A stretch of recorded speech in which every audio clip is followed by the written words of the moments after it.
This is Triple M News.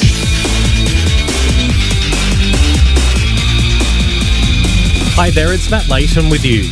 Opposition leader Peter Dutton's labelled it a bad day for Australia. It's not just because of Trump's new tariffs, but because, in his words, the PM's been missing in action on getting us a better deal. The Prime Minister has a pathway to an outcome here that can see a better final position for the relationship and for our country. But that has not been pursued so far. Meanwhile, things got messy on the trail for the PM. Anthony Albanese fell off a stage mid-photo at a union event in the Hunter Valley. Earlier, his Maitland Hospital visit was ambushed by climate protesters shouting about new coal and gas approvals. We want to make sure that Your project since coming to power. Don't need 3 new coal and gas companies. This is my future on the line. I want a safe place to raise my children. A carer has been charged with murder over claims she gave her dying partner a lethal dose of his own meds. It happened back in 2023, but Queensland Police only laid charges this week after a long forensic investigation. Surfwear brand City Beach has caught a legal wave they don't want. The ACCC is accusing them of shifting tens of thousands of products with unsafe button batteries. And Coles has overtaken Woolies as Australia's favourite supermarket, Just. UBS surveyed 1,000 shoppers and 38% now say Coles is their main grocer, edging past Woolworths for the first time in years. For all games this weekend of the AFL, Betr will pay out match result bets if your team leads by 12 or more at halftime. That's Betr. What are you really gambling with? Oscar Allen has cleared the air after that eyebrow-raising coffee with Hawks coach Sam Mitchell. The West Coast co-captain says he's not stepping down and the boys still want him leading. For me as a leader, the best thing I can do is to play well on field and lead the boys by example. I clearly haven't been doing that, so this week and moving forward, that's my main focus. I just want to play some good footy for this great footy club that I've loved growing up and still do love. Oscar's a free agent this year, but says he's keen to stick around long term. Triple M. Melbourne weather. Showers increasing for the rest of today in Melbourne, dropping to 12 degrees tonight. We'll see a shower or two tomorrow and a max of 18. Coming up next, we're live to the Triple MCG for the Thursday rub ahead of the Blues and Pies as Triple M rocks footy. Really like people Okay, sitting. ladies, set menu or a la carte? Yes, please. Mandy hates having to choose. You can't have both, madam. Reminds me of my old home loan. Competitive rate or flexible features. But by switching to Macquarie Bank, she got a home loan designed with good borrowers in mind, so she could enjoy a great rate with all the features she needs for a better banking experience. Yeah, I can have my cake and eat it too. Good borrowers deserve to get it all. So search Macquarie Home Loans or speak to your broker and say, I bank with Macquarie. lending criteria, fees and T's apply. Shut up. The footy's on Triple M. Triple M footy starts your weekend early Righto, now we're ready to go. with every massive moment. That's what we love to see. This Get round me, Jack. is the Thursday rub. You can't tackle when you got the ball.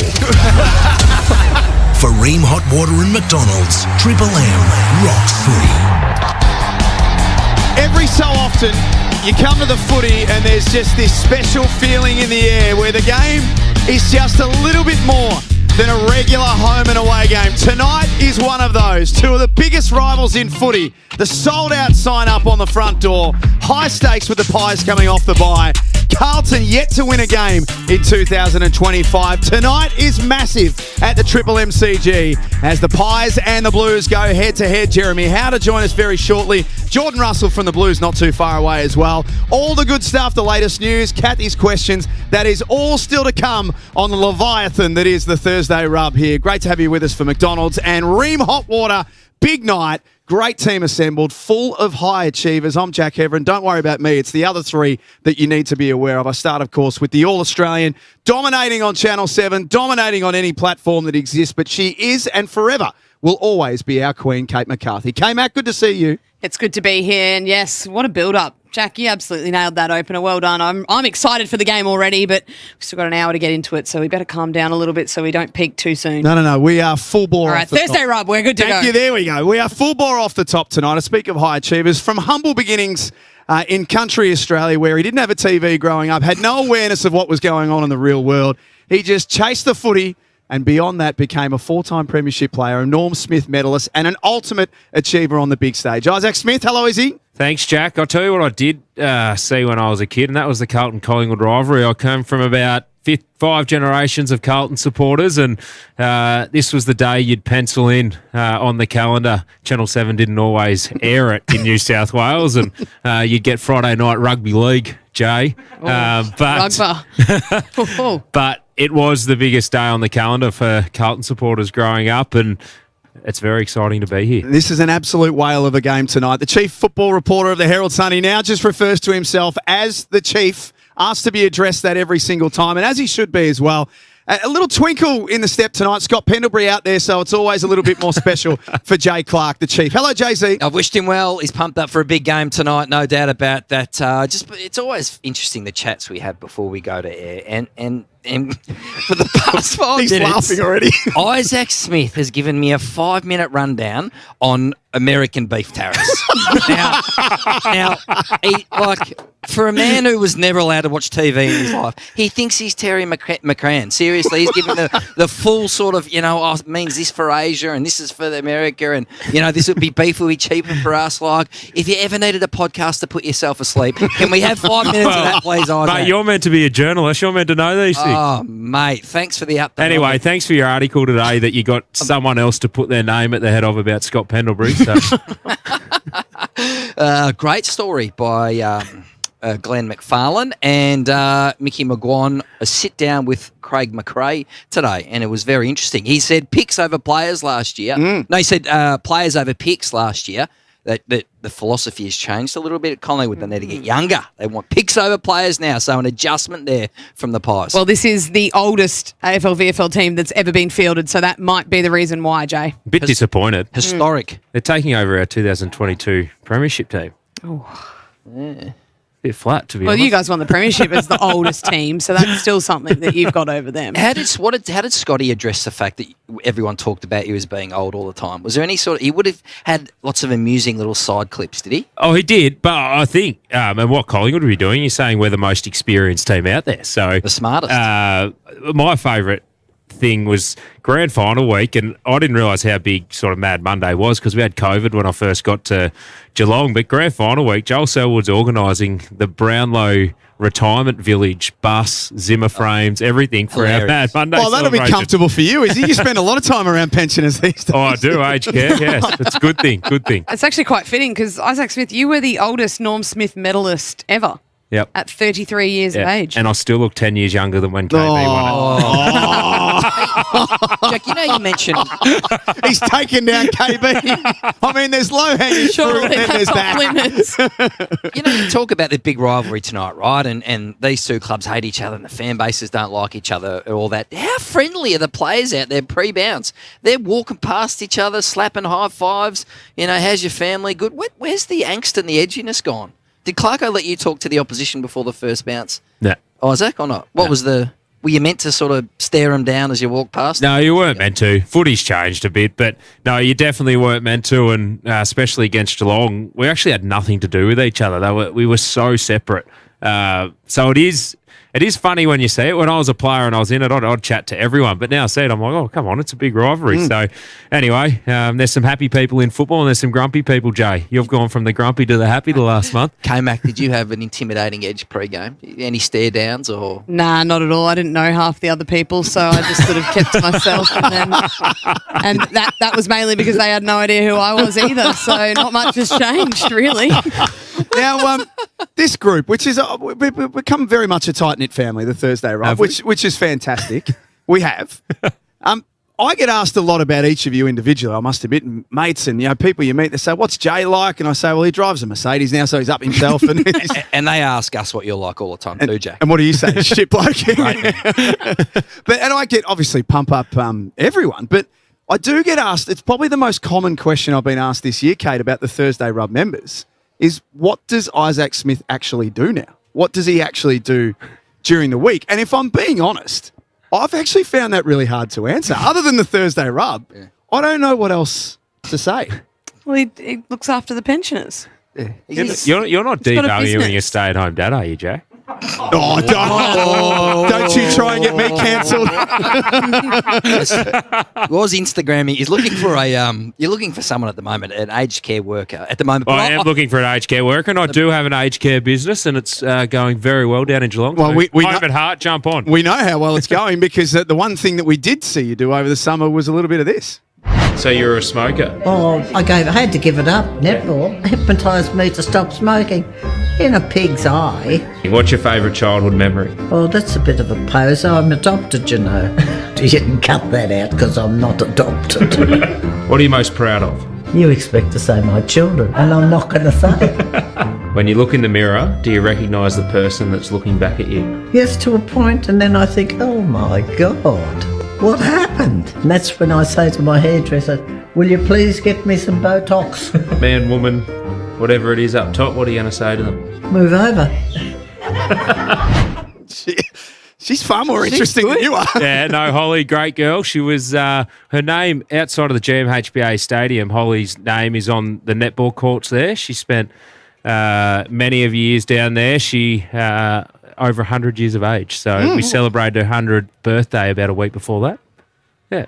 Kate, how would you rate that sort of content? I mean, you're the content queen amongst us. You're all over TikTok and Instagram and everything. What is that going to move the needle, that sort of content, do you think? Yeah, I think so. I think that's a great insight. I think that's very not entertaining so much, but gives us a nice heartfelt look into Holly and her life. Well, and I think the demographic we're going after, Jay, is probably not the 18 to 30-year-old. They're a while away, aren't they? They are. Yeah. Oh, I loved it. That was good.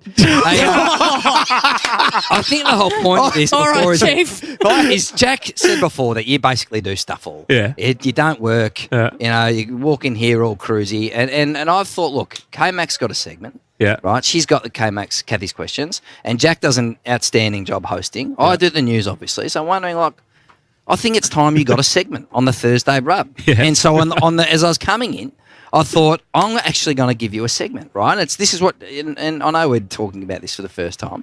It's called the Premiership piece because you're always banging on about, I got all this medal and that medal. Yeah, right, so it has to be about Premiership, and that's right? why I don't have to work. Yeah. It has to be about Of all the wanker things you've said, that's top 3. So this is the challenge. Every week, I want you to come in with something that you identify as a Premiership piece, right? So it could be a player, right? It could be Pickett or Petrarca at Melbourne. It could be Greater Western Sydney's defensive assets. It could be something that's missing at Carlton, all right? Because you've got so much Premiership experience, I want the Premiership. Could only be for 2 minutes. Could just be a little... Well, you only give me 2 minutes. Or you can go for more.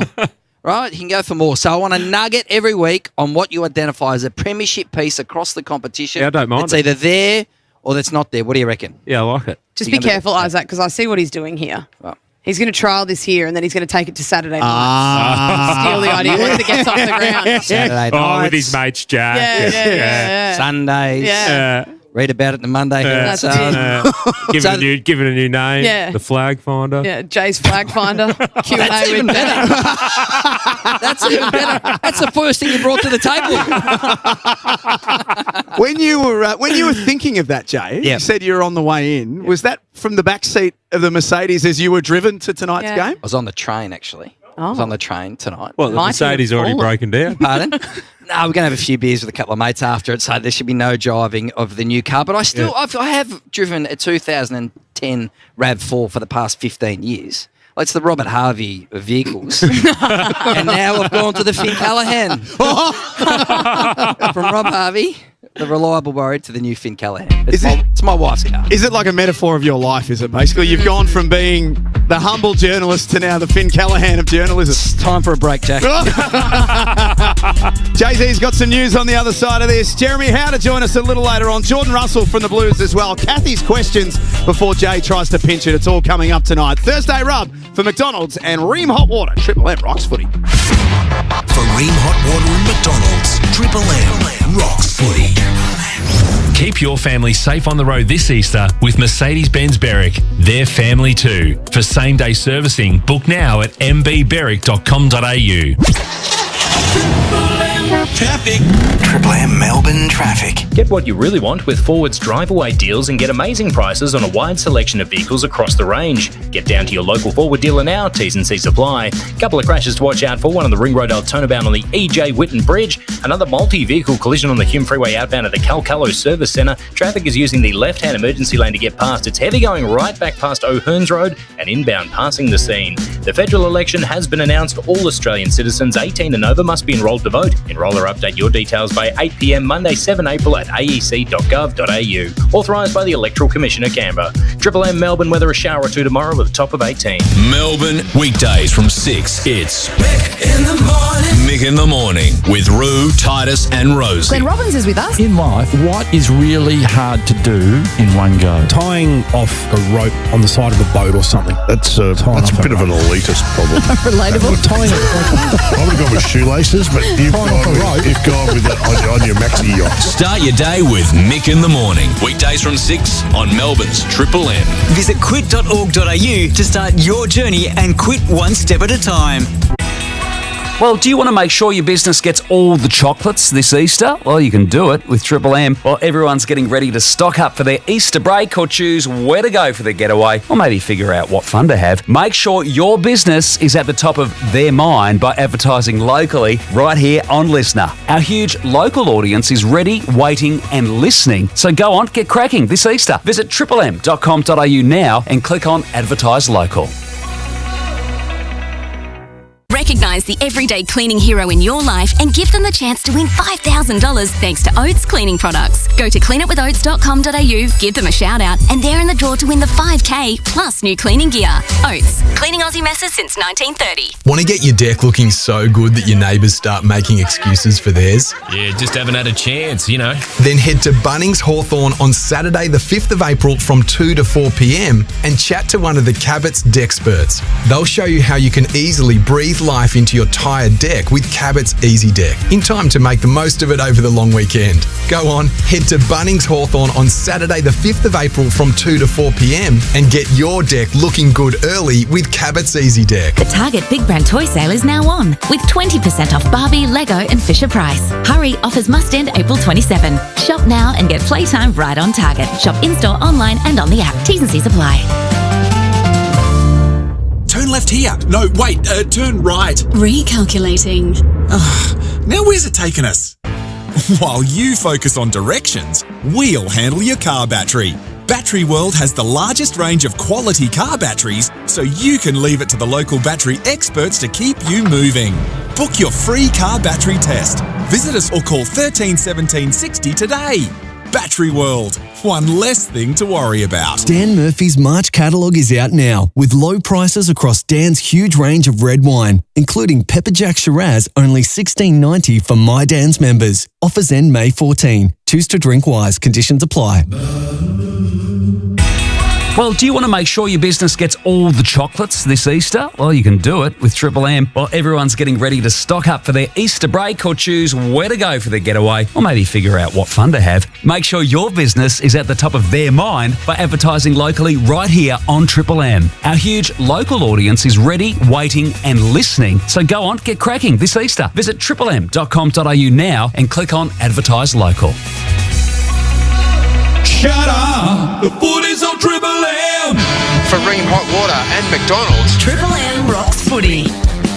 Thursday night at the Triple M CG is sellout as Collingwood and Carlton do battle for McDonald's and Ream Hot Water.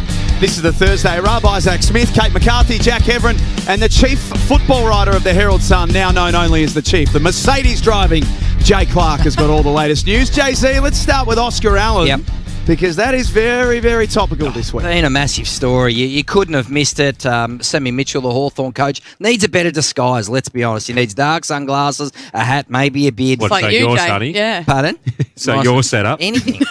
Groucho Marx needs to look like anything because every time he walks into the Perth airport with him and his wife Lyndall, he's getting recognised. So he was busted doing the Tommy Barrass stuff last year, and now he swans into Perth to meet Oscar Allen, the co-captain of West Coast, after having one possession to three-quarter time in the loss to Fremantle in the Western Derby. So he played horribly, got swung the full back, and then met Sam Mitchell the next day. Now, it wasn't in a cafe, Right, so this was a discreet meeting. It's unfortunate for them that it come out, or that it has come out, but it's not like they, sat down and gathered in the sort of main street. So how does that come out then, Jay? What's going on for that to come out? So I don't know specifically, but, whether he's told a teammate, whether his manager, whether he's spotted, something like that, but clearly someone had an awareness of it. Now, I'm starting to think that the whole thing has become a massive overreaction. I get it, he's the co-captain of the football club. West Coast appointed him in March as co-captain, knowing the fire they were walking into, knowing there was strong interest. Let's have a listen to Oscar Allen here in his apology and tell me whether you think he actually is on the verge of tears. I mostly feel remorseful towards our fans, our playing members, supporters, staff. I can imagine how you guys are feeling, and for that I'm incredibly remorseful. I'm going to continue my role as co-captain alongside Liam Duggan this season. In conversation with people at the footy club, everyone feels like it's the right thing to do, and I still am really confident I'm the right man alongside Duggo to take this club forward and achieving some real progress and success this year. Do you want to play at West Coast long term? Yeah, I do. So you watch the vision. It's almost like he's being held hostage. Like it's someone who is looking like he's being held at gunpoint. So he's asked now, how did he go talking to his teammates? Yeah, I addressed them this morning. It's quite difficult. I just feel quite embarrassed and ashamed in front of the boys. Everyone here is working as hard as we can to achieve success and to get better every day. And clearly my actions have become a distraction this week, which is exactly what I don't want for this playing group. I want us to get better. So I addressed that, and I'm just looking forward to the challenge of this week and what lies ahead. How big is this crime, Kate? Is this like he hasn't broken the law here?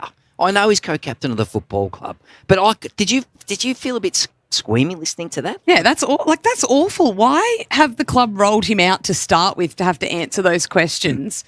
Because there's two things that are playing out here. He's obviously not super happy with what West Coast have offered him as the captain of the club and potentially the future of the club. So he's looking forward or looking at other options. I think players would do this all the time. The season goes for, 24 weeks plus preseason, plus all the other stuff that happens now. And then there's a window at the end of the year that's 2 weeks or something where they're supposed to explore their options. You cannot tell me that every player that's ever moved has waited for those 2 weeks to explore their options. I just feel like that's really, I don't know, that doesn't sit well with me, making him go out and do that. Whether he wanted to do or not, I'm not sure. Whether they made him, whether he said this is the right thing to do. But from what I just heard, it didn't sound like it was probably initiated by him. What do you think, Isaac? And did you meet Geelong and Chris Scott and Simon Goodwin in the season that you left? Yeah, I did. I was injured at the time. I fractured my scapula and shoulder, so I wasn't playing, and it was the back end of COVID. So, how did you do it, on Zoom or on Zoom at that time? I was in the Barossa, and I think it'd be amiss as a player who's out of contract not to have those discussions and not to understand where you're at, where your club sees you. So I'm guessing Oscar's had conversations with, or his management certainly would have had conversations with West Coast to where they see him and where they see his future. 5-year deal. Yeah, so I don't know the actual nuts and bolts around the deal they've got on the table and how much it is and what his market value is and how much under that, because obviously they're a fair way under it. Otherwise, if you truly believed that Oscar Allen was the ongoing captain of your football club, they would have signed and locked him away with only being in contract for another 6 or 7 months of football. So, are you saying they would have offered a deal good enough to make sure that he was locked? And I understand, as a captain of a football club, you're probably going to take unders to stay at your football club. And the successful teams I was involved in, most players took unders to stay at your football club. But West Coast have had some troubling times over the last couple of years on field, and Oscar and his management would be looking at this as well. So I'm sure West Coast haven't locked him away, but Oscar and his management would be looking at this as well and saying, what's best for my career? I've got a short window in my career to succeed, and it's got nothing to do, I'm guessing, with the money, this question, but I've got a short period to succeed in the game. And will this happen? And what discussions do we need to have before we make our final decision? And I think before you make your final decision, you need to understand everything, and then you can make your final decision. But if West Coast were fully locked in on him, the deal would have been signed. and Jay, you'd be more all over this than I am, but it sounds a little bit like at times now they're potentially looking to take 2 first-rounders for Oscar Allen. So are they sitting here being like, maybe that's where our future lies, not Oscar Allen? So why are they allowed to sit there and maybe weigh that up, but he's not allowed to sit there and weigh up things with other clubs? They're hedging their bets. There's no doubt about that. So why can't he? So then I felt really uncomfortable with him doing what he did today then. Yeah, that benefited no one today. That was a total waste of time. It felt really uncomfortable. Then that's part of the blast furnace intensity of Perth. I worked in it. It is an absolute fishbowl. Like I sort of thought maybe in that situation you take a deep breath. You know, you put out a statement saying we love Oscar, he's going to stay. It's awkward look, but blah, blah, blah. But I ask you guys then, what if your captain did it? How would you look? What if it was Luke Hodge or Patrick Dangerfield? How would you have trouble looking them in the eyes? Could you trust them? Yeah, well, I think Isaac's far more sort of probably well versed to talk about this. I played in a time where the league was developing. The most you could have played for a club was the time frame that I'd played for a club. So it was very new. We needed player movement in the AFLW to make the new team, so you couldn't really hold that against anyone that I played with. So that's sort of my lens on it, is nowhere near the sort of emotional input or value that Isaac would have. What would you honestly think? I would have been shattered, say Hodgie did it during our premiership run. And I understand you get to a point in your career where it might happen. So we were fortunate, we were successful. Everyone knew the culture, say at Hawthorn. Everyone knew that every player was taking unders to what they were worth on the open market to be successful. But for example, Jared Roughead was captain when he retired. Yep. He got an offer from memory. Carlton, maybe? I don't know. Did he? But say Ruffy had a conversation that year that I knew it was going to be his last year at Hawthorn, and that was the decision that the club had come to as well, then I wouldn't have been anywhere near upset. So I think it depends on where you are. This is prime because they're rebuilding. They're on the bottom. Yeah. So they're on their knees. Yeah, they are. So they need strong leadership. Hey, this will continue to be one of the biggest stories of the year. It's certainly a fascinating one. Hey, we've been talking about the Ryan Mansell suspension, and everyone's been losing their minds over that. Luke Beveridge, the Western Bulldogs coach, was fascinating today in his press conference, talking about the current level of confusion in clubland around tackling, bumping, and general contact in the AFL. There's just too much uncertainty across the league in regards to source pressure situations with tackling and being tackled. No one understands the rule anymore. How long can you hang on to the ball? Can you attempt to dispose of it, throw it out, miss it completely? Is it play on? No one understands it. So, the suggestion from me was to make sure we bring back prior opportunity and validate incorrect disposal. We've got to go back, because when you think back to why it went this way, it was the concussion risk with sling tackles and holding on too long, blow the whistle earlier. But we've gone from that to now just total confusion. That's as big a clip from a coach of the AFL and the AFL rules we've heard for some time. Get your thoughts on that. Are we as confused? I'm a bit surprised he went that hard, but we'll discuss it shortly. We'll get to that. We'll get to the Cats on the other side of this as well. Geordie Russell from the Blues, not far away. Jeremy Howe going to talk to us nice and close to the bounce as well. Great access, as always, from the Pies. Collingwood and Carlton at the MCG in front of a sellout. It is Thursday night football. Great to have you with us all night long for McDonald's and Ream Hot Water. Triple M rocks footy.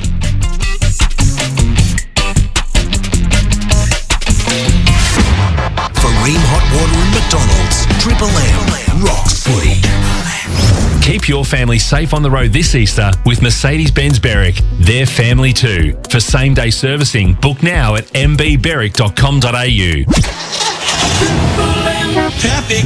Triple M Melbourne traffic. Seize the moment and drive away in the Aldi Q5 Sportback 45 TFSI Quattro S line at 92,990. Ends May 31. T's and C's apply. See website for details. There's delays following a crash on the Eastern Freeway inbound after Doncaster Road. On the Ring Road Altona bound, there's been a smash on the E.J. Whitten Bridge. That's knocking out two left-hand lanes with delays right back to the Calder Freeway. Otherwise, if you find yourself on the Calder, it's a little bit slow outbound from the Melton Highway to Kings Road. The Snooze Autumn Sale is on now. Save up to 40% off selected bed frames, plus take an extra 10% off selected bed frames on already reduced prices. Exclusions, T's and C's apply. Triple M Melbourne weather down to 12 tonight. Tomorrow, shower or 2 with a top of 18. Melbourne, weekdays from 6. It's Mick in the Morning. It's the show with Mick Malloy, Nick Rewalt, Titus O'Reilly, and Rosie Walton. Aaron, what's the car for you, please? Herbie from Herbie the Love Bug. Oh, Herbie. Love Bug has a different connotation these days. It really does. Sounds like a car with an STD. Thank you, Karen. Thanks, Karen.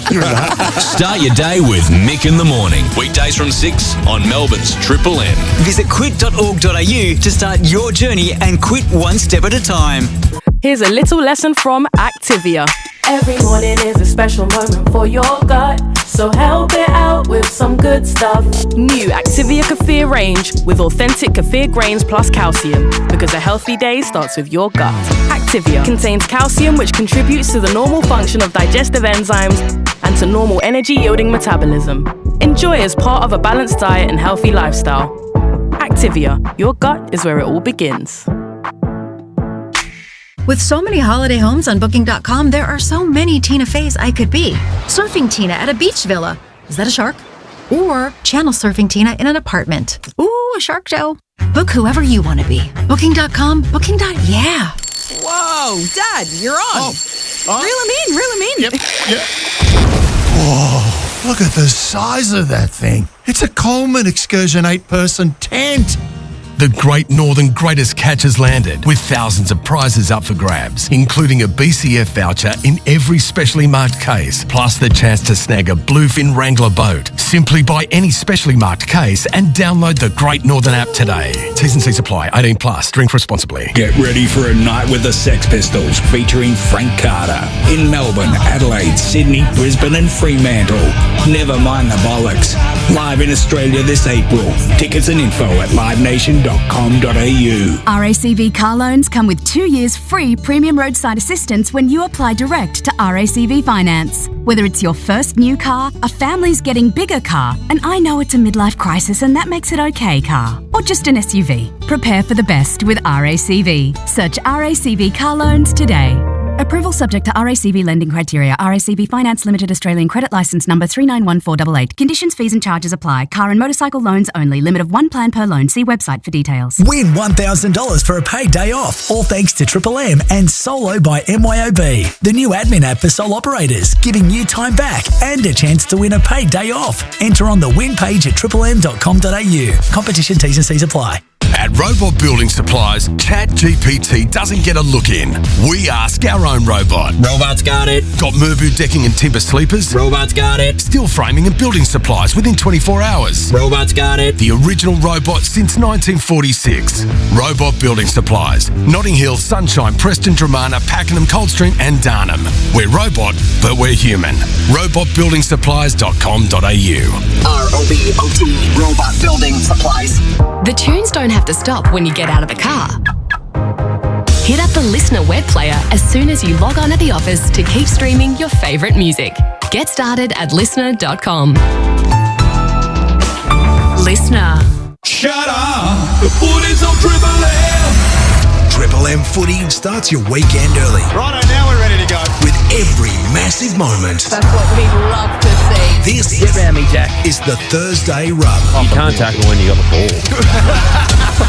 For Ream Hot Water and McDonald's, Triple M rocks footy. The MCG is the place to be tonight. Collingwood and Carlton in front of a sold-out crowd. And to get you there, to take you all the way to the bounce, you've got the Thursday rub ready to go for those of you joining us for the first time. Great to have you with us, JC Clark, Isaac Smith, Kate McCarthy and Jack Heverin with you. Jeremy Howe to join us before the bounce. Jordan Russell will give us the Carlton point of view in a few moments' time as well. Kathy's questions on its way, but before that, and for those joining us for the first time, JC Clark, before the break we were talking about the Ryan Mansell incident from this week and whether confusion reigns amongst the playing group. Well, Bevo said that it's a hard game to coach at the moment, really, because he doesn't know what to tell his players around sort of various contact and holding the ball issues. Are you guys, are you finding it hard? What do you think? Well, I think the sort of black and white way to look at this, which is very hard considering how much grey area there is around it. Basically, what the AFL is saying is no matter the circumstance, no matter what you've done to lead to this point, if a player is concussed and in any way you have contributed to it, You have shown no duty of care for that player, therefore you are up for either 0 if it's not reportable or 3 weeks if it is. That's how I'm seeing it. That's how I think we saw the Jackson Archer incident go. He got 3 weeks.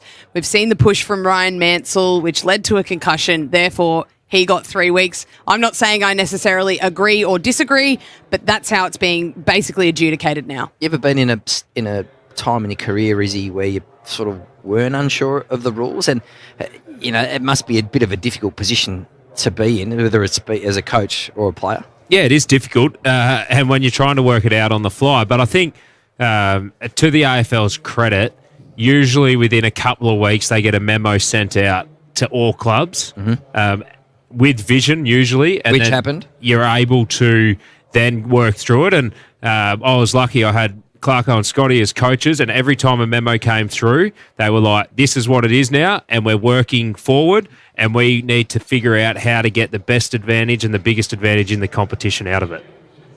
Hey, at Geelong, Tommy Stewart is back in, as well as Sean Manor. So Stewart back in from that PCL injury, out Nivet and Clark. The Cats coming off 2 losses in this intriguing game against Melbourne. Melbourne's made 4 changes in: Windsor, Pickett, Turner and Spargo, out Billings, Lindsay, Johnson and Howes. It's huge for these 2 clubs because data says if you go 0-3 or if you go 0-4, like the Blues could potentially tonight, you aren't playing finals. I know Hawthorn did it last year, but that is a statistical outlier. Do you think there would be some anxiety about the Blues tonight, guys? Would there be? I mean, is it season on the line stuff or not? Well, if you ask their club, then yes. The way that their members have been acting the last 3 weeks, that's do or die, and every week's do or die. And I think, yeah, definitely, as you said, I think the 0-4 last year from the Hawks, I don't think this Carlton team quite has the firepower to get them back from that. I think the ability of the Hawks with Sam Mitchell at the helm, the footy that they were planning on playing later in the year, and the players they had to be able to do that, I don't see that sort of real X factor in a few of those Carlton's players. Yes, they have a few that are real X factor players, but the speed through the midfield, the ball use through the back line, I don't think Carlton necessarily have those weapons. So I think, yeah, there's hell of a lot riding on tonight, and probably the most is how irate the Carlton fans are going to get if they're 0-4. It'll be a big reaction. It's Sam Walsh's night tonight. But if they beat Collingwood, the lid could be off and flying down Lygon Street. So they're one or the other, aren't they? They're either up the top of the flagpole or they're somewhere down the bottom. Yeah, I'd love to see Sam Walsh get going tonight. And I think you look at Carlton, and if they can not use the boundary so much, use more of the centre of the ground. We talk about their inaccuracies and their inability to use the ball. If they use the centre, more options open up, and it becomes a lot easier to score. And defensively, they're nearly as good as anyone in the comp, as points against would say. Now, apologies, Jay, I forgot your opener when we started the news a little earlier on as well. So that is a mistake that I will never make again. You have a stinger for your news. I didn't even notice. No, well, I got away with it. But Rabs was right to pull me up on that. So that is a public apology. The Chief will get his stinger next week. But the Queen always gets her stinger. Now on the Thursday Rub. So a bit of spice in this one. What I really want to know is, it's Kathy's Questions. Some people get it, some people don't.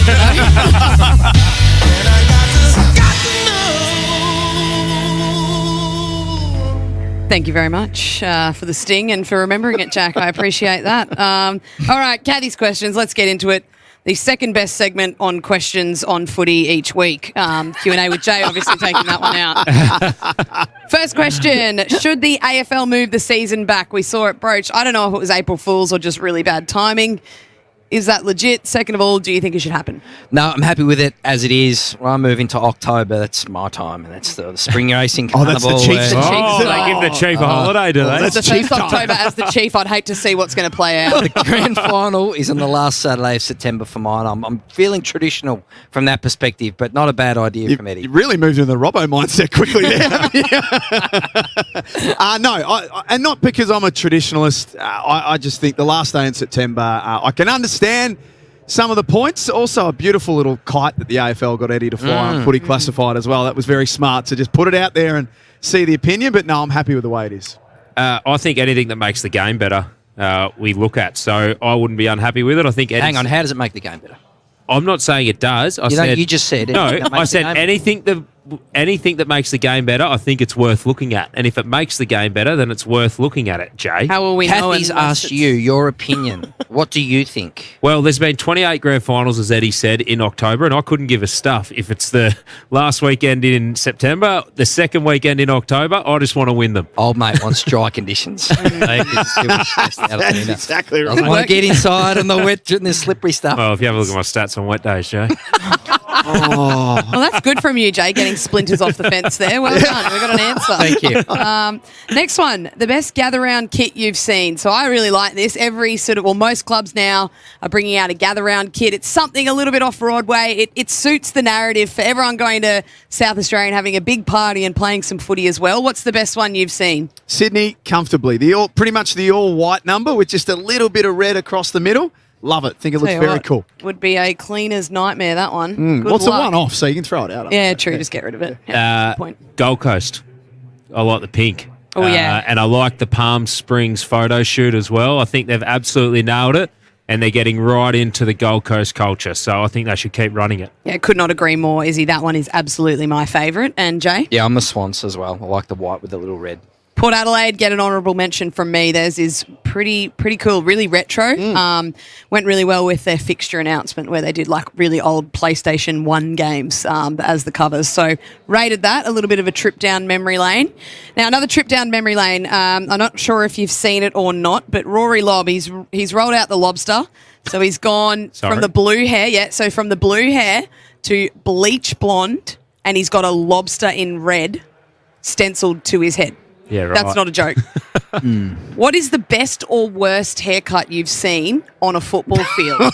Worst? The chief was quick to get in. Nathan Brown in his, when you're 18 and you put too much gel in your hair, you might not have, Jack, but back in those sort of I did have hair at one stage. Nathan Brown, when he had the too much gel in the product and all the hair and the perfect placement across his forehead, was disgusting.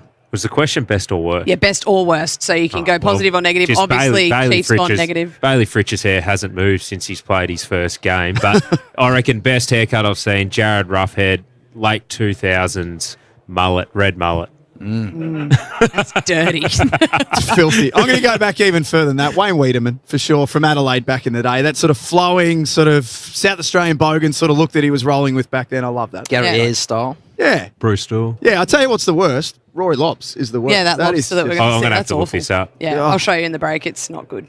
Mine's definitely shout out to Nina Morrison, who plays AFLW for Geelong. She has the greatest mullet I've ever seen. Doesn't even need a perm. It's just the tight ringlet curls, and it is a stunning mullet. All right, let's finish this off with some this or that. So a bit of rapid fire. Pick one or the other. Splinters, you got to choose, all right? So first one, this one will be tough. Hawks or Geelong? We'll go around so you can have a little bit of time. Geelong for me. Hawthorn for me. Hawthorn for me. Okay, I can't choose. Come on. No, I'm not choosing. Oh, God, Isaac, get off the bloody fence. Who do you think's better placed to win the flag? Right as we speak? Nah, tomorrow. Now. Hawthorn. Good man. All right, we're going to clip that up so it just sounds like he said Hawthorn. Good. Meat pie or sausage roll? Sausage roll. Meat pie, easy. A bike pie? Meat pie. Rat's coffin, sausage roll. A rat's coffin. Oh, definitely a meat pie for me. Tomato sauce or barbecue sauce? Tomato. Barbecue.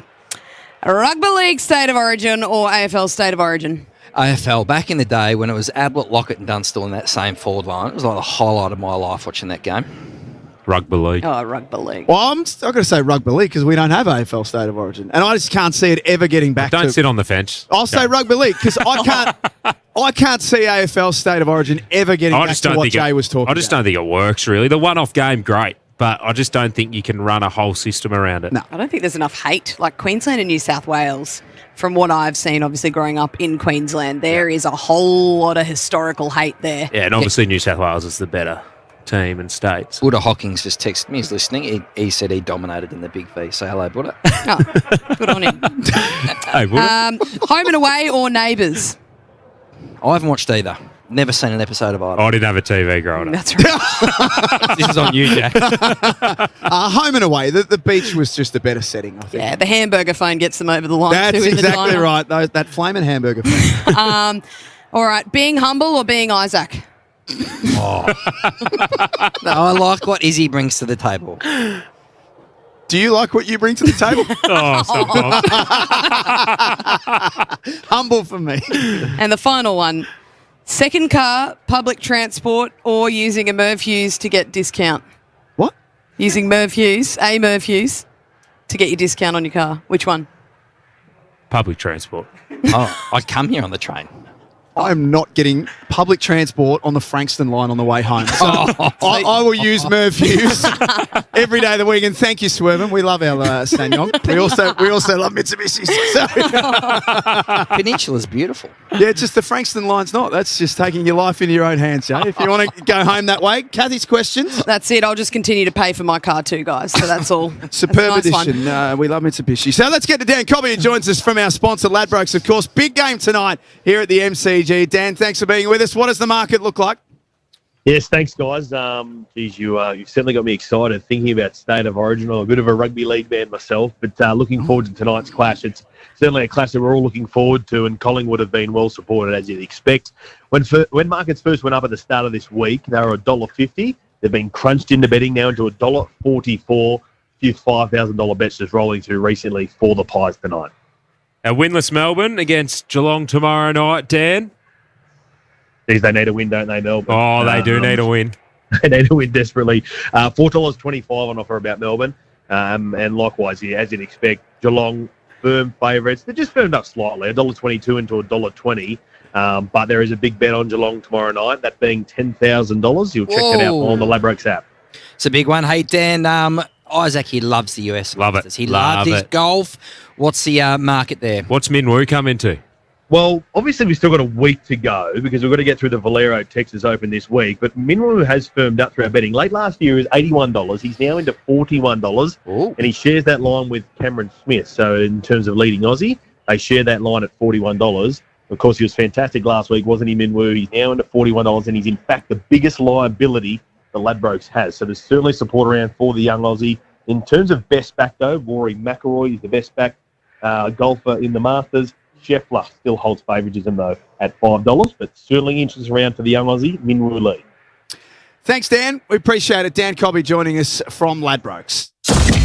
Launch your punting plan with the Ladbrokes app. Take on the fun and download the Ladbrokes app today. You win some, you lose more. For free and confidential support, visit gamblinghelponline.org.au. Crowd starting to build up here at the MCG. We're going to dive into this one on the other side of it. Jordan Russell from the Blues will join us, and we'll take a look at the weekend's games coming up as well. It's Thursday night footy for McDonald's and Ream Hot Water, Triple M Rocks Footy. For Ream Hot Water and McDonald's, Triple M Rocks Footy. Keep your family safe on the road this Easter with Mercedes-Benz Berwick. They're family too. For same-day servicing, book now at mbberwick.com.au. Traffic. Triple M Melbourne traffic. Optus mobile, internet and tablet plans are better together. Bundle eligible Optus plans and save big. Ends April 6. Visit Optus in-store or online. T's and C's apply. Still got issues after that earlier multi-car crash on the Hume Freeway outbound at the Calcallo Service Centre. Traffic now using the left-hand emergency lane to get past. And a crash too on the Ring Road, Altona bound on the EJ Whitten Bridge. Spot any dramas on the roads? Call it in 1300 595 937. Live way better with Nature's Way thanks to Chemist Warehouse. Right now, Nature's Way vitamins are half price at Chemist Warehouse. Yes, half price. Be quick, sale ends April 9. Triple M Melbourne weather down to 12 tonight, shower or 2 at 19 tomorrow.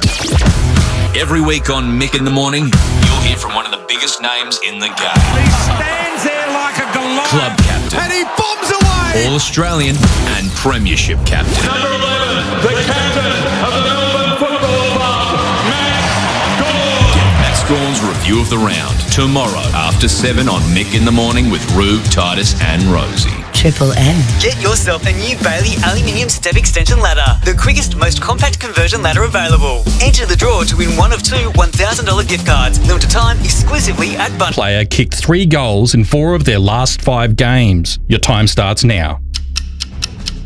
Don't waste time guessing when you're building your same-game multi. Fast-track your picks with new stats and insights from the last 5 games. Plus, follow your multi in real time with new Ladbrokes same-game multi-tracker, all in the Ladbrokes app. You win some, you lose more. For free and confidential support, visit gamblinghelponline.org.au. Don't know how much super is enough? Don't know when you can afford to stop working? Or don't know how to make your money last through retirement? Don't be shy about retiring. You're not alone. Millions of Australians have the same questions. Equip Super. We equip you for retirement. Find out more at equipsuper.com.au or call 1800 777 060. PDS and TMD available on our website. Consider if our products are right for you. Together Trustees, Proprietary Limited, AFSL 246383. Han Ultra, a beer with zero carbs, which makes it ultra good. Best served ultra cold after some sort of ultra-curricular activity. Han Ultra, zero carb, great taste, how good. Less than 0.5 grams of carbs per serve. Drink responsibly. Melbourne's best buys. All over it. Tackle any project like a pro with Monarch's premium paintbrushes and rollers. Get the job done right with a flawless finish, just like the pros. Monarch. Painting made easy. Available at Bunnings Warehouse. Best buys. Specsaver's store-wide sale is on now. Get any one pair for just $149 store-wide. Includes single vision lenses. Limited time only. Conditions apply. Should have gone to Specsavers. Melbourne's best buys. All over it. At Officeworks, we have low prices every day. Get a kids' Kadink paint from $1.50 or shop our wide range of over 9,000 art supplies starting from 97 cents. Make bigger things happen at Officeworks. At Robot Building Supplies, ChatGPT doesn't get a look in. We ask our own robot. Robot's got it. Got Merbu decking and timber sleepers? Robot's got it. Steel framing and building supplies within 24 hours? Robot's got it. The original robot since 1946. Robot Building Supplies. Notting Hill, Sunshine, Preston, Dramana, Pakenham, Coldstream and Darnham. We're robot, but we're human. robotbuildingsupplies.com.au. ROBOT. Robot Building Supplies. Make your move to Mercedes-Benz Waverley for exceptional purchasing opportunities on demonstrators. You'll be spoiled for choice with access to over 150 vehicles, all ready for immediate delivery and all with a balance of new car warranty. Test drive today at Mercedes-Benz Waverley, your ultimate demonstrator destination, 769 Springvale Road, an easy 8 minutes from Chadstone. On my way, on my way. T's and C's apply. Licence 570. Shut up! The footy's on Triple M! For Ream Hot Water and McDonald's. Triple M rocks footy. Thursday night footy at the Triple MCG. Two of the oldest rivals in the game, Collingwood and Carlton. Final teams are in, no change for the Pies. Ned Long will be their sub.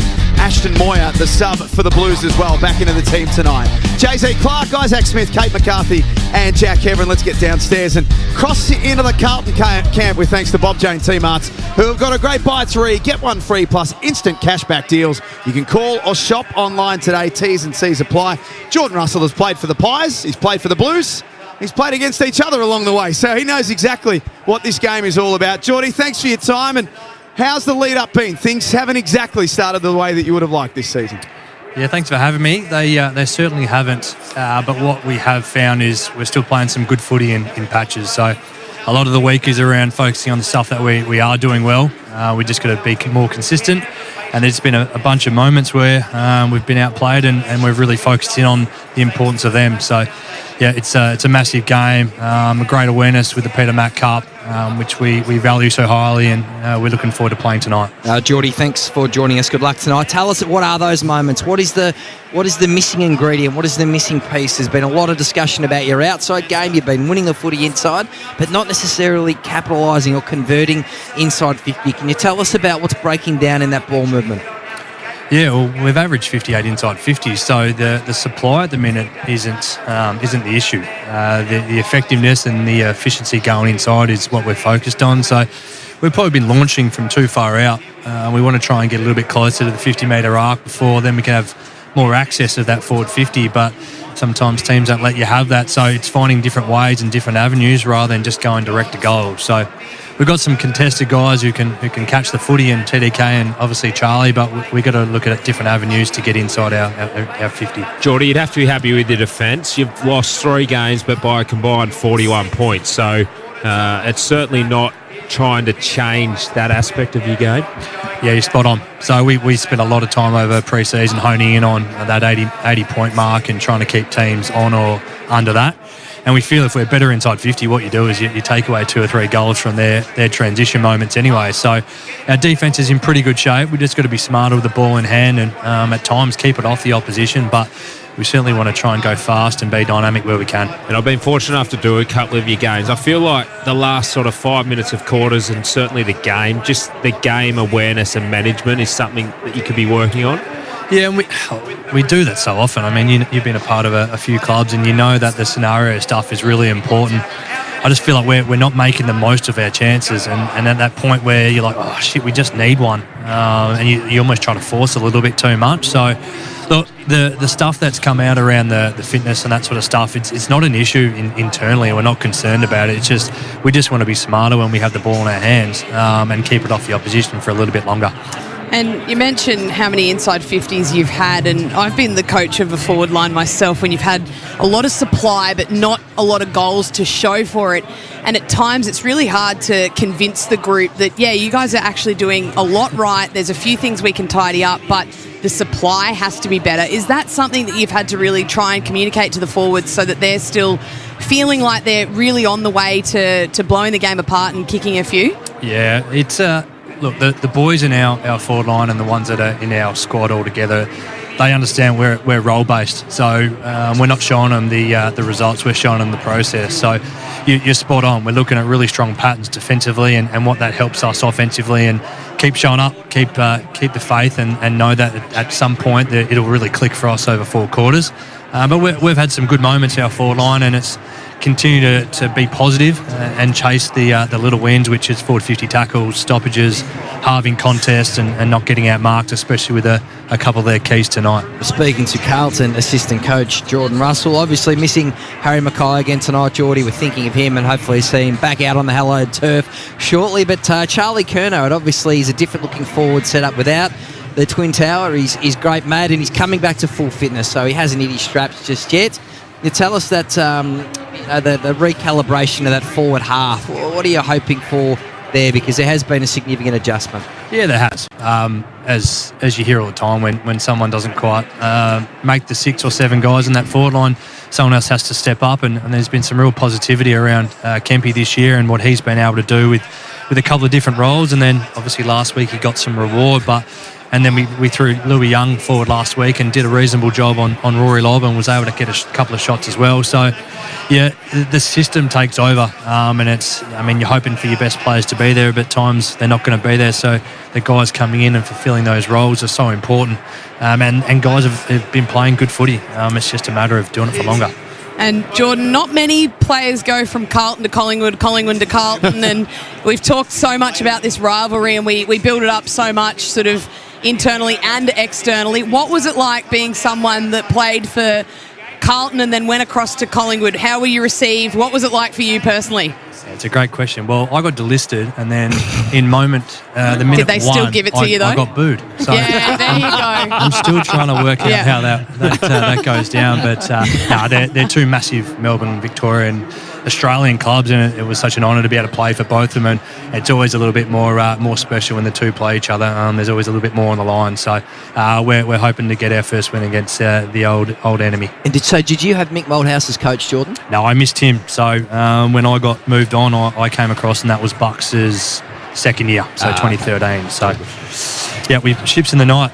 Did you have a question there? Did you, Jack? Well, I was just going to ask him whether he was as scared of Mick as I was, but he didn't have that experience. Hey, Geordie, before we let you go, playing for the Peter Mac Cup tonight as well, the 30th edition of the Peter Mac Cup. It's become such a wonderful part of this rivalry as well. Yeah, it has. It's a special occasion for both teams to be involved in this match. Obviously, it's close to our heart with Doc. I was at North Melbourne with Ben Cunnington, and just those stories make it even more personal, and really hope guys and people out there can dig deep tonight and raise some money for such a great cause, and hopefully the footy game matches the special occasion that it is tonight. Thanks for joining us. All the best of luck tonight, mate. We appreciate your time. Thanks so much, guys. Jordan Russell joining us from the Blues, and tonight all donations, Jay-Z, from the Peter Mac will have doubled the impact because thanks to the Pratt Foundation, every dollar donated will be matched with a donation of the same amount up to a total of $100,000. Massive shout out to everyone involved, and you can get involved at foundation.petermac.org.au. Very nice, Jack. Good work. Hey, are we witnessing something special with Tom De Koning over the past couple of weeks? Now, Max Gawn said he thought he'd be the player of the next generation, which is an incredible statement, but what he's produced over the first 3 weeks of this season, you don't often see from a young ruckman. Name a young ruckman who has done what he has in the ruck and in terms of his athleticism. We know St Kilda have offered him the kitchen sink, the bathroom, the bedroom, everything to try and get him to Moorabbin. I know there's debate about ruckman, but he feels like this is an advantage like you don't often see in the centre square. Well, the hardest thing is that they haven't transferred that into wins as well, so that doesn't necessarily help a ruckman's cause at stages. But I think the way Tom De Koning's playing is absolutely brilliant. And when Max Gawn said that statement during the pre-season, I think people stopped and thought, wow, what do we have here? We actually need to sit down and have a look. And to Tom's credit, he's delivered. And the hardest time, and I love looking at players when they're out of contract and they're playing for a contract, and he knows he's going to have a pretty big contract, but he's still playing for a contract, and that'll fluctuate depending on how his form goes. And I love that he's putting it all on the line when there's some big dollars being thrown around. And there are big dollars being thrown around, Kate and Jay and Isaac. So we were just talking before about Oscar Allen, and there's a potential positive situation where West Coast will get picks, Oscar Allen will get to a home that he wants to be at. Does the same thing potentially apply for Carlton here? If they miss finals, they're totally bereft of early picks. They could get quite a few, and Tom De Koning gets a new home. Does the same situation apply here or not? I think for a club in premiership mode, they'd be desperate to keep him. So it depends on how much money they can give him. They'd be maxing out their salary cap. Carlton is win now.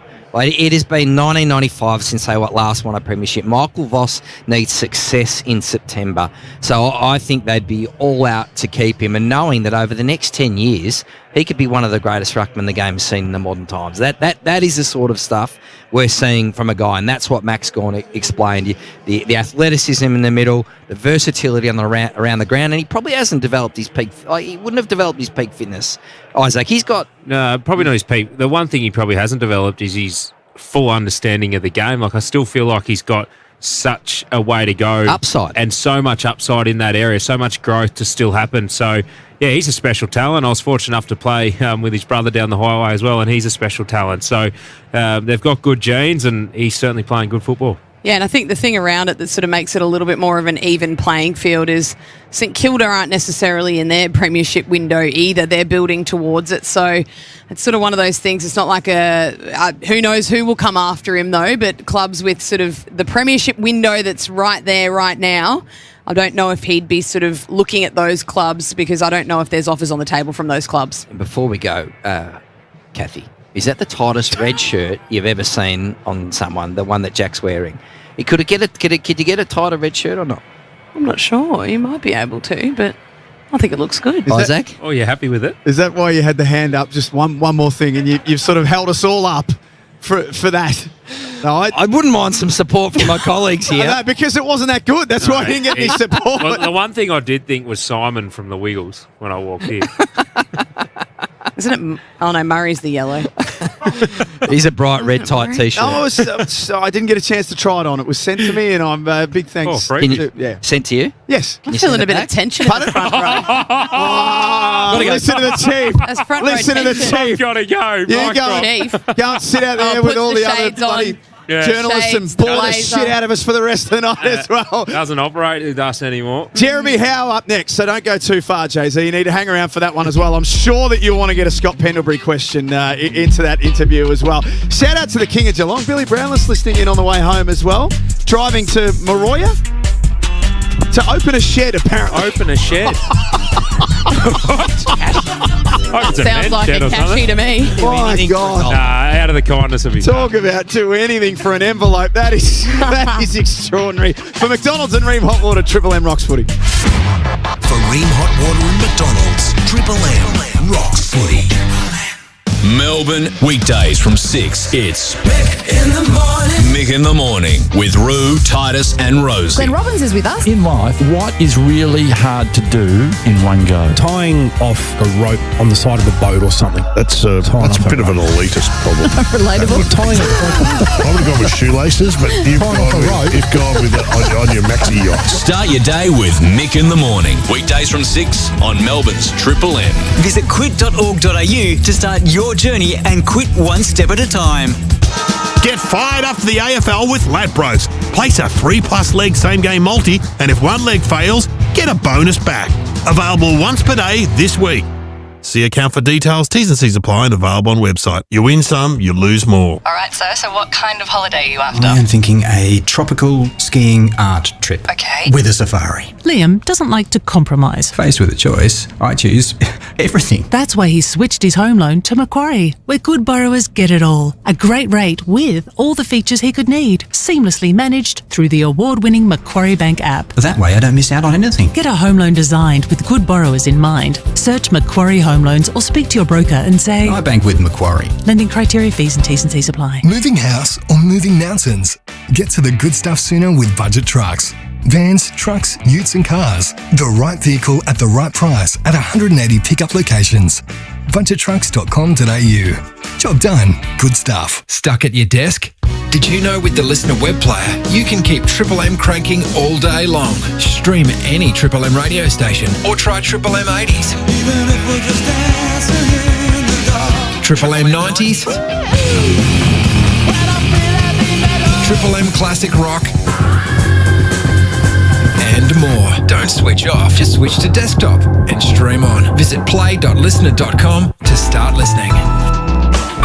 Listener. Hahn 3.5. Hahn's slightly more sensible sibling. Enjoy the great taste low-carb combo of Hahn with the added benefit of a mid-strength. Hahn 3.5. Low-carb, mid-strength. How good? Drink responsibly. Listen to your body. Your wheezy smoker's cough is trying to tell you something. The poisons in tobacco smoke are narrowing the tiny airways in your lungs, making it harder to get air in and out. It can lead to a breathlessness, which gets worse over time until you can't breathe at all. Your body is telling you it's time to quit. For help, visit quit.org.au or contact Quitline on 137848. Around town. Need used trucks and machinery? Mannheim Industrial auctions thousands of transport, agriculture and construction assets monthly. Visit mannheim.com.au today. The Lowdown. All right, are you ready for another big weekend of footy? More importantly, are you stocked up with all the supplies you need for a big weekend of footy? Even if you realise you're running low after the first bounce, don't worry. DoorDash has you sorted. Get all the food, drinks and snacks you need delivered quicker than your team can turn a halftime lead into a final seconds nail-biter. Fire up the DoorDash app now. Your season ticket to footy deals. Shut up! The footy's on Triple M! Triple M rocks footy. Triple M Footy, prime time for Mitsubishi Heavy Industries Air Conditioners Australia. Put your trust in the experts in air. Oh, we're not far away from the bounce of the ball now. Collingwood and Carlton, arch rivals at the Triple MCG.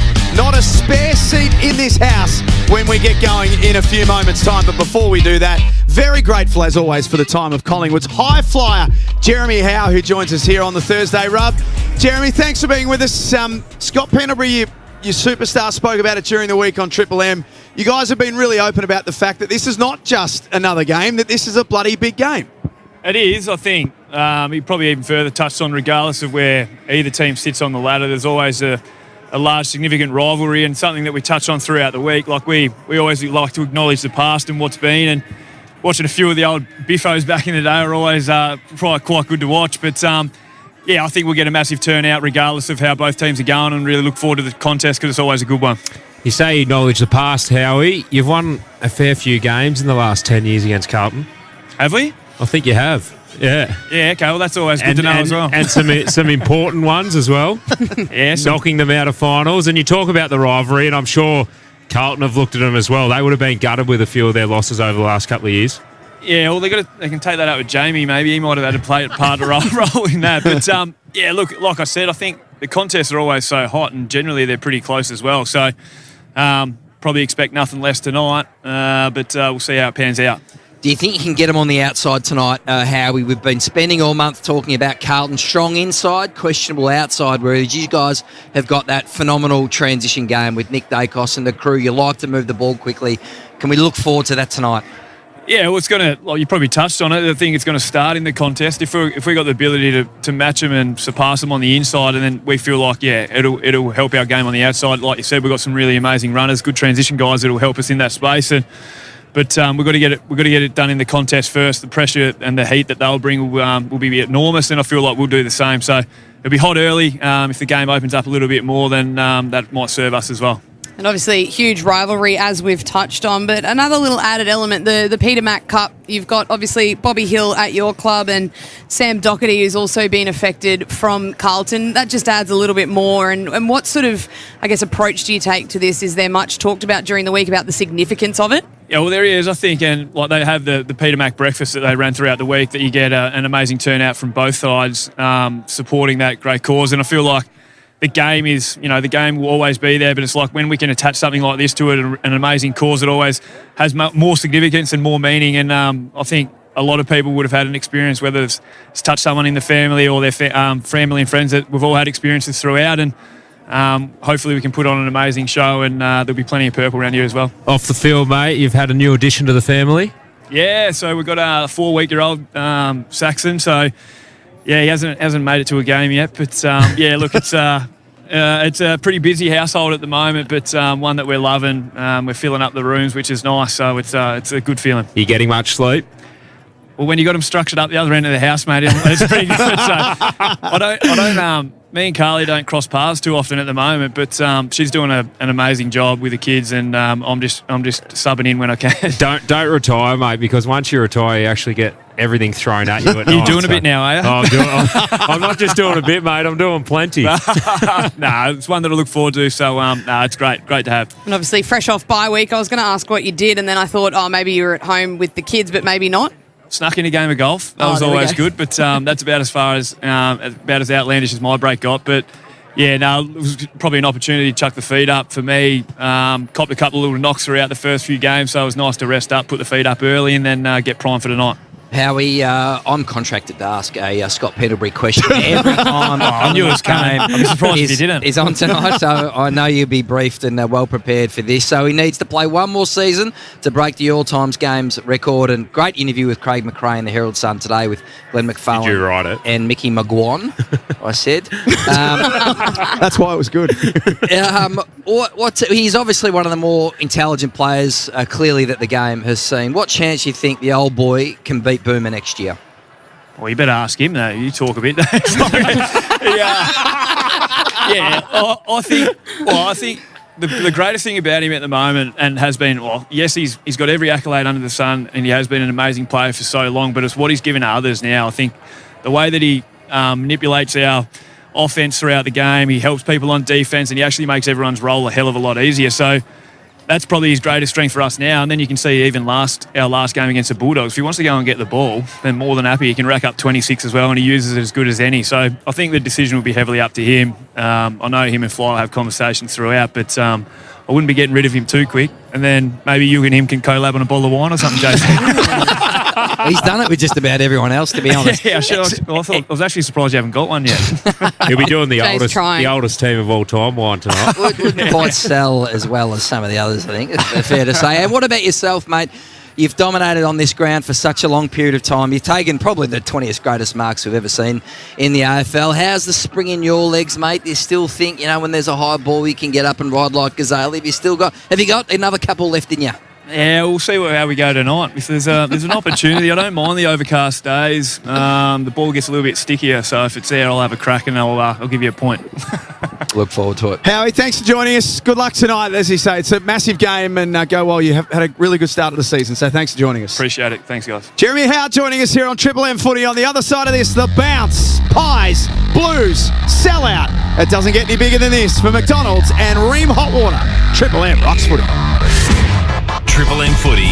Prime time for Mitsubishi Heavy Industries Air Conditioners Australia. Put your trust in the experts in air. For Ream Hot Water and McDonald's. Triple M rocks footy.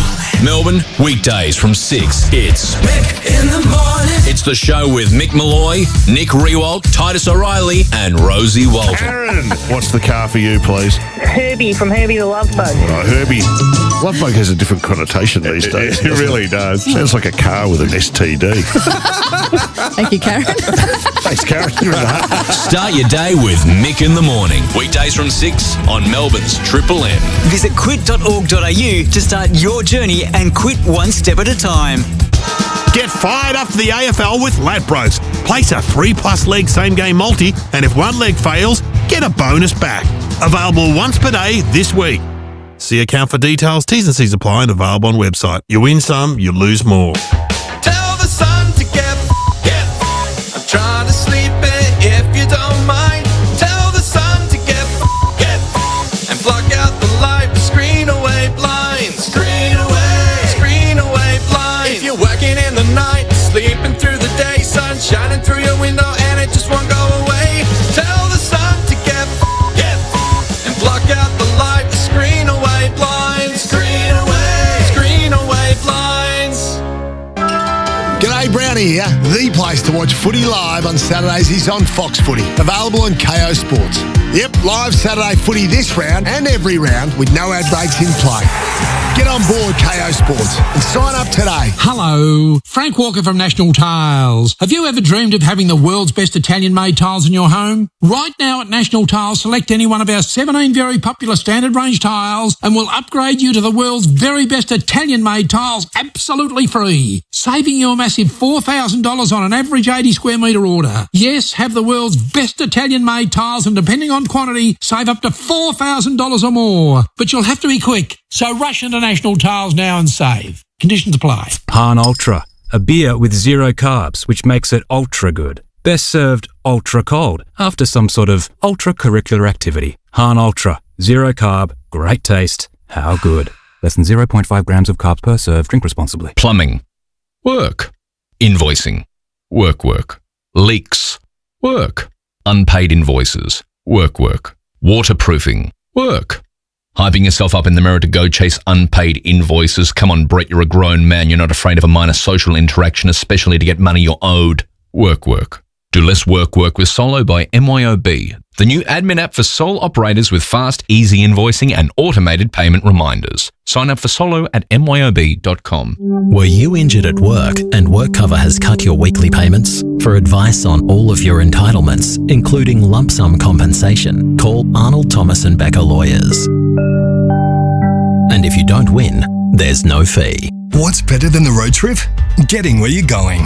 That's why Budget is all about making car rental fast, reliable, affordable and easy, including online pre-check so you can get to the good stuff sooner.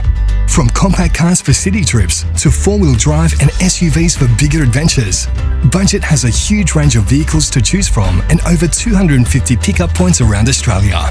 Make your next trip fast and easy. Head to budget.com.au and get to the good stuff sooner. Every massive moment lives right here. That is as good as you'll see. For Ream Hot Water and McDonald's, Triple M rocks footy, and the first quarter is coming up next. Yeah, it's been a long week. Now, it's finally time to put your feet up and watch your team work hard to bring home the win. Cbus Super is on your team too, working hard to provide strong long-term returns for after the final whistle. Cbus Super, making hard work pay off. Read the PDS and TND to decide if Cbus is right for you. Past performance is not a reliable indicator of future performance. Shut up! The footy's on Triple M! Triple M rocks footy. This quarter for titanium caravans. Stay off-road and off-grid for longer with a luxurious titanium caravan. Visit titaniumcaravans.com.au. Both teams have got their banners out. The cheer squads are ready to go. The MCG continues to fill up as the winless Blues take on Collingwood here at the Triple MCG. It's footy prime time For Mitsubishi Heavy Industries air conditioners, you can put your trust in the experts in air. Isaac Smith, Kate McCarthy, Nathan Brown not too far away, Ruby Schleicher to join us very shortly as well. But the two-man Ash Tour, the GOAT, the OG of numbers, is in position and he's primed for a big one. Hello, Chew. Certainly am, Jack, for this particular game, because even though Collingwood have won 10 out of the past 12 against the Blues, however, 4 out of their past 5 wins against Carlton have been by 1 goal or less. Just for the Blues, they're number 1 in the AFL, I should say, for kick clangers, 18th for disposal efficiency and differential, and they've committed 70 turnovers per game, which is the most of any team. If we look at the ruck duel, Darcy Cameron, he's the number 1 rated player at the Magpies, averaging career-high disposals and clearances. You look at Tom de Koning, he's the number 1 ranked ruckman in the comp, averaging the most number of disposals of any ruckman in the AFL, currently equal 3rd in the AFL Coaches Association Award. And finally, Jacob Wiedering, he's kept Brodie Mychek goalless in 4 out of their past 7 encounters. 2nd in the AFL, Jack, for intercept marks. That's a strong start by you two. Thank you. That's the sort of stuff that we like to see in these marquee matches. We like to see Ruby Schleicher downstairs on the boundary for Bob Jane T-Mart as well. Buy 3, get 1 free, plus instant cashback deals you can call or shop online today. T's and C's apply. Rubes, welcome to you. G'day, crew. Thanks for having me. Hopefully the rain holds up. There's a pretty interesting cloud coming over the G at the moment, so a bit overcast as Howie was hoping for, so hopefully we see a few big grabs from him. 17 degrees though, so not too chilly. Bit of a breeze down here, so we'll watch how that plays out throughout the game. For interchange, so Josh Dacos, Sidey, McCreary and Tim Membry starting on the bench for the Pies. Lord, Williams, Haynes and White on the interchange for the Blues. Will White is debuting today, 21 years old. He was the injury replacement for Jagger Smith when that top draft pick got injured. He was signed in Feb. He came 3rd in the VFL BNF last year, so quite an impressive youngster. And Vossi said about him, he's got lightning speed, so when he touches the ball, you'll know about it. A Blue supporter growing up as well, so a great story there. And the substitutes for the Pies, Ned Long, and for the Blues, Ashton Moyer. Great work by you. The Collingwood superstar Ruby Schleicher on the boundary for Bob Jane T-Mart's Nathan Brown joins us for the call of the game as well for the first time tonight. Brownie, good to see you. I don't want to start with a negative, but the catering at the MCG is an all-time low at the moment. I've just gone out there. There's no food. Isaac, I come in here, I wanted to have dinner before a great game of football. It is horrendous and they need to do something about it. Well, you've just rolled in, so you could have got something on the way for all of us, but we've been here for the last hour and a half and we've had the same service. Heavy traffic, Kate. Very heavy traffic. So you didn't want to start on a negative, but we're here now. Have you got anything positive that you want to bring to the table as well? This is going to be just about the game of the round. I know everybody's talking about Gold Coast and Adelaide, but this is Carlton Collingwood. This is Thursday night football, 90,000 people. The ground couldn't look any better. Carlton under the pump. Collingwood thinking they're back on the back of a very good pre-season. He's got all the hallmarks of a great game tonight. I think it's going to go down to the wire as well. Is it too sensationalist to say that if Carlton lose tonight, it's season over? Or is that a reality for them? Yes, it's too sensationalist to say. I thought you were going strong with yes, it's over then. I was like, Isaac. I'm off the fence. No. As a player, we would always be, if you could be 4-4 after 8 rounds, then you can really set your season up. So they can still be 4-4, and I look at their next sort of 5 games after this one: West Coast, North Melbourne, Geelong, Adelaide, St Kilda. They're all winnable games for them. So it's certainly not season over, and I'm a little bit bullish on Carlton in the sense that Two-Man just went through his numbers, but after their game last week, their game isn't it's not in terrible shape. It's just they're not able to score. A lot of their entries are coming more boundary. If they can get those more corridor and central, you'll see their kicking percentage go up, and then you see them winning games. They lost 3 games by a combined 41 points. They played a bad half, didn't they? Yeah, bad half football. Yeah, well, the thing that I'm sort of looking out for is their ball use before going inside forward 50. And Isaac, you're about going more through the corridor. And I think additional to that is they've had so many times where they've had an extra handball that they could have given or grass they could have taken in front of the contest. And that's what I want to see, the big change in their ball use tonight. We saw a little bit of it last week. And I think the thing that really hemmed them last week was Zach Williams going down. He was injecting some speed through the midfield, went down with that tightness or awareness in his Achilles, came off and was subbed out. They lost a lot of run through the midfield when he was subbed out of the game. So good to see him get away with sort of not being anything too serious and is able to use that speed again. Well, the whole team played fast last week. It was the fastest Carlton side we've seen in a long time.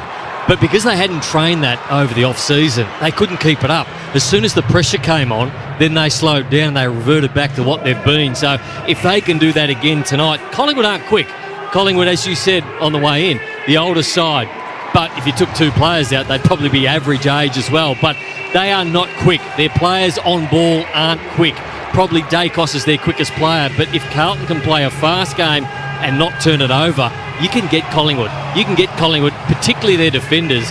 Darcy Moore, wonderful defender, but if you get him one-on-one, like anyone, he is susceptible. And we're just seeing him on the screen now. Sam Walsh, I expect him to have a big game. But what I want to see most out of Carlton is managing the moments that matter.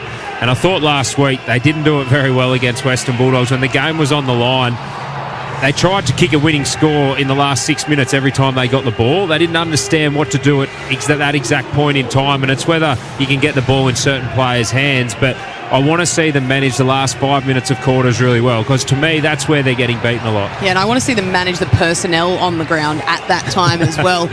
We saw Jack Silvani. He basically took Norton out of the game for 4 of the 4 quarters.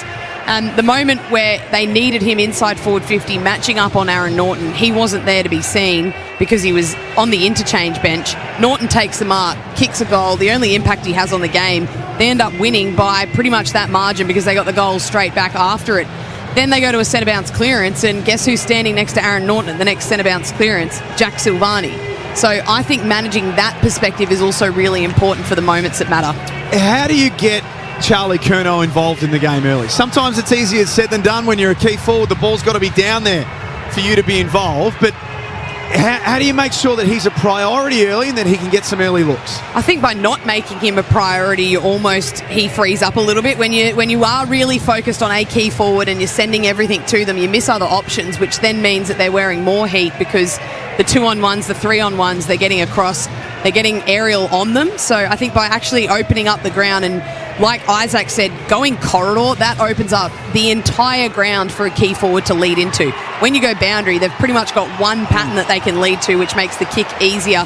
But I think he got way into the game last week. He kicked 3, he looked good. I think we all knew it was a matter of time before he got his touch back, and it only took him a week. So I think he's well and truly back, and I think he'll kick a few tonight. I reckon it's a 2-part answer in the sense that Carlton rely too heavily on certain players. So you need to see that middle tier lift, and they need a licence from the coaching staff to be able to lift as well. You see, every time there's a big moment, the Carlton superstars are the ones that are in those moments. Where you look at the better teams that are more complete over the field, it doesn't matter who that 18th player is on the field. They've got someone different always in that moment. But the other thing is, he's an absolute superstar. So when you're entering 50, if you take an easy mark, you hit him up. And I was fortunate to play with some of the greatest forwards that played the game in Tom Hawkins, Jeremy Cameron, Jared Roughhead, Lance Franklin.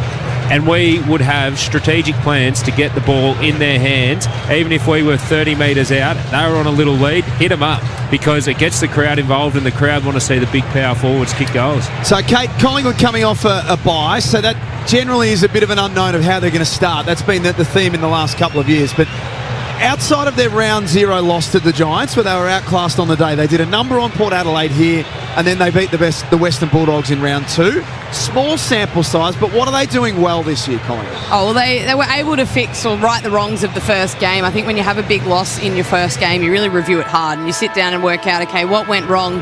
There was a lot that went wrong in that game, but sort of all this talk about them being too slow, too old, I think that kind of got quite quickly evaporated when they did do the number that they did on Port, and they had to fight quite hard for that victory over the Western Bulldogs. It was really on the line for a large number of minutes in that fourth term, and Steele Sidebottom, who had a moment he'd like back and then ended up actually getting it back by kicking the winning goal. So I think we've seen signs of them really improving. I like what Tim Membry has added to their forward line. I think it's given sort of Dan McStay a little bit less of a load to carry up there, speaking of Charlie Curnow for the Blues, and that at the moment it's him or nothing. But I feel like they've been able to share that load as a leading key forward or being an option up the ground. I think that's been really impressive, and I think they've just been able to find a way to win in their 2 games that they've had. Season on the line stuff tonight.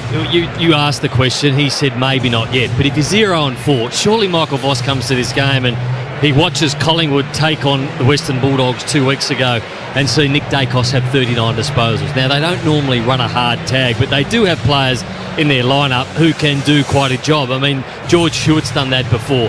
Even Adam Chera could do a run with roll. Surely Nick Dacos does not run around on his nose all night and get handball receives. Yeah, well, even Doherty, you could throw him into the midfield because we know he's a good defender, but he runs around the midfield a little bit now. But I'm not exactly sure because Carlton would be so hell-bent on playing their system and what they've trained over the summer. So, of course, someone's going to account for Nick Dacos, especially around stoppages. But the most important thing about Nick Dacos is when the ball's in transition and it's broken play, understanding where he is. That's where he racks up his big numbers and his most damaging numbers. So I wouldn't necessarily worry about him at stoppage because Carlton's one wood is their stoppage and they've got some big, tough midfielders in there and they can win their own ball. My thing would be make sure you have an awareness of where Nick Dacos is post-stoppage. Couple of minutes away from the bounce here at the MCG. Big crowd building as well. I know it's BT's gauge, but when you start to look up underneath the Shane Warne stand, Izzy, and you see big numbers all the way up to the top, sold out. It's just got something.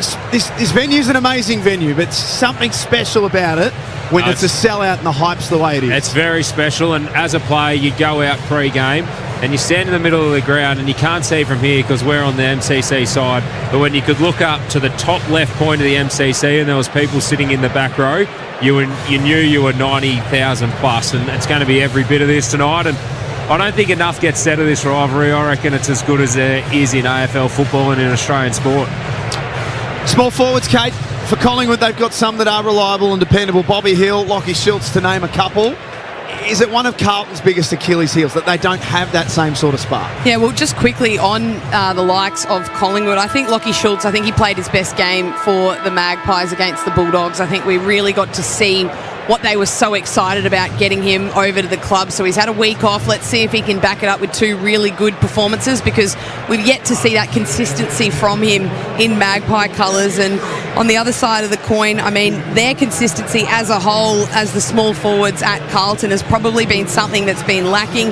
We've seen a few players float in and out of games, have moments. Jesse Motlop, he's had a few really big moments, and then in other games he's been a little bit fumbly and unable to really find the footy early in the match. So I think from both sides we need to see a little bit more consistency from their smalls. And if you had a tall like Charlie Curnow playing inside forward 50 and you're a small, surely you're leading up at the footy, and as soon as you know that that kicker has engaged with Curnow, you're turning around, you're getting rid of your opponent, and you're getting front and centre because you're either getting the crumb, he's taking the mark, or you're laying a tackle and keeping the ball inside forward 50. They got rid of their best small in Matt Owens. Yeah, correct. Ruby for Bob Jane Teamarts. We've had the toss of the coin. Blues won the toss. Paddy Cripps opting to go to the city end, so the right of your radio dial. Now, Nath and Jack, you guys are going to have your work cut out for you because it does feel as though there's a bit of a jumper clash, which is interesting. When you look at the back of the jerseys, they look very similar. They obviously Blues wearing their away white shirts, but they are wearing the dark navy tops. I messaged the Blues to say, you know, I thought the away tops were the white Guernseys. Turns out they're away Guernseys. They just have a different sponsor on the front, but they are the navy tops. They only wear the white if it's a clash. So I'm not really sure what classifies as a clash, but you guys are going to be working hard tonight. Who does the text go to when you message the Blues, Ruby? It goes to their media manager, Claire. Oh, not the list manager that you were talking to? No. Oh, there's a revelation. But if you're listening, it wasn't enough money. Turn it up a bit. Isaac, who's winning the game? Carlton. Kate? Yeah, I'm with Izzy. I think Carlton. Jamie Elliott looms large for me tonight for Collingwood. I'm not sure Carlton have got the best matchup for him, and I'm looking at McGovern, who likes to be that third man in. That is a big role, McGovern on Elliott. So we're ready to go here at the MCG. Big night, big crowd. Two old rivals going head-to-head. Carlton and Collingwood for McDonald's and Ream Hot Water. Here's Nate Brown.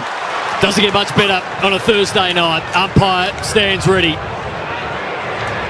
Push and shove by De Goey and Cripps as the umpire starts with a perfect one. De Coney won it first. De Goey ran after it. Socket off the ground by Houston. High up and under. Akers gets underneath it. Schultz got sat on his ass. Then gets back up and have a ball up. He went down early. Lockie Schultz. He very close to the ground he is too. Ball up, quick one. Cripps. The umpire now goes down. Cameron out of the pack. Bouncing forward. Myercheck with Silvani. Dacos, standing start from 48. Bobby Hill's over the back. Couldn't mark it. And the ball rolls out of bounds. Had the perfect sit. A good start by Collingwood. And that's what we were talking about pre-game with Dacos, that he didn't do his damage at the stoppage, but as soon as there was broken play, it was the guy sitting right behind the contest, able to get the handball receive off Pendlebury and launch it inside 50. Pinelli and Billy... Just a little bit Bobby of mist Hill. around, isn't he? I'll try and bail you out there. Bobby Hill mark. McGovern takes that to the boundary line in the forward pocket. Bit of rain coming down. Has it surprised you that Wiedering hasn't gone to Myercheck with such a good record on him? Darcy, hold the meter. Yeah, no, it has, Brownie. No, I was just thinking about it, Brownie. Give us a minute. You asked the question, so you know it's coming. It's thrown back in, forward pocket.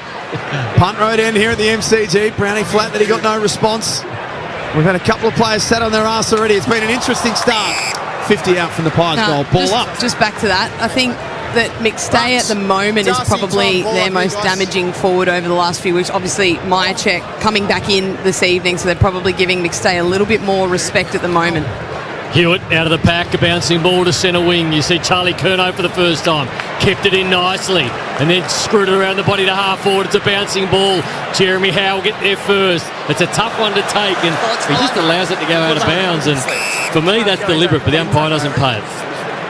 Of a boundary throw in early stages. Been a lot of stoppages so far. Ball ups, boundary throw-ins, no score. They've only played a couple of minutes. Triple M Titanium Caravan scoreboard. Stay off-road and off-grid for longer with a luxurious titanium caravan. Jump online and check it out. To Koenig, 50 out from goal. Cowan had his kick smothered. Here's Ollie Hollins at half forward. Gave a really hot handball. Brilliant tackle from Dacos. Hung on and made sure that Hewitt couldn't get rid of that footy, and he's caught holding the ball. And he'll enjoy that because Hewitt is spending a fair bit of time next to Dacos at the moment. His kick gets intercepted and the ball is now out of bounds. Cowan comes in and does the work.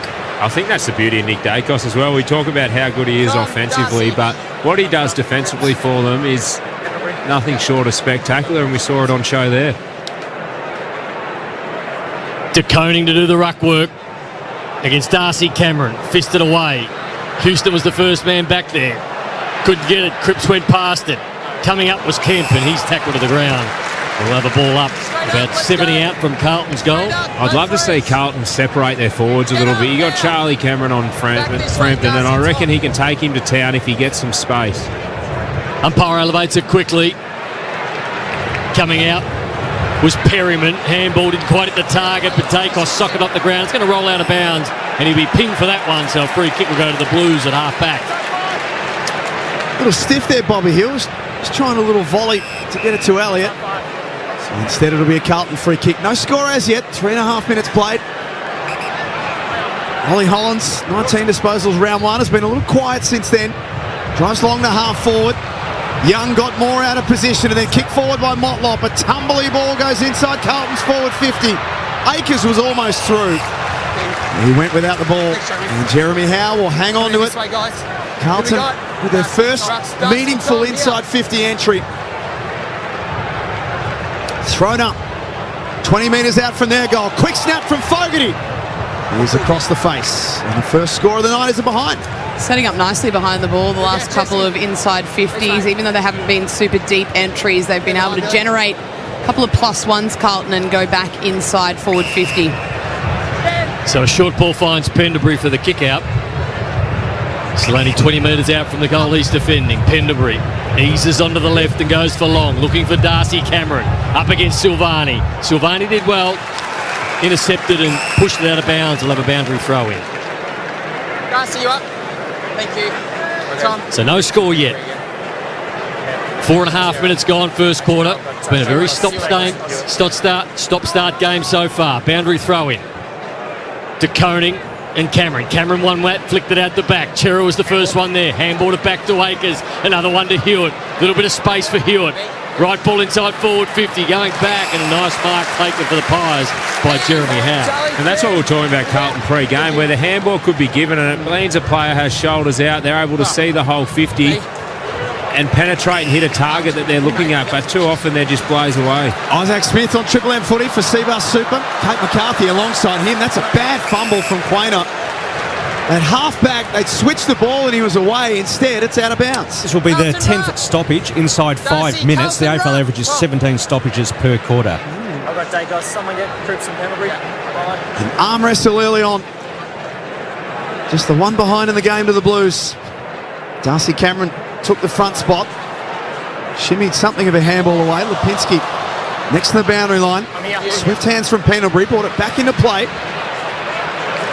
Outer side wing. Wiedering has a fumble and it's out of bounds once more. There's not much happening early on. That was good stat too, man. And Ruby and I last Saturday night had to do your job, and whatever Triple M are paying you, it's not enough. It's hard to work that computer. It just referenced the Blues actually average the most number of stoppages of any team in the comp. Well, there's been a few so far tonight, and here's another one. Boundary thrown on the outer side. Chera couldn't pick it up cleanly. Walsh gets his first look at it, and he'll get a free kick. Umpire's going to call play on advantage. Silvani at centre half back under pressure. Dances, went one way, then the other. Collingwood fell for it. Goes inside forward 50. Curnow gets it out. Cripps ridden into the back. Umpire says play on. Thought he was out. And now Collingwood get the ball out of the defensive end, and Lipinski's got some space. He's got plenty of room to explore underneath the Shane Warne stand. He has a bounce and now a second, and the Pies fans urge him to go forward, and that's what he does. Kick was good. Next link in the chain is Elliott from outside 50. Had Dacos driving by. Ball is going to travel. Just missed to the left. Good build-up from the Pies. And behind each Triple M Titanium Caravan scoreboard after 7 minutes. And that run then from Lipinski is the exact opposite of what we're seeing from Carlton. He went until a defender made a decision and came forward. That's what they need to do. Speaking of runs, dashes out of the defence and hits nicely on the centre wing. Gets Lewis Young. Hit a couple of surprising goals last week. Goes short to Akers, back to Young. Young always looks a bit nervous with the football. That handball's not great. It gives Crisp a chance. Kemp run over the top of it. Darcy Moore on to Houston. Houston at half back. This is the big kick into the middle, and it's a good one too to the outer side. They've got space everywhere at the moment. The Pies and Lipinski goes wide. Bobby Hill will get it on the bounce. He's about 55 out, but he doesn't get on the bounce at the end. It's skidded in front of him, beat him to the boundary. Oh, the boundary thrown on the outer side. Both sides are one behind. Early stages first quarter. Twice we've seen Carlton lose their far wing structure, and it's allowed Collingwood to get out. And what hurt even more was Stewart's trying to tag Dacos. He has to go up onto and lay the tackle, put the pressure on, and then Dacos gets the ball and has a shot on goal. Side bottom off the left after a handball from Lipinski. Good kick to the hot spot. Myercheck back in tonight, had it, and then dropped the footy. 48 out from Collingwood's goal. Carlton try and handball their way through. Chera was swift to Walsh into the corridor, and here come the Blues. Akers, right foot ball to centre wing to Lewis Young. He got underneath it. Now he's got a bit of an issue because Darcy Moore beats him to the footy on centre wing. They'll have a boundary throw in. It was a promising build-up for the Blues, but a poor skill error. Made it a lot harder for Lewis Young then. Obviously the kick didn't go where they wanted it to, but the lead was actually on the possession before. They just sort of refused to look at this open side, and then you compare that to Collingwood, who are so happy to take that far wing when it's on offer. Perryman doing the job on Cripps at the moment. I'll get his numbers from you, Ash, in a minute. A free kick. He's going to go to the Blues. First gamer. Will White gets his first touch of the yellow Sharon. It's a nice one too. Tassard, who's going to be run down. Didn't see them coming. Once he's left, handballs back to Silvani, and that's a high up and under. Good luck marking that one. The Coney camped underneath it.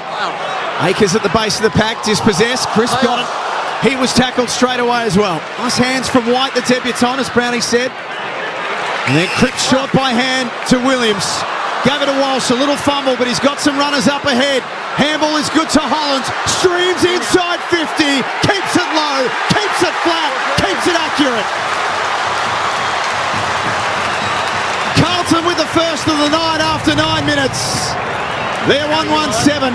Collingwood one behind on the Triple M Titanium Caravan scoreboard. Well, not everything he's done tonight's been absolutely clean, but Sam Walsh has certainly been given a licence to take the game on already. Handball receives, he's tackling, he's in and under, and he's involved in most of Carlton's forwards thrust. So he's obviously, Kate, been given that licence to take the game on. And the couple of passages of play that led to that goal, a couple of forward handballs. That's what we like to see.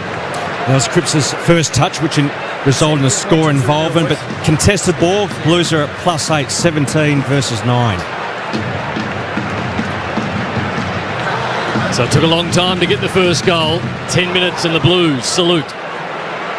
They lead by 7 points. Titanium Caravan scoreboard. Stay off road and off grid for longer. The luxurious titaniumcaravan.com.au. Back in the middle. Darcy Cameron kicked one that went sideways, then backwards on the bounce. Dacos brilliantly got it. Handballed it unbelievably to himself. How good is he? He handballs it and it went to himself.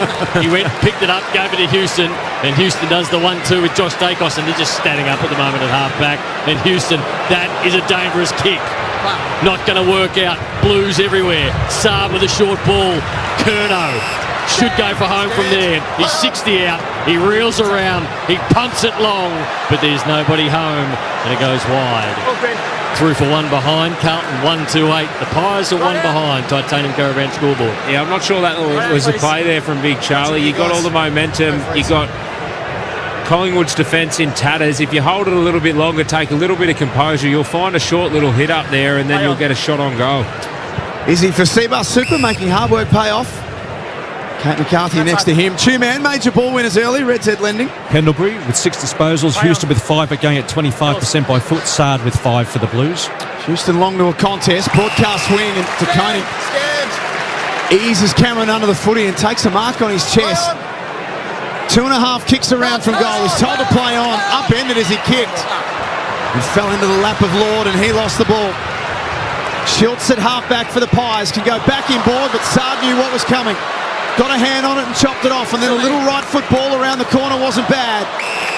Darcy Cameron drifts back and marks for the Pies. Cameron goes wide. He finds Billy Frampton. Frampton a short ball to Houston in the back pocket. So a slow build up for the Pies. Houston. Very damaging by foot, goes long, looking for Myercheck. Fisted away by Young. Sylvania at ground level, the handball was good. Run down was Walsh. Got it to Cripps though. Holland's the goal kicker. He's tackled, drops the football, and that'll be a free kick. Collingwood at half back, the big fella, Darcy Cameron. Ruby mentioned the jumpers, Kate. Ollie Hollands was legitimately about to handball that to Jordan De Goey. I was just about to say exactly that. I'm struggling from up here. It's that backside of the jersey. Yes, when they're sort of facing you, you can see the stripes of the Magpies, but from the back, they look very, very similar. Carlton 1-2-8, Collingwood one behind. Triple M Titanium Caravan scoreboard. Jack Crisp steps around in game number 241 in a row tonight, closing in on the record.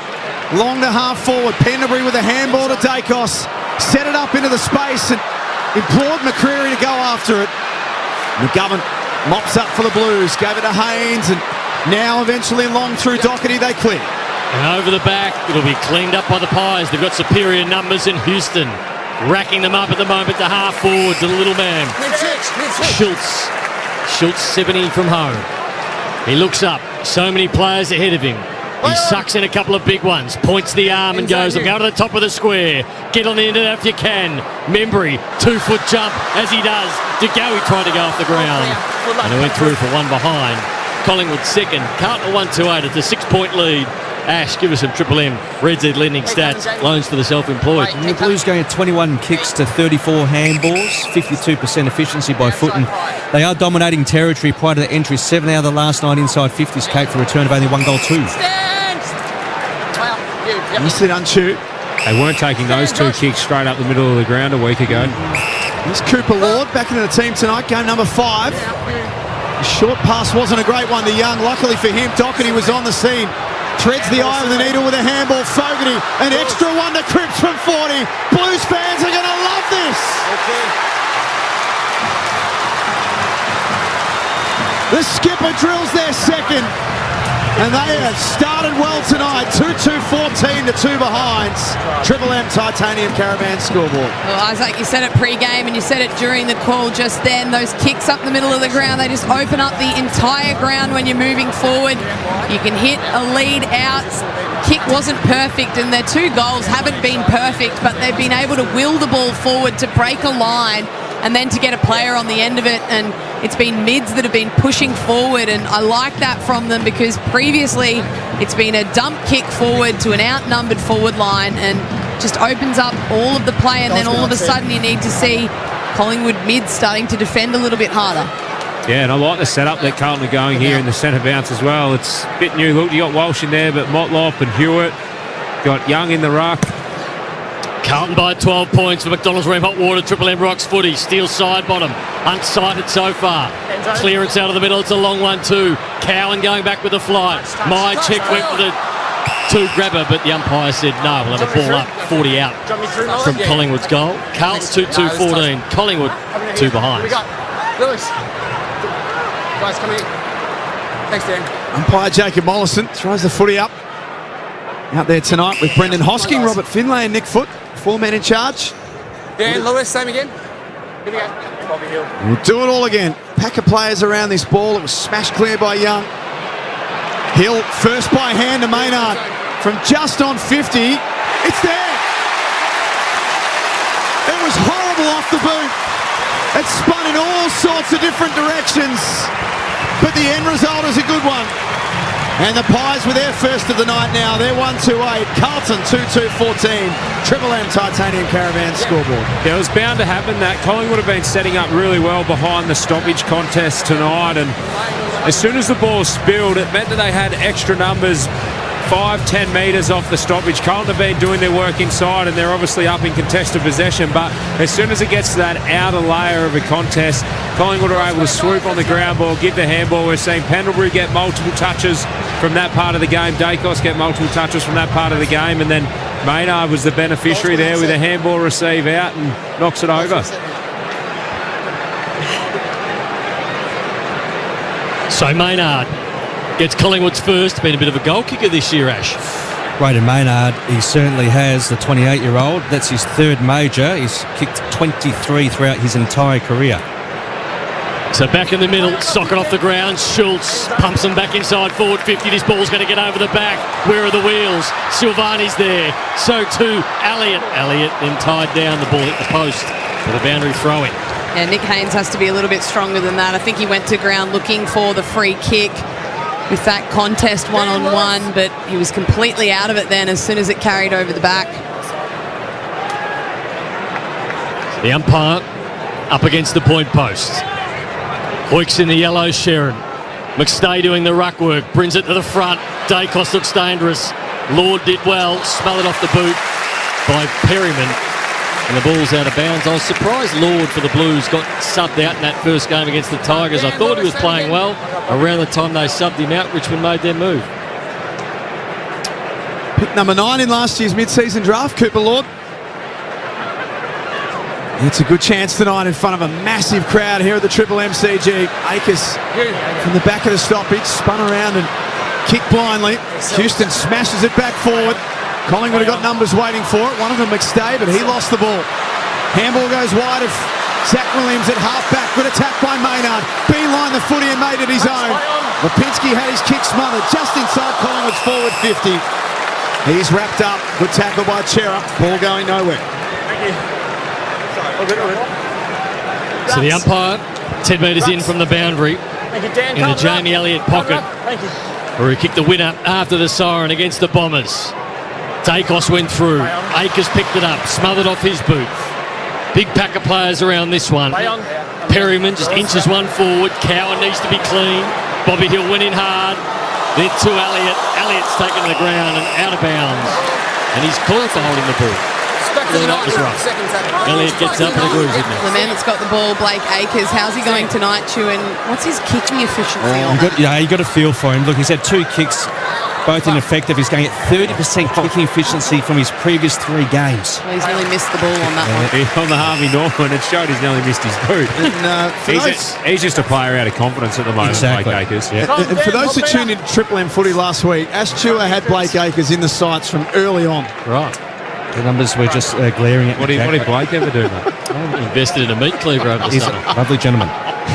Savage. Just can't kick at the moment. And his handball stolen away by Pendlebury. Always just that little split second extra time over the top to the goal here.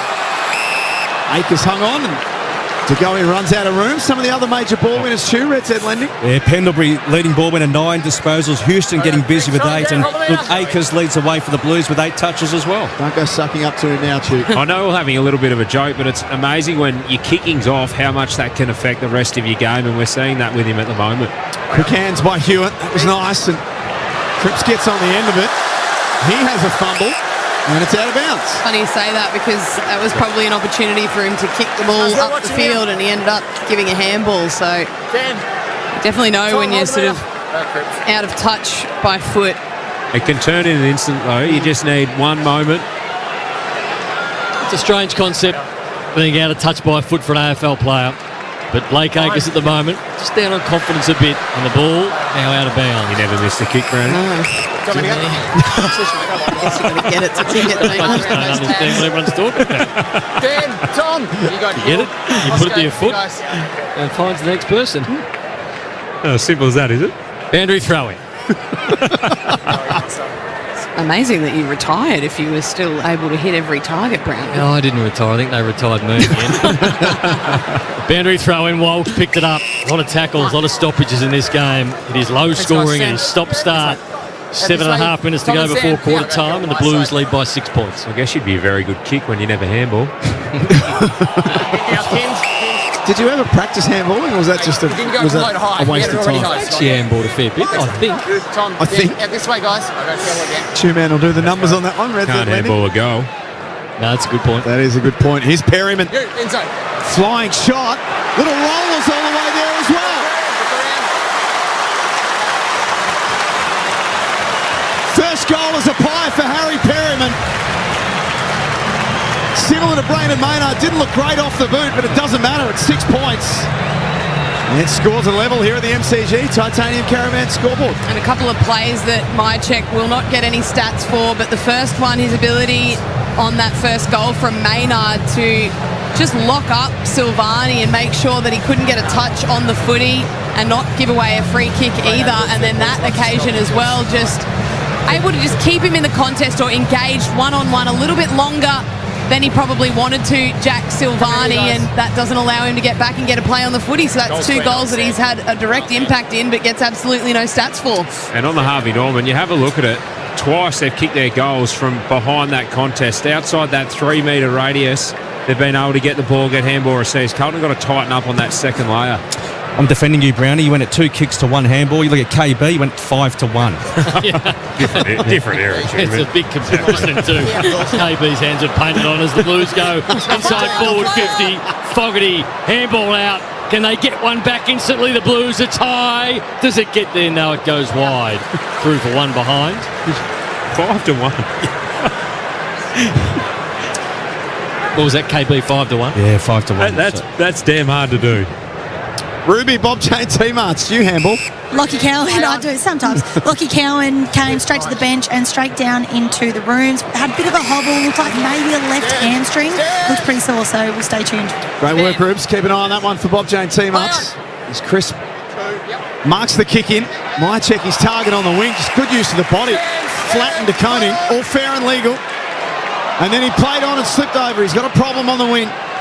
He's got support through Crisp, and now Maynard, who's kicked a goal already in the quarter. Carefully measures a pass to McStay. Productive build-up here from the Pies. Dacos pulls his kicker in the pocket. He fell over, and Haynes has paid the mark. Good body work. I think he went to ground a little easy as well, which didn't work in his favour. Yeah. Silvani has it at centre-half back. Collingwood have just seen the big screen in the replay, not happy. Short ball to Lord. Lord into the middle. This is a big play for the Blues if they can get up. Chera, nice mark. Got runners everywhere. Torches them all. Went with the small ball. Found Lord again. Lord in the middle of the MCG. Just has to slow it down a bit now. Goes wide. Collingwood reset behind the football. Haynes to the outer side. Inside forward 50 and the lead comes up. Lewis Young chips it over the top and into the pockets. Willie White. The first game up. And he's about 40 out, 10 metres in from the boundary. And this for his first goal of AFL football. Does he have the distance, Brownie? Absolutely. He went back like a forward. Mid switch, mate. Seeing the pictures of his family in the crowd at the Harvey Norman replay. You can move across, mid switch. So here he is, Willie White. 45 out. 80-degree angle. High ball on the left. Through for one behind. And the Blues lead by 2 points. 2-4-16. Collingwood 2-2-14. Using far more of the ground so far in this game than we've seen in previous fixtures. So good to see they're taking the kicks through the corridor, but then they're also happy to take what's on out wide but not stay on that line. And they're looking forward, Kate, every time they get the ball. Kate McCarthy and Isaac Smith all over it. As per Receiver Super. Akers gives to McGovern, and Carlton get another inside 50 entry. Can they try and mount something from it? Whistle. He's going the Blues' way. The Pies' way, I should say. Try him back on. Billy Frampton. So on the Harvey Norman replay, LG 2024 TVs, price to clear, hot tech deals, and $1 betting upsize deal. Silvani left his opponent. The other man was covered by a Carlton player who's very lucky to get away with that. The ball's out of bounds on centre wing. Yeah, you're right, Brownie. Very lucky. Came forward with no real conviction. He didn't need to either. Doherty had marked his direct opponent, so lucky to not be made to pay for that one. So the boundary throw in. Cripps stands aside. Scotty Pendlebury. Cripps. But it's crisp on this occasion. It works his way through the traffic. Bounces one inside forward 50. Meeting it full chested. Carlton defenders through Sard. Sard goes wide. And Akers just slows it up. McGovern, this is the big kick for the Blues. Can they get it in the middle of the ground? They do. There's a really good kick to Motlop. Motlop plays on. Right foot inside forward 50. Fogarty should have taken that mark. Put it to ground. Coming in was Lewis Young. Laid the tackle. And will have a ball up. They should have done better than the Blues. You can tell that Carlton have been told to use the corridor during the week because their wingers aren't spreading out and getting boundary and opening the ground up. They know the ball's coming through there and want to backtrack. Out of the ruck to Koenig. Had his kick smothered. 3 minutes and 40 left in this first quarter. Carlton 2-4-16. Collingwood 2-2-14. Triple M Titanium Caravan scoreboard. Smart underground handball from Josh Dacos. And now Pendlebury has a fumble. We did have a little bit of rain before this game started, and we're starting to see more players drop the ball.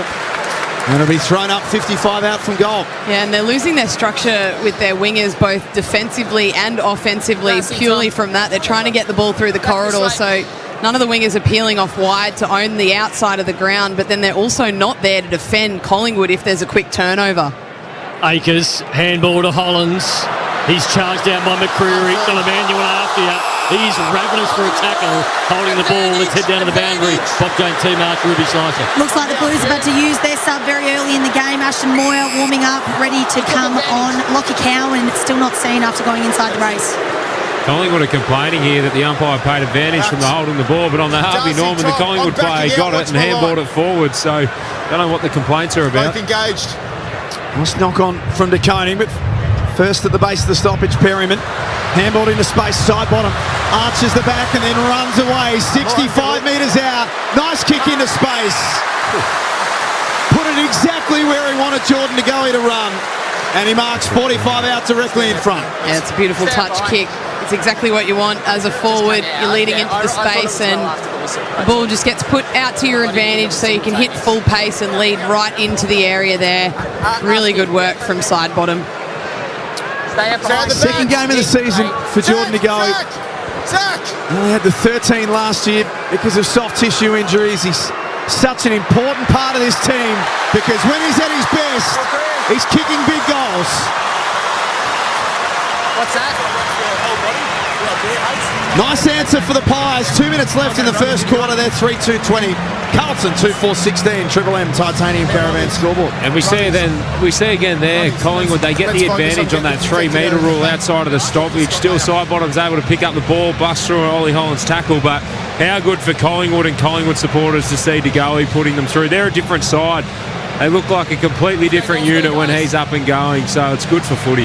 Harry Perryman, in addition to the Collingwood side, obviously finding his way in the structure the first couple of weeks, but he looks like he's having a pretty impressive first term. Yeah, spot on, Kate. Number 1 ranked player for the Pies, 8 disposals and a major. And just a concern for Carlton. So last week they conceded 4 goals inside their D50 from stoppage. They're the worst team defensively this season. They've already conceded 2 already in this first term.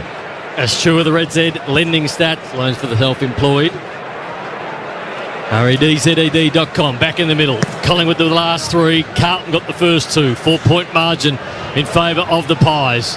De Koning handballed it up. Cripps didn't know whether to go down and pick it up or go through with the football eventually. They got a high one from De Goey. Feeds the ball to Sard, who ran past Pendlebury like he was standing still. Pumps one looking for Curnow. Curnow works his way to the front and marks it. 45 out directly in front. And Carlton need this just before quarter time. And it had Curnow's name written all over it, but it was a brilliant lead and a brilliant bit of forward craft. He ran Frampton into the other opponents that were contesting the ball, and he knows that his athletic ability allows him to outreach anyone, and just a really strong mark. So a kick from 50 to put the Blues back in front. Wind is blowing big time at the MCG, but that is dead straight. Curnow gets his first, and they're back in front by 2 points. Titanium Caravan scoreboard. Well, give him the opportunity to do it, and he will. Went back and nailed that one. Important goal, and important for him to get into this game early, because when he kicks a goal early in the game, he tends to have a fair bit of impact then, and that's a player that Carlton want up and firing. They're a little bit stiff there, Collingwood. I thought the free kick to Cripps was fairly generous. De Goey was just running through and trying to be involved in the contest, but the beauty for him is that they looked corridor again, and then they get the opportunity to hit a player up in that 45, and when you're in clubland, you talk about that 45 arc a lot inside forward 50, and Carlton are penetrating that tonight. What are the numbers telling us, Stu? Red Z Lending? Blake Acres, I'm not trying to get on his good side, but he's the number one ranked player. 12 disposals. He's also had 4 tackles and a couple of clearances. You can't be doing it, too, man. You wrote him off early. Got to give everyone a chance. Free kick to the Blues. De Koning out of the middle. Wastes no time and pumps it deep. Kemp cleared the path for a couple of Blues, but Houston assessed it well, weighted down, and lays off a handball to Josh Dacos. A flat ball on the bounce to McCreary. Outer side wing. Hollands was clever. Managed to avoid a tackle, then gave a handball away, and then Nick Dacos hung on for a little too long, and it'll be a Cripps free kick, 75 out from goal. Cripps wastes no time. Goes to the pocket. Frampton's got his name over this one. Handball by Darcy Moore, and the ball goes out of bounds. A boundary throw in. 38 seconds to go before quarter time. You just love to see a little bit more direction with that kick. Charlie Curnow was leading out at Cripps, and he got to a point where he thought the kick wasn't actually for him and turned to go front and centre. So if he can just sit it up, not kick it as hard, give his forward a chance. Boundary throw in. Acres on the back part of this pack. Smothered off the boot by Tom De Koning. Has another crack at it, but goes really wide and squeezes it in for a behind. 27 seconds to go. Carlton 3-5-23. Collingwood 3-2-20. Isaac, you feel like those dump kicks inside forward 50 for Carlton when there's not much on. They're long, they're high, so it gives the defenders an opportunity to come across. I'd like to see them just a little touch kick, a little chip kick a little bit further out from the square so that a forward can actually lead to it and potentially take it at its highest point without a whole heap of Collingwood defenders in the way. Well, the beauty about that as well, if you go that little shorter kick, it brings your forwards, your small forwards into the game if it hits the ground. High contact, Carlton. Blues free kick, but time might beat them. Walsh takes the advantage. There's 7 seconds left. His kick's going to fall short. But it's a positive start for the winless Blues at quarter time. They lead 3-5-23 to Collingwood 3-2-20, and a bit of a dust up on the wing. Sam Walsh and Nick Dacos involved, and now they come from everywhere. High tension, high drama here at the MCG. Nick Dacos still with plenty to say as the team starts to break away now. It is the Blues who lead by 3 points at quarter time. Isaac Smith and Kate McCarthy alongside Ruby Slicer, Nathan Brown, Ash Stewart and Jack Everin with you. And for McDonald's and Ream Hot Water, Triple M rocks footy. That quarter, the Titanium Caravans stay off-road and off-grid for longer with a luxurious Titanium Caravan. Visit titaniumcaravans.com.au. For McDonald's, Triple M rocks footy. Hot honey has dropped at Macca's for a limited time only. Embrace the drip. Every week on Mick in the Morning, you'll hear from one of the biggest names in the game. He stands there like a Goliath. Club captain. And he bombs away. All-Australian and Premiership captain. Number 11, the captain of the Melbourne Football Club, Matt Gawn. review of the round tomorrow after 7 on Mick in the Morning with Rube, Titus and Rosie. Triple M. Get yourself a new Bailey aluminium step extension ladder, the quickest, most compact conversion ladder available. Enter the draw to win one of 2 $1,000 gift cards. Limited time exclusively at Bunnings. The new Hot Honey Chicken range has dropped at Macca's, featuring the Hot Honey McCrispy, Hot Honey McSpicy, and Hot Honey dipping sauce with chicken McNuggets. Embrace the drip at Macca's. Available after 10:30am for a limited time. Tell the sun to get. I'm trying to sleep in if you don't mind. Tell the sun to get. And block out the light, screen away blinds. Screen away blinds. If you're working in the night, sleeping through the day, sun shining through your window and it just won't go away. Tell the sun to get. And block out the light, screen away blinds. Screen away blinds. Hey, have you checked out Harvey Norman Factory Outlets? It's the place for great deals on carton damage and ex-displays, factory seconds, and new in-box run-out models, all at reduced prices. Whether it's Samsung fridges and TVs, Asco washers and dryers, or Fisher & Paykel ovens and cooktops, plus lots more, we have something to suit every budget. Bring your ute, bring your trailer, or have it delivered. Harvey Norman Factory Outlets. Look for the big green buildings, Dandenong, Richmond and Epping. If you're a driver, rider, pedestrian or bystander and have been injured in a road accident, you could be entitled to compensation. For advice on all your entitlements, which could be in the hundreds of thousands, call Arnold Thomas & Becker Lawyers. And if you don't win, there's no fee. G'day, Brownie here, and I'm feeling a rudder. Why? Because footy is back. And the only place to watch footy live this Saturday is on Fox Footy, available on KO Sports. Can you believe it? Yep, exclusive live Saturdays in 4K with no ad breaks in play. Now that's worth singing about. Get on board KO Sports and sign up today. Hello, Frank Walker from National Tiles. Have you ever dreamed of having the world's best Italian-made tiles in your home? Right now at National Tiles, select any one of our 17 very popular standard range tiles and we'll upgrade you to the world's very best Italian-made tiles absolutely free, saving you a massive $4,000 on an average 80 square metre order. Yes, have the world's best Italian-made tiles and depending on quantity, save up to $4,000 or more. But you'll have to be quick, so rush into National Tiles now and save. Conditions apply. A great plumber doesn't just keep up, they stay ahead of the game. And with the industry shifting toward energy-efficient solutions, heat pumps will be crucial for future jobs. PICAC helps you stay on top of industry standards with expert training. Right now, we're offering free half-day courses on the quality and compliant installation of hot water system heat pumps. Spots are filling fast, so register now at heatpumptraining.com.au. PICAC, your centre of excellence in plumbing industry training. Shut up! The footy's on Triple M! Triple M rocks footy. This quarter for Bunnings Trade. Load up on landscaping at Bunnings Trade. It's the Blues who have their nose in front slightly at quarter time, 3-5-23 to Collingwood, 3-2-20 goal kickers, Hollands, Cripps and Curnow for the Blues, DeGoey, Maynard and Perryman for the Pies. Ash Chua for Red Z Leading. What do the numbers tell us from that first quarter? Well, the Magpies, 18 out of their 20 points have come from stoppage, 2 majors inside their attacking 50, but the Blues are leading the contested ball by plus 10. Combined, De Koning and Akers have had 15 of them. Ruby Schleicher downstairs, Bob Jane T-Marts, who've got a great buy 3, get 1 free, plus instant cashback deals. Call or shop online today, Rubes. Well, the Blues have struggled to run out their last 3 games, so disappointing that they've lost Lockie Cowan so early on in the game. He's out with his left hamstring. Ashton Moyer was activated. The biff continued for about another minute after you threw to the break. Jackie Hev and Braden Maynard and Adam Sard had some choice words to each other. Also, Laura Kane and Andrew Dillon sitting right in front of me in the AFL box, and I thought I'll message Kano and see what she thinks about the jumper clash. I said, surely this qualifies as a jump clash, and a flat out no. So Kano giving me absolute donuts, which is good. What about Ruby just flexing and saying, I'm texting this person, I'm texting that person?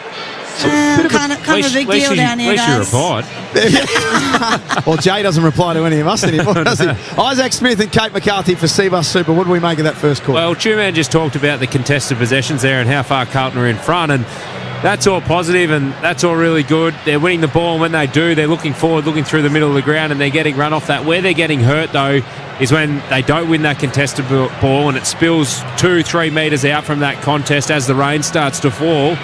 Collingwood are getting the advantage on the outside of the contest. So if they don't win it and execute their disposal correctly, then Collingwood are getting on top. So we're seeing two different games, Carlton on the inside, Collingwood on the outside, and it's a very even game of football.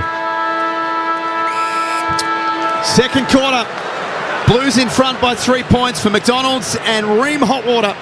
If your hot water needs replacing, go for one that's steady, hot and strong. And you can ask your plumber to install a Ream. That rain, as Isaac said, is really starting to get heavy. Blues win the clearance. Lord, handball over the top to Cripps. Still inside the centre circle. Got boot to ball. Umpire said play on. Pendlebury picked it up as if it was a dry Sharon and then sweeps a handball wide to Dacos. He cuts back in ball to Pendlebury. Misses him by hand and now to Koning on the up to Walsh in the middle of the MCG. Toe pokes it forward. Bouncing ball. Quainer gets there first in front of Curnow. Paddles it. Frampton picked it up nicely with one hand, though. They've got him. The umpire's going to ping him. They'll be holding the ball. Really clever from Sam Walsh to just get a boot on that and get it forward. So Motlop feeds it to Doherty. Doherty sets it up. Darcy Cameron in the way. DeConing come in. Fist to the ground level, but it's only Collingwood. Short ball by Maynard. He found Chris. And he went about 13 or 14 metres. Chris looks for Quainer. Hugs the boundary line with a kick. And he doesn't let him down. He's been a consistent part of this team now, Isaac Quainer. Only missed the one game in the last 4 years. His kick wasn't 15, and Pendlebury is continuing to accumulate. We'll get his numbers in a moment. McCreary dropped the mark right in front of the interchange bench, has a second go at it. Just kept going and eventually got a little kick forward. Haynes to Hewitt. That handball was red hot to McGovern, who fumbles. Dacos to McCreary. Tap on was nice. Elliott tucked away. Right forward pocket. And it goes across the face and hits the behind posts. No change to the score. Scotty Pendlebury, he's the leading ball winner for the Magpies, Jack. 12 possessions, 5 of those contested. Stand. The Blues bring it in quickly and they find Kemp. Kemp short ball to Lord. Lord plays on to half forward looking for Curnow. 2-on-1. Needs to bring it to ground. Don't worry about that, Charles. Just take the mark. Go back. Kick it to DeConing. Bouncing ball to Koning. He was too big. It's wet. He needed it up a little bit. Handball back towards Pendlebury. Pendlebury to Dacos. That's Josh Dacos. Looking for Membry. Couldn't take it. Coming in was McGovern. Did well, intercepted, but then McGovern does what McGovern does sometimes, and he butchered the footy out of bounds. Yeah, it was brilliant by McGovern, though. He came off his man and pressed really hard. He was able to take the intercept mark. Usually you get the spoil there, but Carlton just McGovern there. Curnow on the other side. Doherty getting the handball receive. Just take your time, take a breath. Something will open up. Execute the skill. Four-time premiership winner Isaac Smith on Triple M footy. The All-Australian Kate McCarthy alongside him for Seabus Super.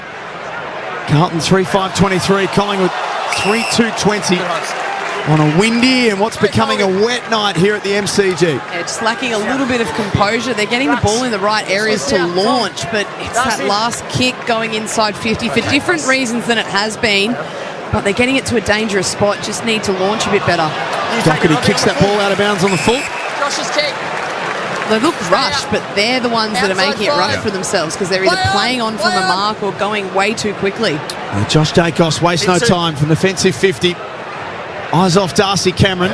Ball gets out the back. Membry in good position. So was Elliott. He gathers first and then gave it to Nick Dacos, who fumbles again. Said that a couple of times tonight about the little champ. He's weedering with his first disposal, which is not a good one.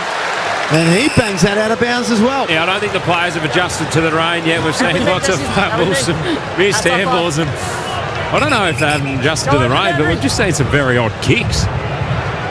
There's nothing worse when it starts raining and there's that moisture, the surface moisture on the footy, and then someone absolutely belts a handball at you from about 5 metres away. No, thank you. And it goes straight through your hands. It's wet and it's very windy as well. Josh Dacos to half forward. Wiedering, that's a brilliant mark in the wet. Bounces up, got it to Doherty. Doherty on the paint. High ball, looking for Lewis Young. Darcy Moore came in from the side and did well. Fisted away from him. Picking the football up was Dacos. The Josh one. Now to Doherty. Doherty gave it back. Fumble. Nick Dacos comes in. Carlton get a free kick.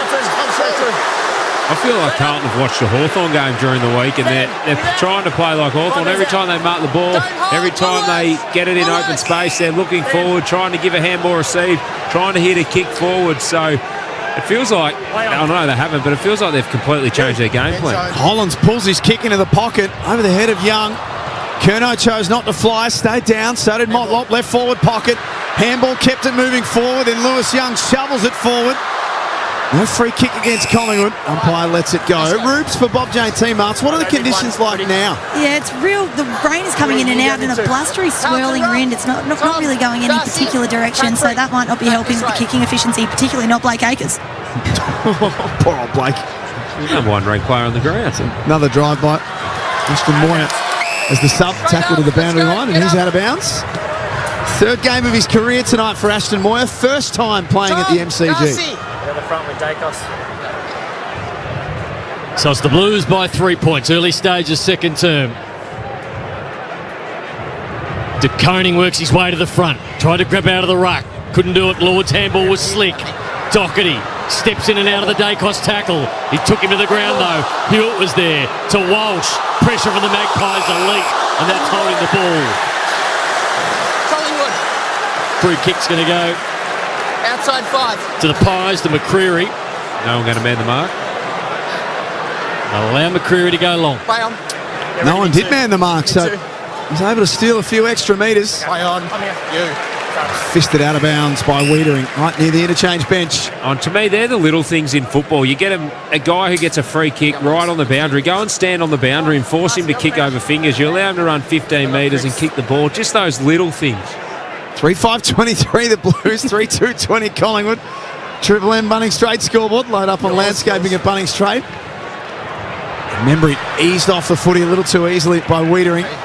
Defers back to Silvani. His chip kick misses the target. Side bottom clever.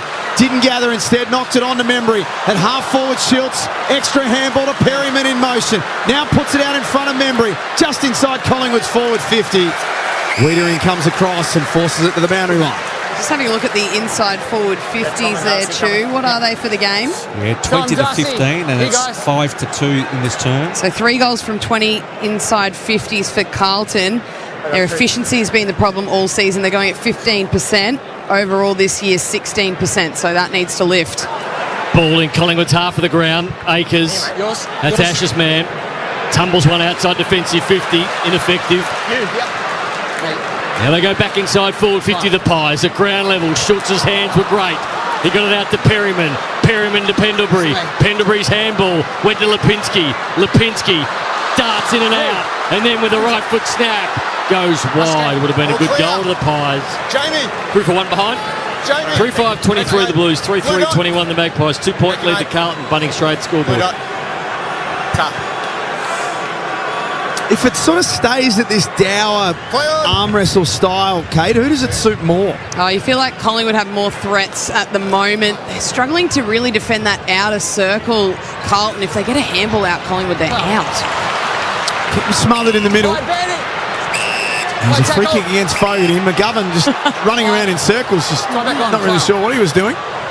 He was out, then wasn't sure whose free it was, so he stopped. Then he heard it was there, so he went to take off again, but you can't do that, Mitch. Fogarty shifts wide to Doherty.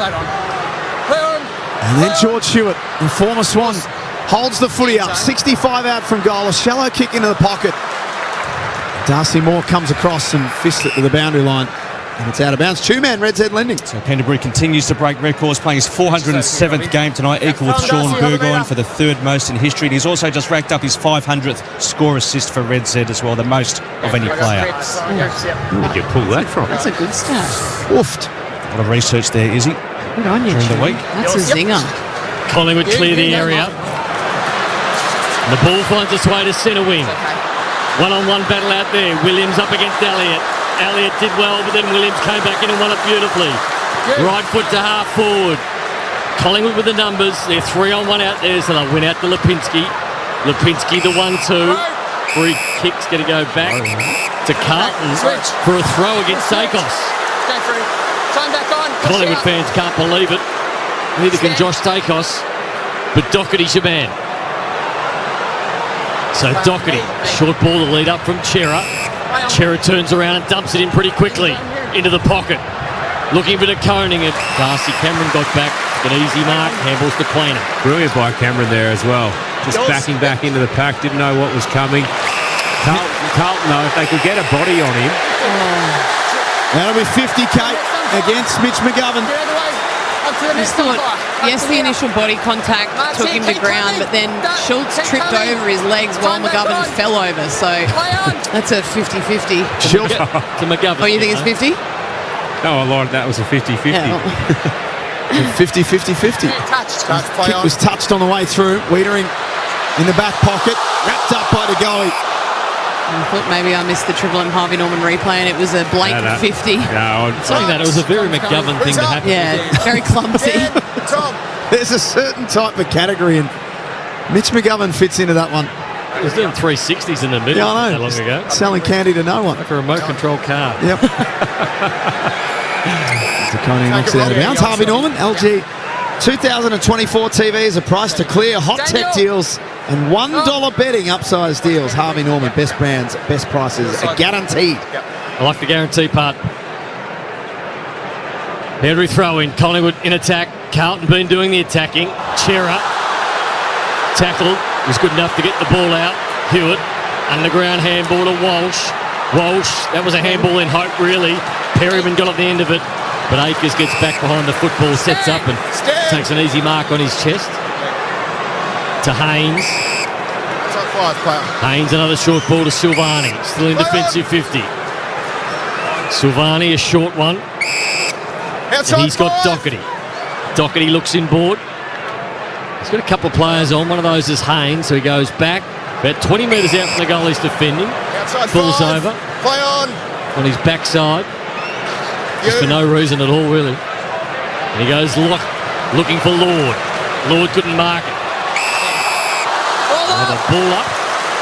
Not much going on in this quarter. Nobody's kicked the goal yet. Carlton lead by 2 points. When you get a chance, Stu, man, Akers numbers, I feel like he's been the best player on the ground. I'll just double check. Spot on, is he? You're all over it. Number one ranked player with 15 disposals and 4 tackles. It's the redemption game. Ash Chua for Red Z Lending. Side bottom, wide sweeping handball. First to get to the Sharon though was Nick Haynes. Handball to Lord over the top. He didn't want the footy. Was about to be tackled. Dacos gave it away and then Sard with a little bit of run and dare and then a tumbly kick to half forward. Curnow out of position on Frampton. Pies defender did well to keep him away from the footy. Now Houston gathers. Kicked off the ground by Cripps. Maynard was there on that last line. Works together with Frampton. And he kept it low. Not a good kick and a turnover. Straight back to Chera. Wants to move it quickly. He's got Cripps on. It gets over the back and he misses everybody. And the ball's out of bounds, so another wasted opportunity for the Blues. He's not delivering the ball to the advantage of the forward that's there.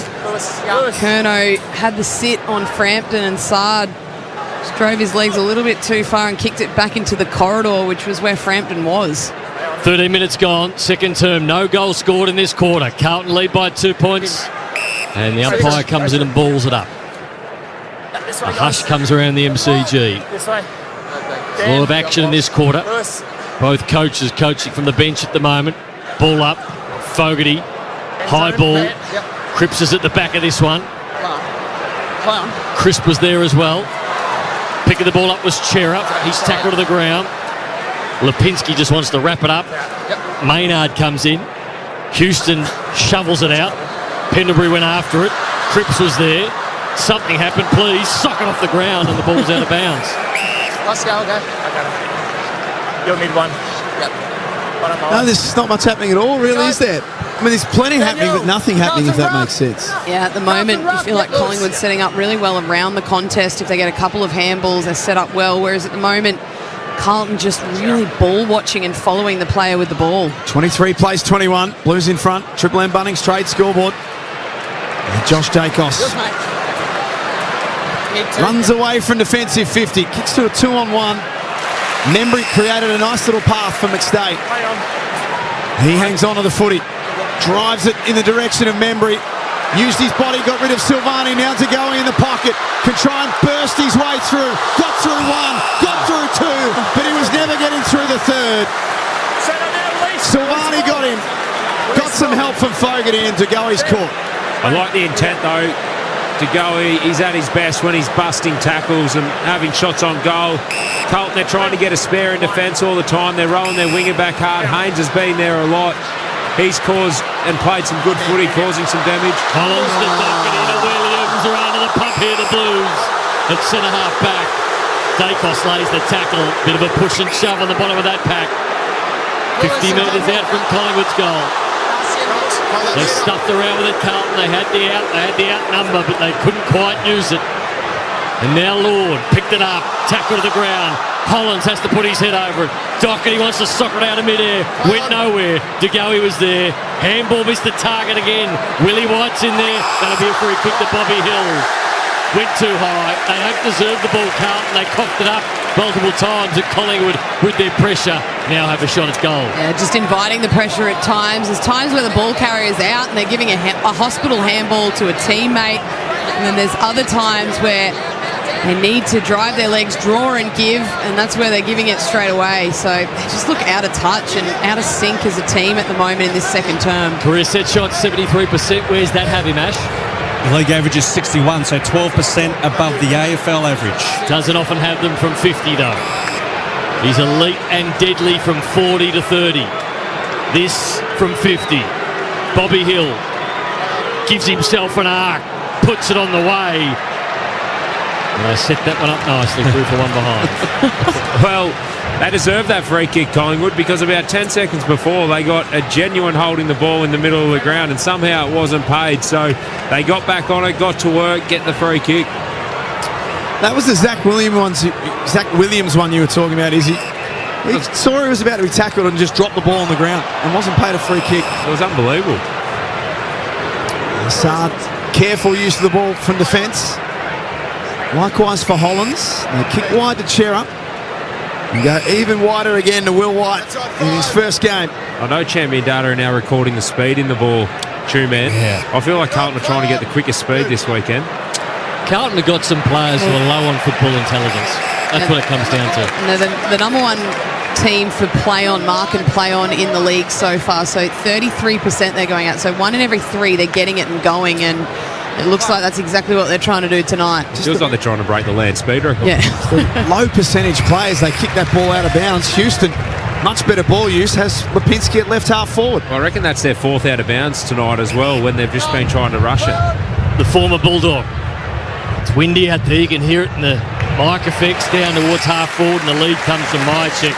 And he is good enough from there. He'll have to kick it from 55. He's about 10 metres in from the boundary.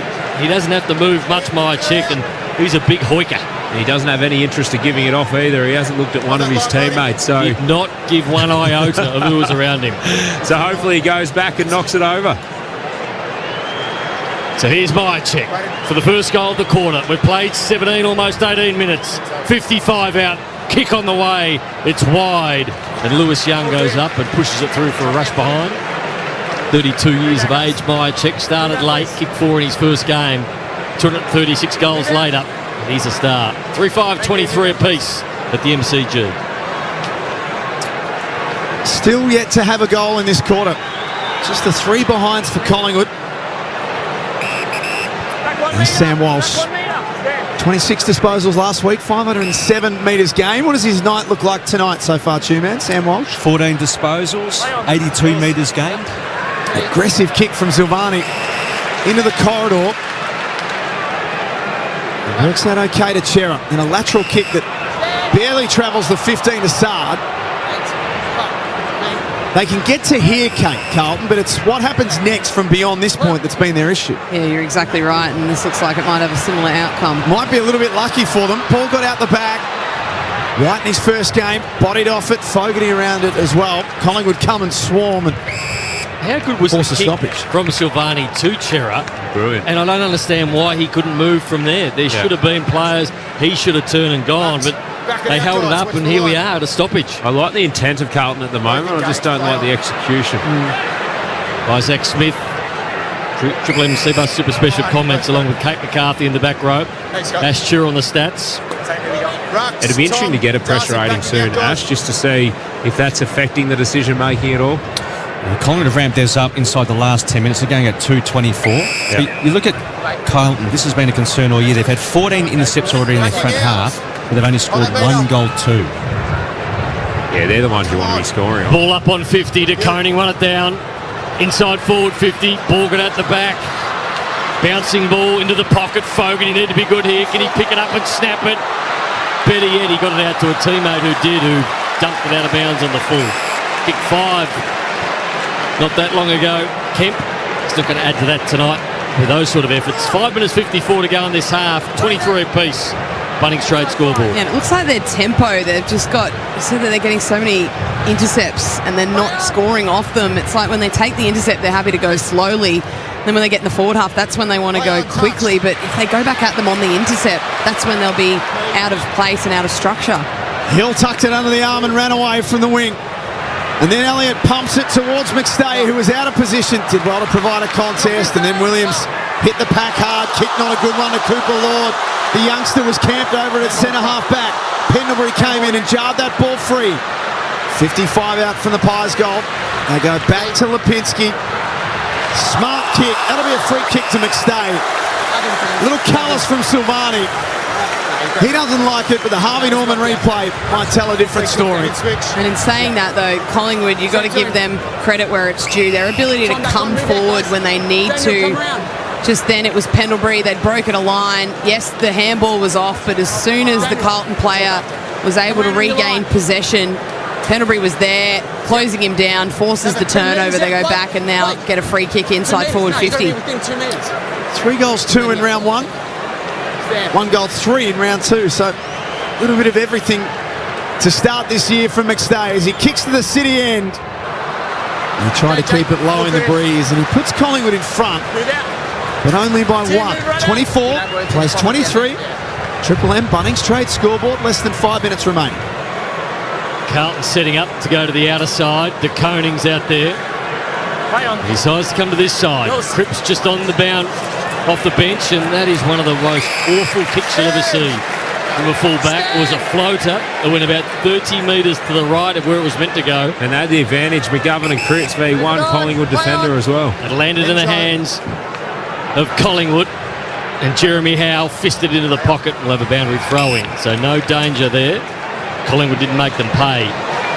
I know Collingwood have ramped up their pressure and you're saying it was 220 plus, but the Carlton players need more composure. They need just to settle their minds when they get the football and understand what the best decision is at that point in time. Cameron flicked it out the back.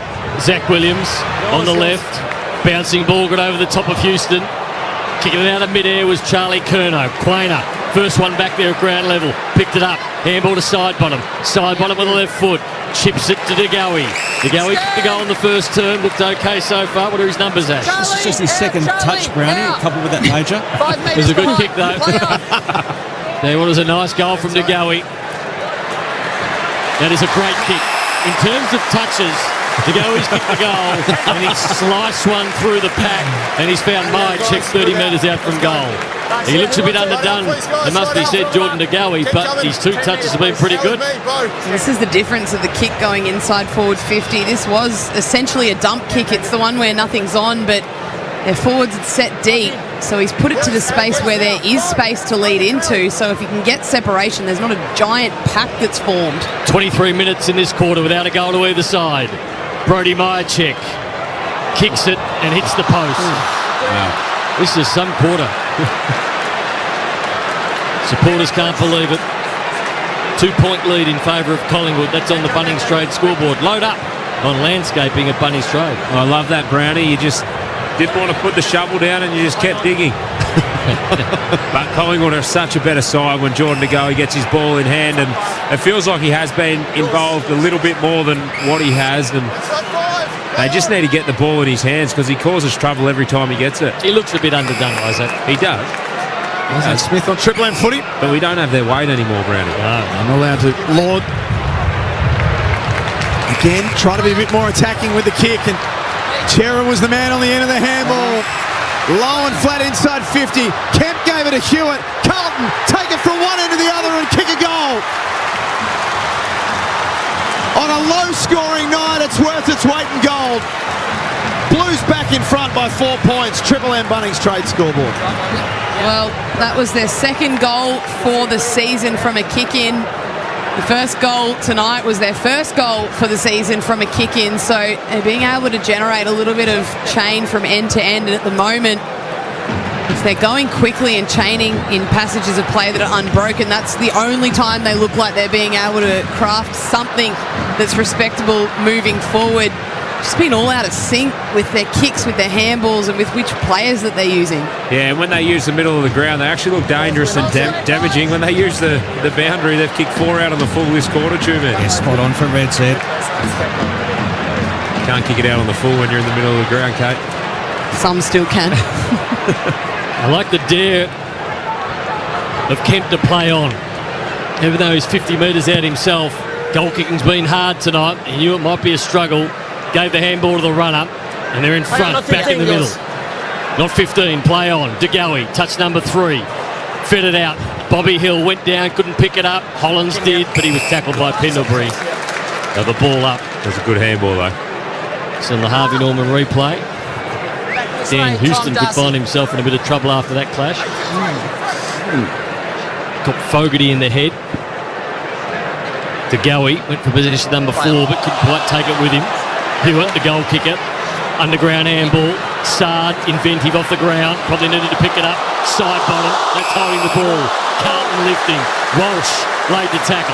Straight back now. Thank you, Stan. Just a little bit of momentum. Feels like it's starting to turn Carlton's way. Akers juggles the mark and then shares to Lewis Young, who's at right half forward. 2 kicks around from the Blues goal as they kick to the punt road end in this second quarter. Frampton got in front of Ashton Moyer. Marks with 1:41 remaining in the half, Kate. They're well set up defensively, Collingwood. Even just then, the turnover from side bottom, getting caught holding the ball, and even though Carlton, their small forwards and the like, rushed forward quickly, they were still in very good shape behind the ball, Collingwood. Very good discipline from them. Side bottom to Myercheck. Forward handball. What are Nick Dacos' numbers, Ash? Nick Dacos for Triple M Red Z, just the 10 disposals, Brownie. 5 kicks, all ineffective. How many did he have in the first quarter? And in the first quarter, Brownie, for Red Z, Nick Dacos had 7 touches, only 3 in this term. So he slowed down, the little champ. Akers, he's been in everything. Handball to Cripps. A standing start. Long ball to half forward and Quainer. Never lost a one-on-one in his life. Short ball finds Houston. Houston at centre-half back into the middle looking for DeGoey. DeGoey, with that big frame of his, takes the mark. Take him out. Play on. He's got 58 seconds to play with. Pendlebury over the top for McCreary. That was a little too hot for him. Wiedering again with an interception to Akers, who's having some sort of half. Rolls the ball out to the wing. Hewitt has got support. Lord back in board. Curnow sits under it. He's at centre-half forward. Fisted away. DeGoey at the front and centre. Right foot down towards half forward looking for Myercheck. Ball get at the back. Sard will get there first. Went for the soccer. Missed it. Schultz. He was tackled. Got the foot to it. On his left. Williams, handball, he's been tackled by his shorts. Hewitt, been big this quarter, goes wide, and he finds Walsh on centre wing, who picks it up. He gives it to De Koning. Still time for Carlton. 14 seconds. De Koning cuts back inside. Should have kept going the way he was. Now it's Walsh who kicks low and flat. Not a good one. Pick up from Houston. Immaculate in slippery conditions. Half-time siren will sound with just the 1 goal for the quarter. A low-scoring Dower arm wrestle between the 2 arch rivals here at the MCG. It's Carlton 4-5-29, Collingwood 3-7-25. Isaac Smith and Kate McCarthy will break it down on the other side of this. So will the 2-man with all of the Red Z lenders. Ruby Schleicher for Bob Jane Team Arts, Nathan Brown and Jack Heverin with you at a sold-out MCG for McDonald's and Ream Hot Water, Triple M Oxford. That quarter for Bunnings Trade. Load up on landscaping at Bunnings Trade. For Ream Hot Water, Triple M rocks footy. hot water needs replacing? Go for one that's steady, hot and strong. Ask your plumber to install a Ream. Melbourne. Melbourne, weekdays from 6. It's Mick in the morning. Mick in the Morning with Roo, Titus and Rosie. Glenn Robbins is with us. In life, what is really hard to do in one go? Tying off a rope on the side of a boat or something. That's a bit of an elitist problem. Relatable. Tying I would have gone with shoelaces, but you've gone with it on your maxi yacht. Start your day with Mick in the Morning. Weekdays from 6 on Melbourne's Triple M. Visit quit.org.au to start your journey and quit one step at a time. Well, do you want to make sure your business gets all the chocolates this Easter? Well, you can do it with Triple M. Well, everyone's getting ready to stock up for their Easter break or choose where to go for their getaway or maybe figure out what fun to have. Make sure your business is at the top of their mind by advertising locally right here on Listener. Our huge local audience is ready, waiting and listening. So go on, get cracking this Easter. Visit triplem.com.au now and click on Advertise Local. Loving in the morning, loving in the evening, loving at any time. Now we've got our loving back, thanks to AMI. If you have erectile dysfunction or premature problems, call the doctors at AMI. AMI has a fast-acting oral strip that may provide better stamina and a prolonged performance. Call the doctors at AMI on 1800 1010 80 for a free consultation. Or go online, amiaustralia.com.au. Frankie said she's a fan of impersonation. Thank you very much. But not of people impersonating Australia Post. That's why we've made all delivery updates available on the AusPost app, so she'll know they're from us, and us alone. You ask, we deliver at Australia Post. Plumbing. Work. Invoicing. Work. Leaks. Work. Unpaid invoices. Work. Waterproofing. Work. Hyping yourself up in the mirror to go chase unpaid invoices. Come on, Brett, you're a grown man. You're not afraid of a minor social interaction, especially to get money you're owed. Work. Do less work with Solo by MYOB, the new admin app for sole operators with fast, easy invoicing and automated payment reminders. Sign up for Solo at myob.com. At Bunnings Trade, you can load up on landscaping. Grab an AEG 18-volt brushless line trimmer kit with a 4 amp-hour battery and charge at just $399. Plus, get a bonus 5 amp-hour battery or Edger attachment via redemption by March 31st. See website for details. Hey you, if you're sitting in the back of a hybrid right now but didn't order it through DD, I'm about to blow your mind. You could have gotten the same car and the same driver with the same radio, feeling the same silence because you didn't make the same small talk as the last passenger. You'd be sitting in the same traffic, ruminating in the same thoughts that kept you up last night. But here it comes, for a different price. It's the same, but DD. Check the app next time. Rochelle Charles was murdered and her killer has never been caught. Join me, Ashley Hansen, cold case specialist Damien Loon and Rochelle's sister Christy for Dear Rochelle, a new true crime series. Visit dearrochelle.com.au. Yeah, hi, it's Deb. Yeah, Craig's been taken to hospital. I don't know. I know that something's happened at work. I don't really know. Redlegs are one of the only Victorian law firms who never charge uplift fees, so you get more of the awarded compensation. I think we just need to get in there and see him. Which is a great outcome for you and your family. Redlegs Work Injury Lawyers. Get back to better. Shut up! The footy's on Triple M! Triple M rocks footy. This halftime break for Specsavers Audiology. Rediscover the joy of everyday sounds with a Specsavers hearing expert today. They've played some great games, these two rivals, Carlton and Collingwood. This hasn't been one of them. It's been low scoring. There's been mistakes everywhere. It has been wet. It's been windy. It is tough out there. 4-5-29 Carlton. Collingwood 3-5-29. A 4-point lead for McDonald's and Ream Hot Water. Triple M rocks footy. This is the halftime break for Specsavers Audiology. Rediscover the joy of everyday sounds with the Specsavers hearing expert today. Let's head back into the back row, and Ash Chewer's got all the Triple M Red Z lending stats from the first half. Well, the inside 50s are dead even, 26 apiece. The Blues are plus 12 in contested ball, but we spoke about their efficiency in their front half. They've had 14 intercepts, 14 turnovers in their forward half of the ground, but they've only kicked one goal, one from that scoring source, and their scoring efficiency overall. So this year they're ranked 18th, going at 36%. Today, they're going at 34. Individually, number one ranked player is Blake Acres. He's had 19 disposals. His PB is 36. You're making this up. No, and by foot, he's on the way up. He's going at 63% as well. Remember, his first few kicks were all ineffective. Throwing 4 tackles. Sam Walsh busy, going at 17 touches, but his ball use is a little bit down as well, is he? Sard and Hewitt, 16 disposals each. Hewitt with that major, of course. And for the Magpies, Houston with 15, Pendlebury 15, Josh Dacos 14. But just some low numbers, as you highlighted, Brownie. Nick Dacos 10.5, only 3 in that second term. And just the scores for the Maggies. Hill 4 touches and 1 behind, and Jamie Elliott 3, and yet to hit the scoreboard. Isaac Smith's with us all night on the Super Special comments. You made a comment in that first half. I like what Carlton are doing. I just don't like their execution. Yeah, I think they're trying to play the right way and the way that footy's being played in 2025, and you can see they've ramped it up since their first game. Brownie, we did it against Richmond, and they were using a lot of boundary, a lot of slow ball movement. It just wasn't working. It looked out of sorts to what we've been seeing this year, and we've seen now, and we're seeing on one of the TV screens, Silvani hitting Chera on an inside kick, but they've been looking for that all night. They're turning forward. They're facing forward. They're trying to get that forward kick. If they can't get that, they're trying to get a forward handball and get run off it.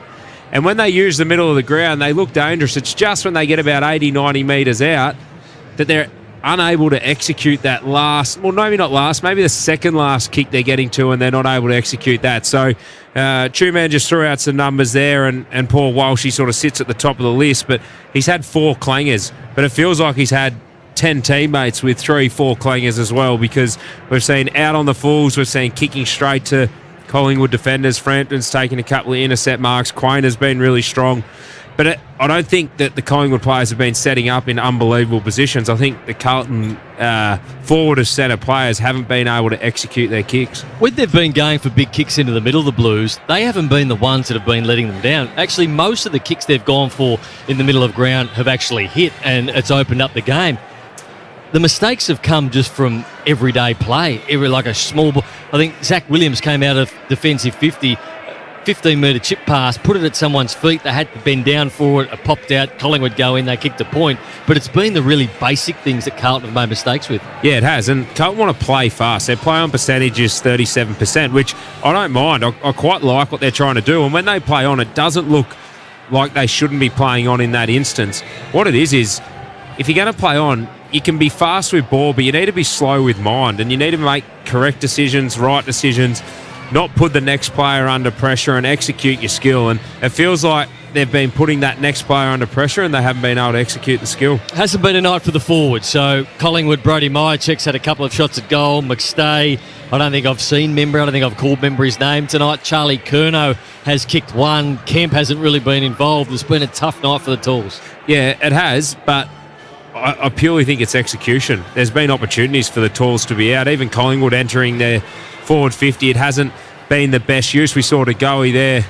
He had a beautiful kick inside 50, and he connects and takes the mark easy. But Carlton have been able to generate that spare off the wing, and I reckon that's been Haynes' best half for Carlton this season.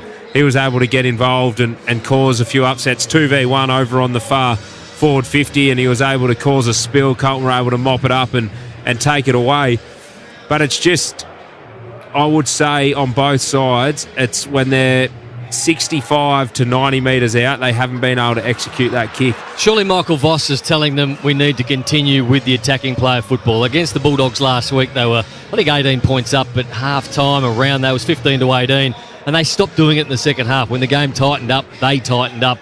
Surely Michael Voss is telling them right now we need to continue to go after the footy and through the middle. Yeah, well, you hope he's still giving him the licence to take the game on. I'm not sure exactly, but I think Carlton Two-Man are the worst scoring team in the second half this year.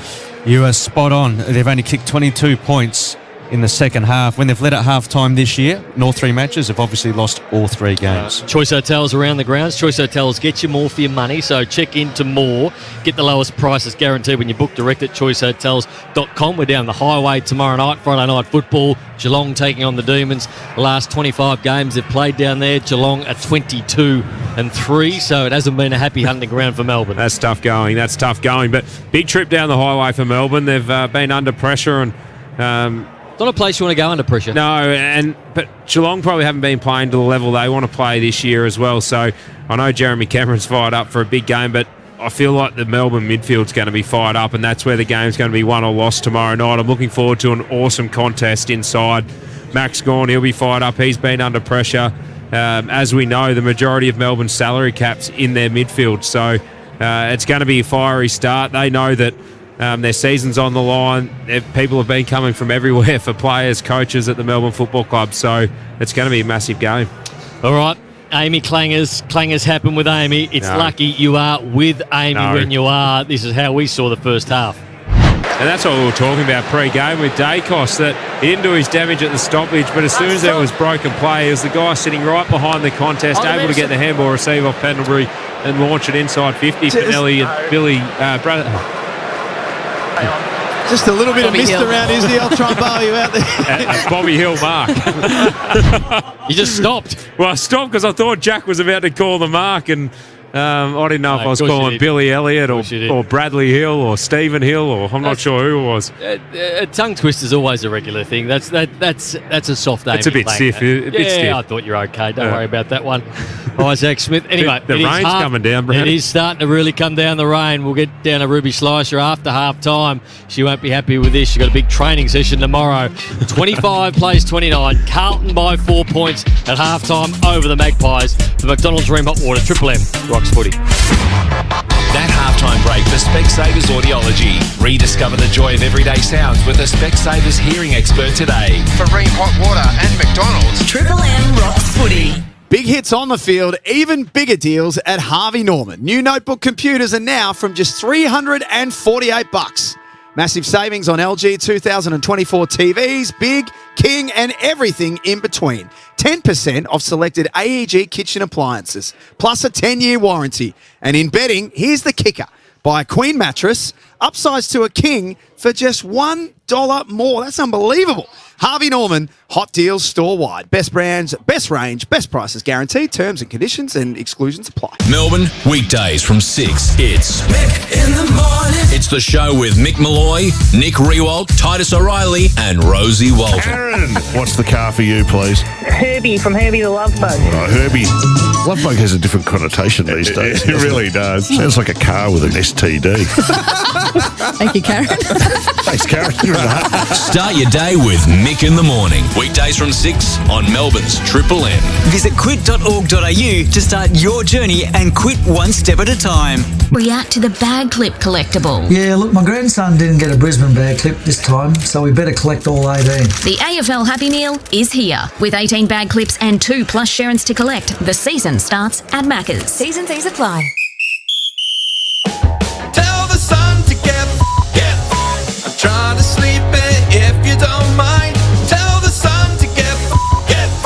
And block out the light, screen away blinds. Screen away blinds. If you're working in the night, sleeping through the day, sun shining through your window and it just won't go away. Tell the sun to get. And block out the light, screen away blinds. Screen away blinds.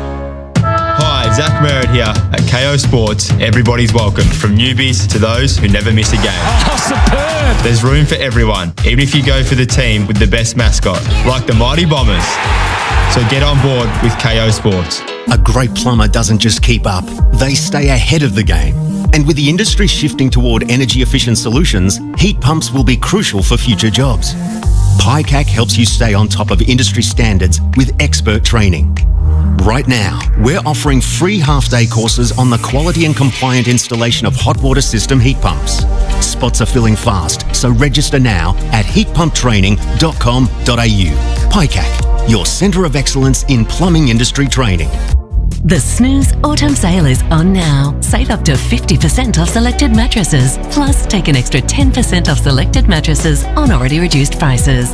Hurry, sail on now. Exclusions, T's and C's apply. What a little snooze can do. Hello, Frank Walker from National Tiles. Have you ever dreamed of having the world's best Italian-made tiles in your home? Right now at National Tiles, select any one of our 17 very popular standard range tiles and we'll upgrade you to the world's very best Italian-made tiles absolutely free, saving you a massive $4,000 on an average 80 square metre order. Yes, have the world's best Italian-made tiles and depending on quantity, save up to $4,000 or more. But you'll have to be quick, so rush into National Tiles now and save. Conditions apply. I am the compensation for your injuries. After your lawyer takes up to 25% in uplift fees This is the that you will actually receive. Oh dear. Redlicks are one of the only Victorian law firms who never charge uplift fees, so you get more of the awarded compensation, which is a great outcome for you and your family. Redlicks Work Injury Lawyers.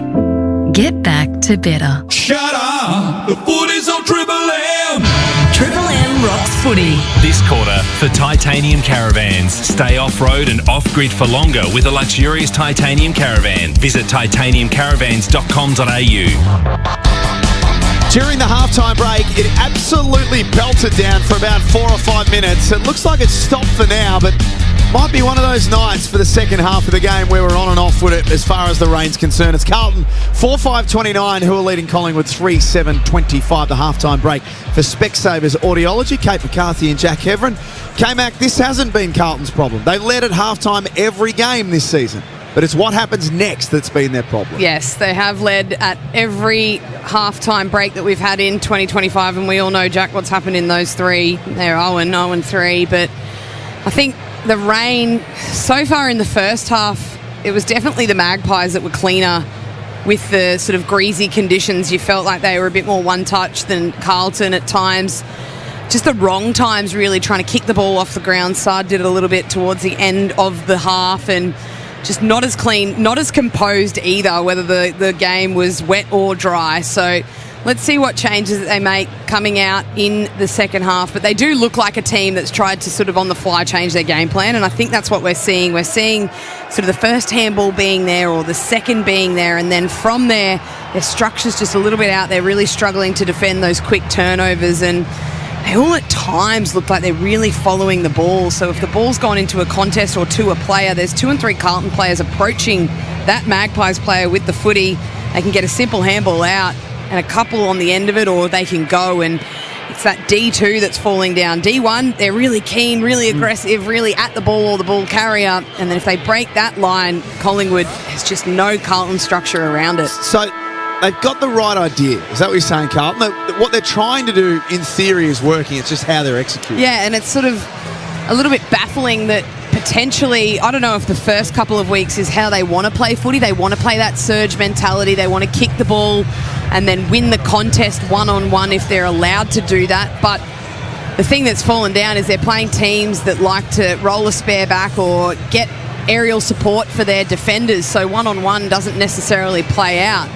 So then they've come sort of to this point in the season where they're 0-3 and seen things that they can improve on, and definitely one of them is the method with the ball in hand, and we've seen them want to go more direct, which is great, but it's just that execution on the end of it, times when to go quick, when to go slow. They're just not getting that right. We're about to dive into the third quarter for Titanium Caravans. If you're looking for a luxurious, tough off-road caravan, then explore Australia like never before in a Titanium Caravan, where rugged durability meets premium comfort. Australian made and 100% Australian owned. It's built for the toughest terrain with superior quality and ultimate luxury. Make your next caravan a Titanium Caravan. Great supporters of us here on Triple M Footy. Rubes on the boundary. Just an update on the subs. So Blues had to pull the trigger on their sub. Ashton Moyer was activated into the game. Lockie Cowan out with a left hamstring. And just an update on that incident as well between Lockie Fogarty and Dan Houston. It was in the Pies back line. Houston just seemed to take his eyes off the ball and put out a chicken win, cocked Lockie Fogarty in the head. So it'll be interesting to see how that plays out. Ned Long still the sub for Collingwood. We'll keep an eye on that one, Rubes. Great work for Bob Jane T-Marts. Buy 3, get 1 free plus instant cash back. You can call or shop online today. T's and C's apply. to second half numbers for Carlton. As Kate said, they're playing really good footy in the first half, but the numbers back up how they fall off a cliff in the second half. Yeah, what in total, in second halves this season from their 3 games, Jack, they've only kicked the 22 points. So that is a massive concern for Carlton. 0-3 from second halves after leading at half-time in each of those 3 games. Not good. If you're a Carlton fan, not good. One of the square, from a weather Charlie. point of view. Rain falling again here at the MCG. Oh, Billy, thank you. 4-point lead to the Blues. Huge quarter this one. Here's Nathan Brown on Triple M footy. Bounces perfect in the middle. DeConing wins it. Dacos sharked it. Side bottom. A standing start left footer to half forward. And a mark taken by Lockie Schultz with the one hand. That was brilliant. Completely outpointed his opponent in McGovern. Yeah, just used the left arm to hold the space on McGovern, and then the right one took the grab. Would have been impressive in any conditions, but we were just speaking about how much rain's falling at the moment. So very impressive from Lockie Schultz. Push out now. Go right out. Right out, please. Come out now. Thank you, Brayden, hop right out. Schultz will kick from about 52. Dead in front to the punt road end. Doesn't get a very good piece of it. Kicks it into the pocket. Over the top was Membry. Been unsighted so far. Cripps fumbled. Williams as well. Cripps went back in, fumbled again. Wiedering picked it up and he's tackled to the ground. And a ball up. What are Tim Membry's numbers for tonight, Stu? 4 touches and scoreless for Red Z. He'll be the number 1 ranked player on the ground this half. You never know. Ball in the forward pocket, side bottom, left foot kick back into the corridor. Goes past Membry. Next in pursuit is Lipinski. Didn't get a great bounce as well. Motlop kicked it off the ground to himself. Josh Dacos got there and knocked it back towards Collingwood's goal. Lipinski follows up. Good endeavour though from Motlop. Kept hunting after the footy and gets it over the line. It's funny how much game is a footy of inches. If that goes to a Collingwood player lace out, we're saying, geez, side bottom is a genius that was on, and then could have easily turned that over to a rebound goal the other way. Just outside 50 for the Pies. A boundary throw in. Shane Warnstein. Collingwood. So heard the umpire mic'd up exclusively for Triple M. Free kick will go to Darcy Cameron. Darcy Cameron. It's Dan Houston running around the back for the cheapie. He said, no thanks, I'm going to kick this myself. Darcy Cameron wobbles in into the pocket. He probably should have handballed it. He definitely should have handballed it. And I don't understand a ruckman that feels the need to go back when you've got one of the best kicks in the competition coming past. Out of bounds on the foot. Especially when you do that. Oh, mind you, it is teeming down at the moment. Blues by 4 points. McGovern dropped the mark. Coming out of defence, it wasn't a great kick in his direction either. He'll be okay. He'll get bailed out by some of his Blues defenders. I understand Carlton want to play quick, but that kick in the rain, a 30-metre inside kick in your D50, maybe just put that back in the hit bag, I reckon. It was a risky one.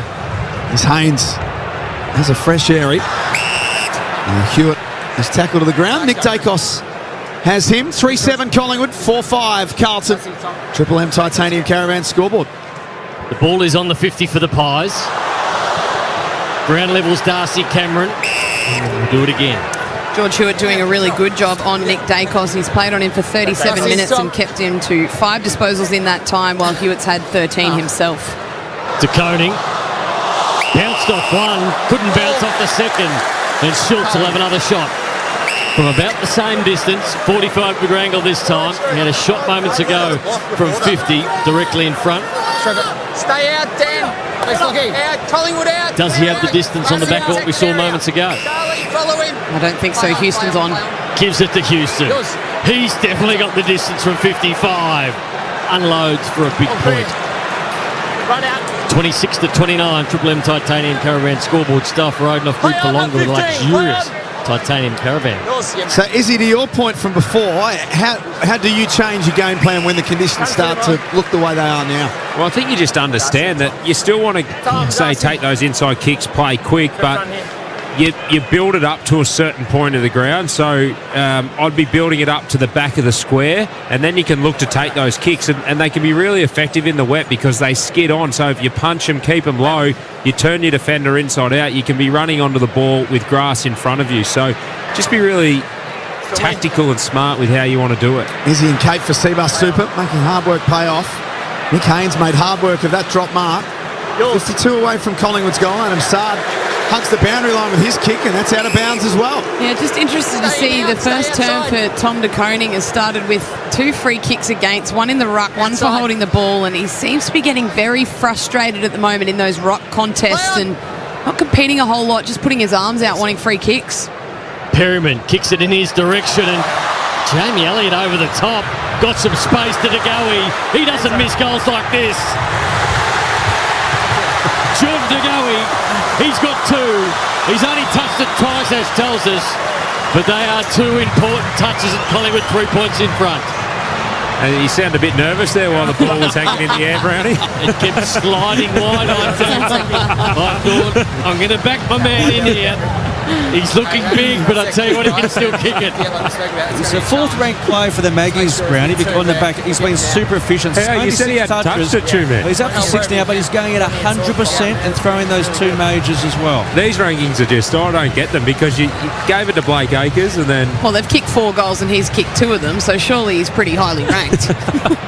Yeah, but he's had 3 or 4 touches. The algorithm, it's when they kick the goal as well, they factor that champion data, the time of the game. Yeah, right. So it's pretty important. The game's in the balance. He's gone from the 38th ranked player to the Think of an idea. Yep. You lost us at algorithm, Tube, if I'm being honest. I had trouble actually saying that word. For McDonald's, the hot honey has dropped at Macca's for a limited time only. Embrace the drip. Triple M Rocks footy. Clearance win for Nick Dacos. He sent one way and then decided to go another. Pendlebury just got his kick away, and it's enough. Was tackled as he got boot to ball. Travelled the required distance, and Schultz marks 40 out. Well, I was trying to think why Schultz was on his own there, and that's because that kick went absolutely nowhere near where Scott Pendlebury wanted it to go. So the defenders had started to read the cues and head towards where they thought that ball was going, but it was just a real skew, came off the side of the boot, and Schultz was lucky. Johnny on the spot, 3rd time lucky here. Kicked a couple in round 2 the last time we saw him against the Western Bulldogs for 2 in a row.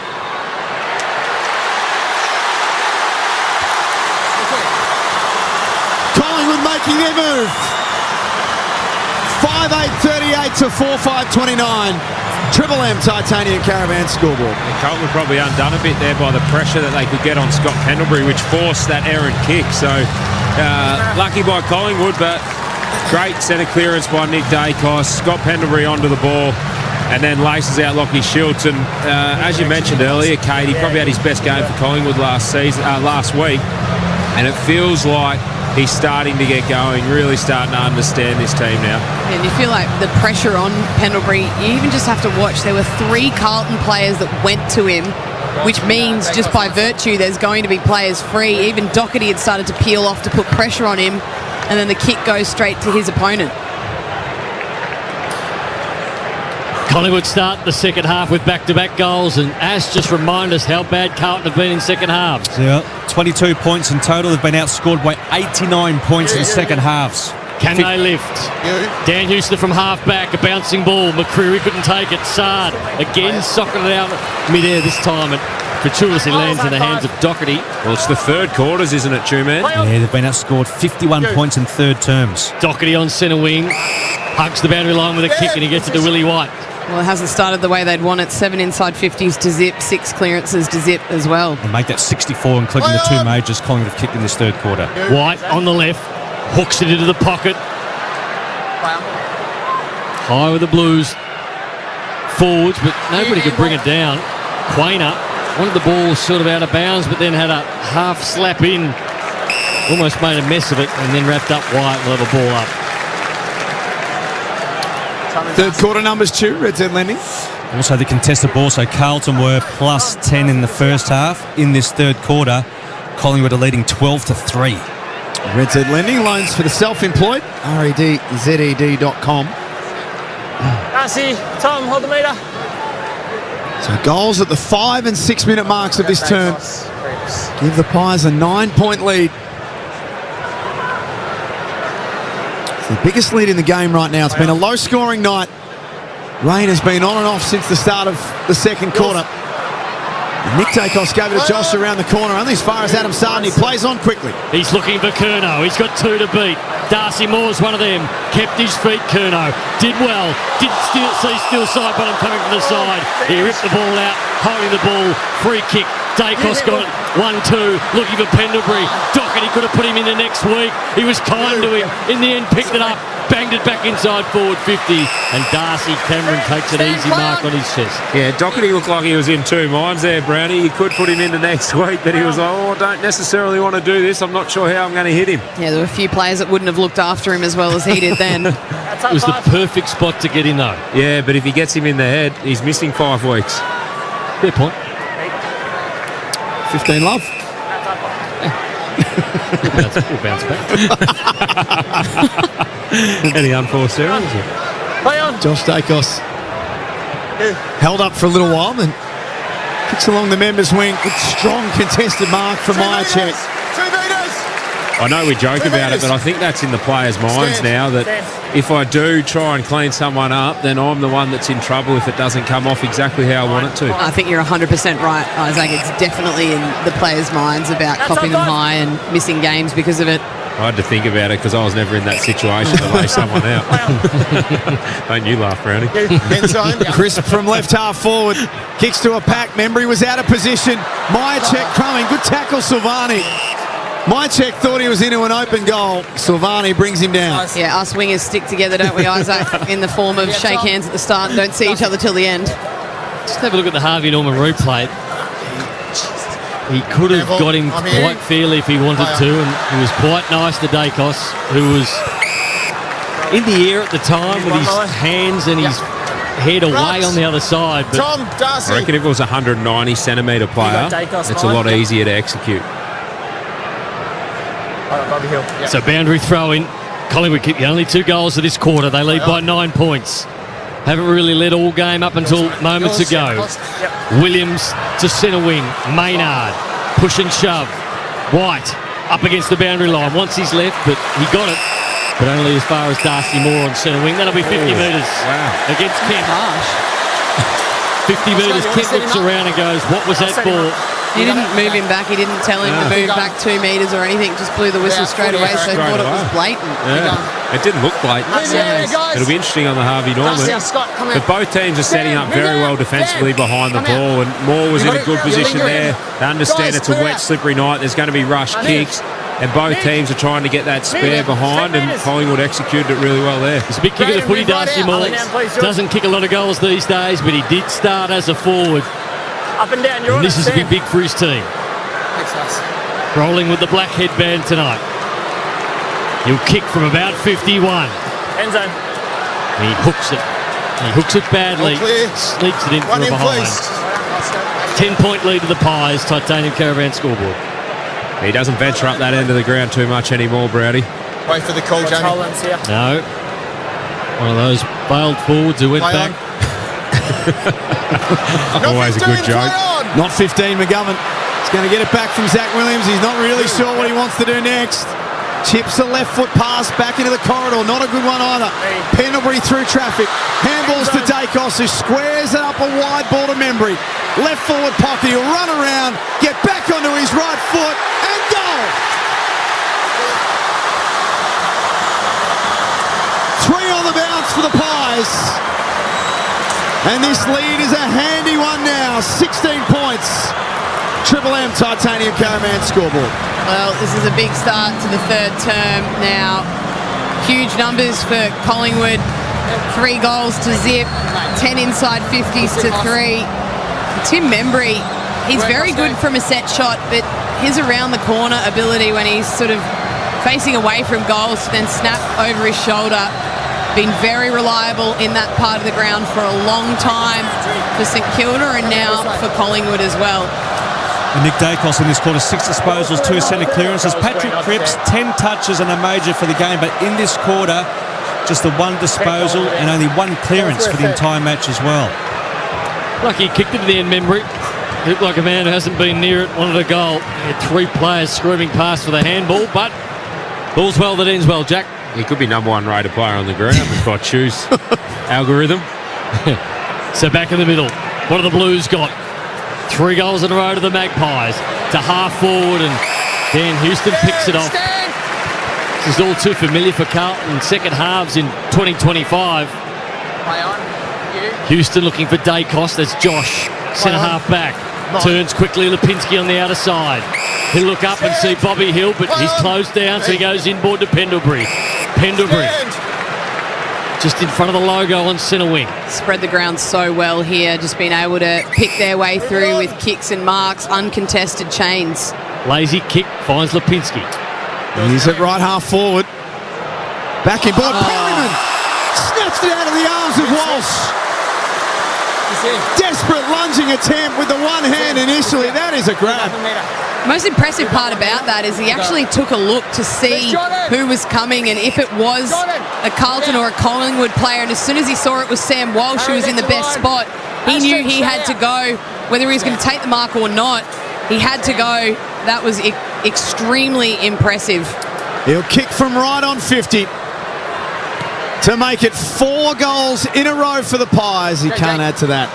But right now, they are on top in this third quarter, Collingwood. Their lead, 17 points, Triple M Titanium Caravan scoreboard. Yeah, I'm interested to see the Carlton psyche here because they have been monstered in the first 10 minutes of this quarter, but they've got to turn it around if they're going to be any chance in this game. Collingwood have got on top in all facets, but they've got to keep trying what we were talking about in the first half, taking it on, looking forward. There's a bit of drizzle, but you can still force it a bit and execute in the right ways. Isaac Smith on Triple M footy. Carlton just chipping the footy around their defensive end, and they chip it one too many times. Myercheck picked it off. Not force it like that, Brownie. So he didn't need to go there. And Myercheck will kick from 55, and this would be huge in the wet. Keep going, 10 metres. So he tried to pinpoint it between 3 players. Sorry? That's the game they're trying to play, though. I reckon if McGovern marked that, it wouldn't have been 15, but because Myercheck did, it was. Myercheck from downtown for 4 in a row for the Pies. Sends it on its way. Sends it long. And I reckon it's touched. The umpires will confer. They'll go upstairs, but it looked touched. Been wrong before, Isaac. I wasn't saying there that the umpires would be favouring Collingwood at all. It was just... Review complete. Looking at this angle, we'd see the ball's touched before crossing the back of the goal line. Decision on the scoreboard. That's a pretty easy one to take upstairs for a review. Yeah, well, and I think the umpire was that shocked that Ollie Hollands took the kick and Myercheck took the mark that he just blew the whistle straight away. It's all right. You're allowed to say things like that, Isaac. It's okay. No, I don't want to be saying those things. But Collingwood there was no player from Collingwood on the line at all. 3 Carlton players all on the line, so could raffle it with who wanted to get their hand on it. Zach Williams just bangs it away from defence. There's not a lot of system about what Carlton are doing right now. It's just hit and hope more than anything and try and will it forward in these greasy conditions. Clever tap on from Maynard, links up with Josh Dacos, and now side bottom.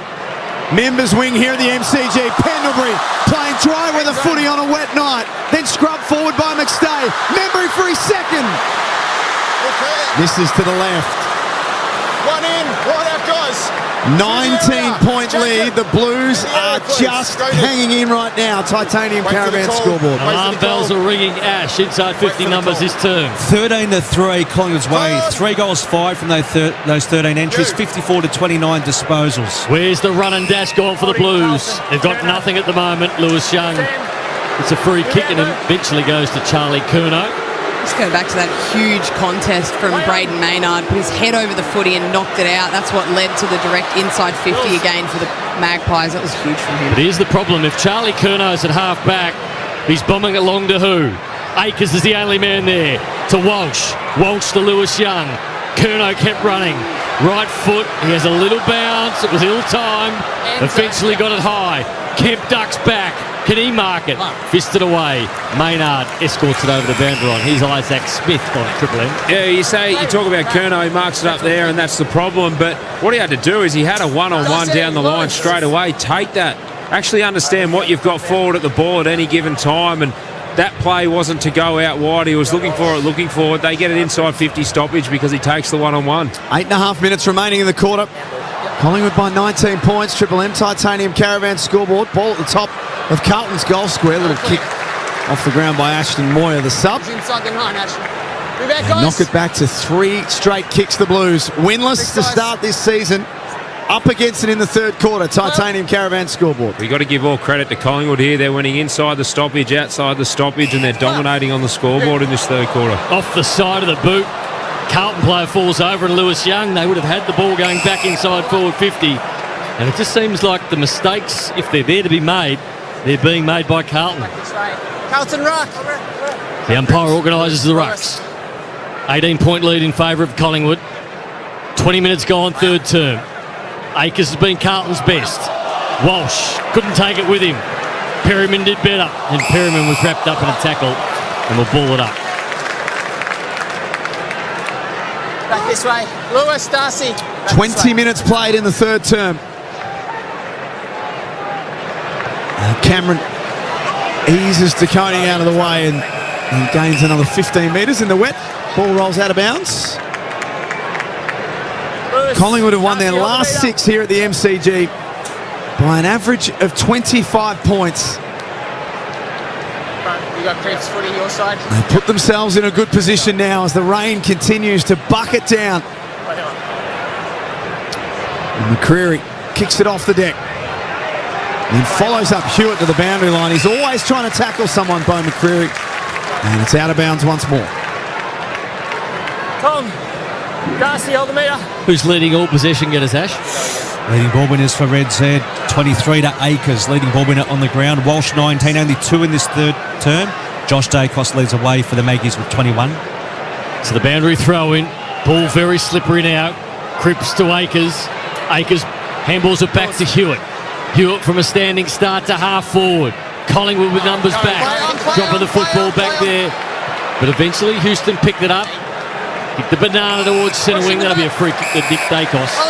Got a big shove from Hewitt. Have a look at the Triple M Harvey Norman replay. That rain is really coming down. Outside 5, There's following. a lot of people You can move.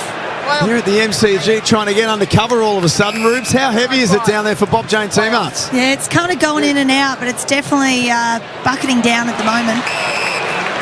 That kick from Pendlebury was shallow, marked by Saad. Adam Saad's night 2 man, Red Z lending. Adam Saad, Jack, has picked up 19 touches, 82% by foot. All Australian from a couple of years ago. Cripps tackled.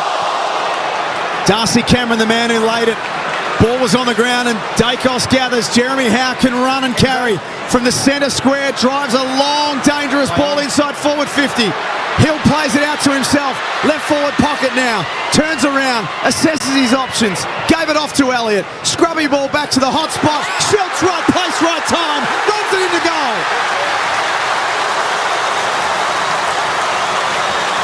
Another one for the Pies, and they are piling on the pressure in this third term. Schultz has got 2. Collingwood lead by 24 points. Triple M Titanium Caravan scoreboard. We're just having a look at the pressure factor at the moment. Carlton this quarter, 158. That is extremely low. Collingwood, 212. So that's just not good enough. Simply in the third quarter of a game where you were leading at half-time, all of the talk has been about how poor your second halves have been. Surely you come out firing in the third term and haven't been able to get near it. They won the first 6 clearances of the term. Collingwood, first 7 inside 50s, and it's just been all downhill from there for Carlton. What about the difference, though? How good was Bobby Hill there, and how composed was he in understanding the moment and the situation? Able to give the back feed off to Elliott, who centres it. Shields kicks the goal. Well, you could call it luck, but when it's in your forward 50 for that long, eventually you're going to get lucky. And at the moment, Collingwood are pulling the heart out of Carlton. 4 goals in a row in this third term, and they're not done yet. Lord fumbled, really wet. The Dacos brothers go to work. Kicked it into the back of Steele Sidebottom's head. He couldn't take it. Fogarty was there. Inched it forward. Bouncing ball. Curnow comes out at it. Motlop trapped it in front of him. Tackled. And we'll have a ball up. Collingwood defensively tonight have been elite. You talk about the Dacos brothers going to work. True, man, if you could find out at some stage how many percentage of kicks the Dacos share or handballs or possessions, it is unbelievable. Just seem to always know where each other are. Play on. The side bottom thrives in these sorts of conditions as well. His handball goes towards Quaynor and he's escorted to the boundary line by Zach Williams. I don't have a brother, but gee, it would have been good playing with one. That's front there with Cripps. 4:6:30 to 7:12:54. Triple M Titanium Caravan scoreboard. Stay off-road and off-grid for longer with a luxurious Titanium Caravan. Visit titaniumcaravans.com.au.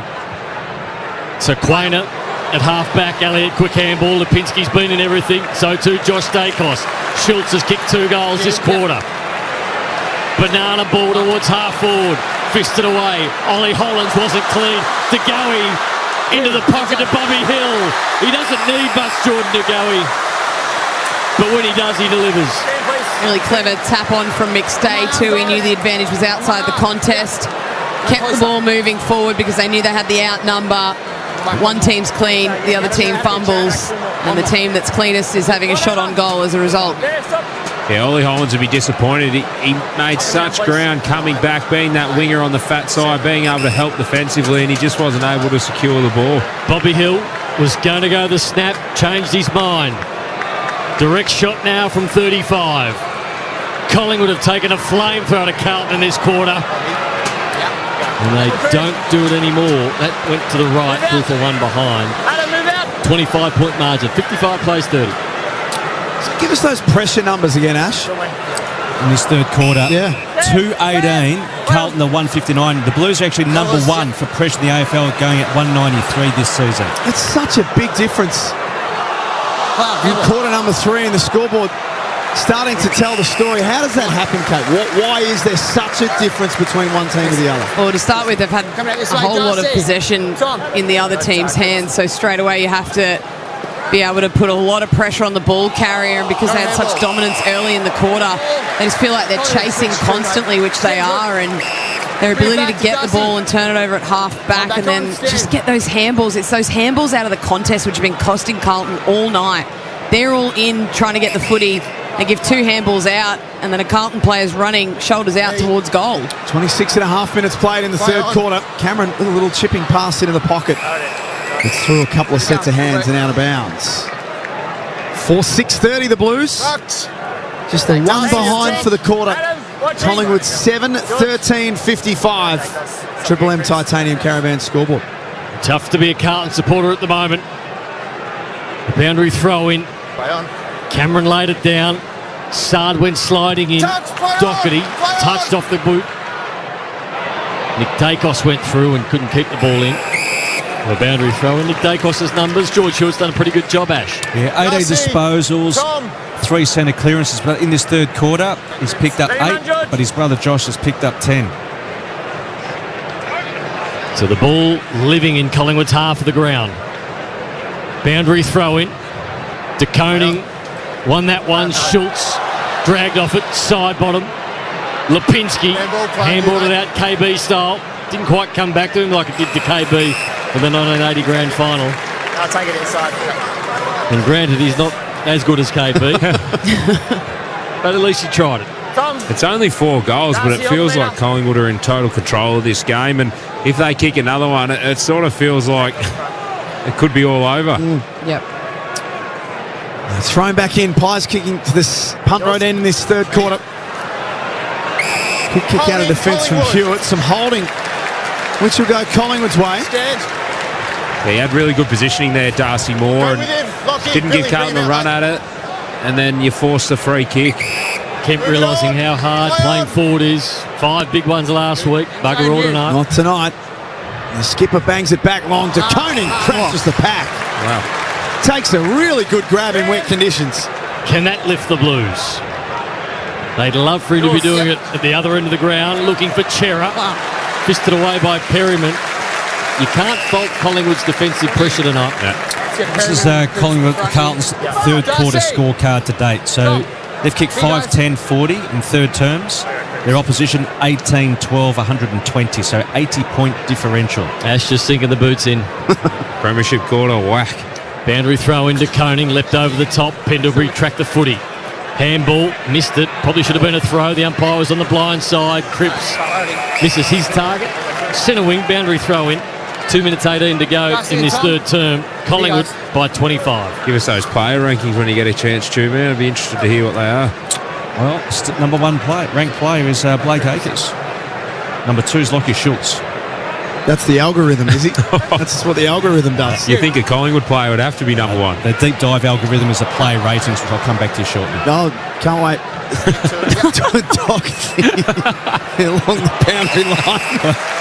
Well, Collingwood fans, they'd be happy. So top 4 rated players are all Collingwood. So still Sidebottom comes in at number 1. DeGoey 2, Maynard 3, and Schultz 4. Which makes sense because Collingwood have been in complete control. Yep. That's a kick off the instep from Darcy Cameron and out of bounds on the full. To be fair, at the moment, trying to guess the player ratings is probably slightly more even than this contest because Collingwood is doing what they want at the moment. Minute 38 remaining in the third quarter. Carlton still without a goal for the term.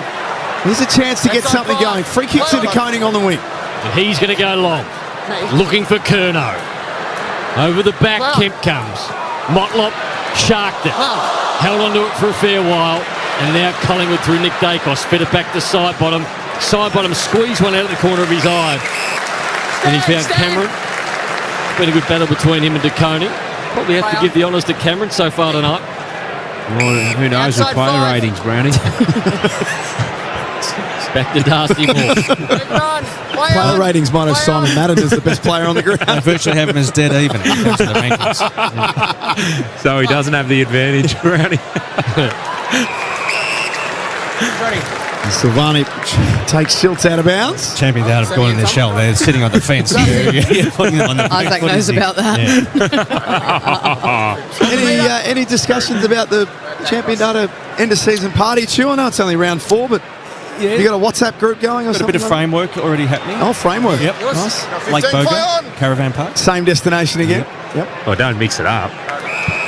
Does Hoyne organise them or? Hoyne's gone to the next level, so he's too busy. But he'll definitely get the invite. He'll get the red carpet. Will he go on Jay Clark's end of season trip? The real busy man. So, who steps up in the absence of Hoyne, Chew? Is that you? Do you need to become the party planner? Well, I'm going to hand it over to Swamp or Josh Kay from Channel 7. Play on. Good. Sounds fun.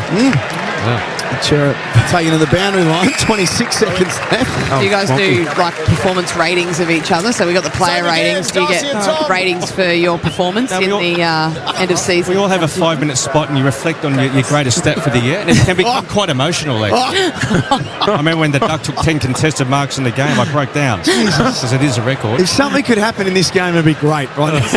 Pendlebury's 500th score assist's got to be up there, or goal assist. Definitely a talking point for sure. Yeah, should be on the agenda. 10 seconds to go before three-quarter time. This game. Do you have an agenda? But all Collingwood's in this third term. Darcy Moore to half forward. Have they got time to take a mark? Silvani does. Collingwood don't. Three-quarter time. Third quarter saw Collingwood kick 4 goals to nothing and open up a big 25-point lead for McDonald's Remont Water. Triple M Rocks Footy.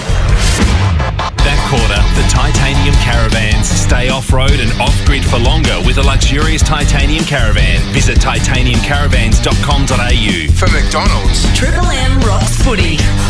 Hot Honey has dropped at Macca's for a limited time only. Embrace the drip.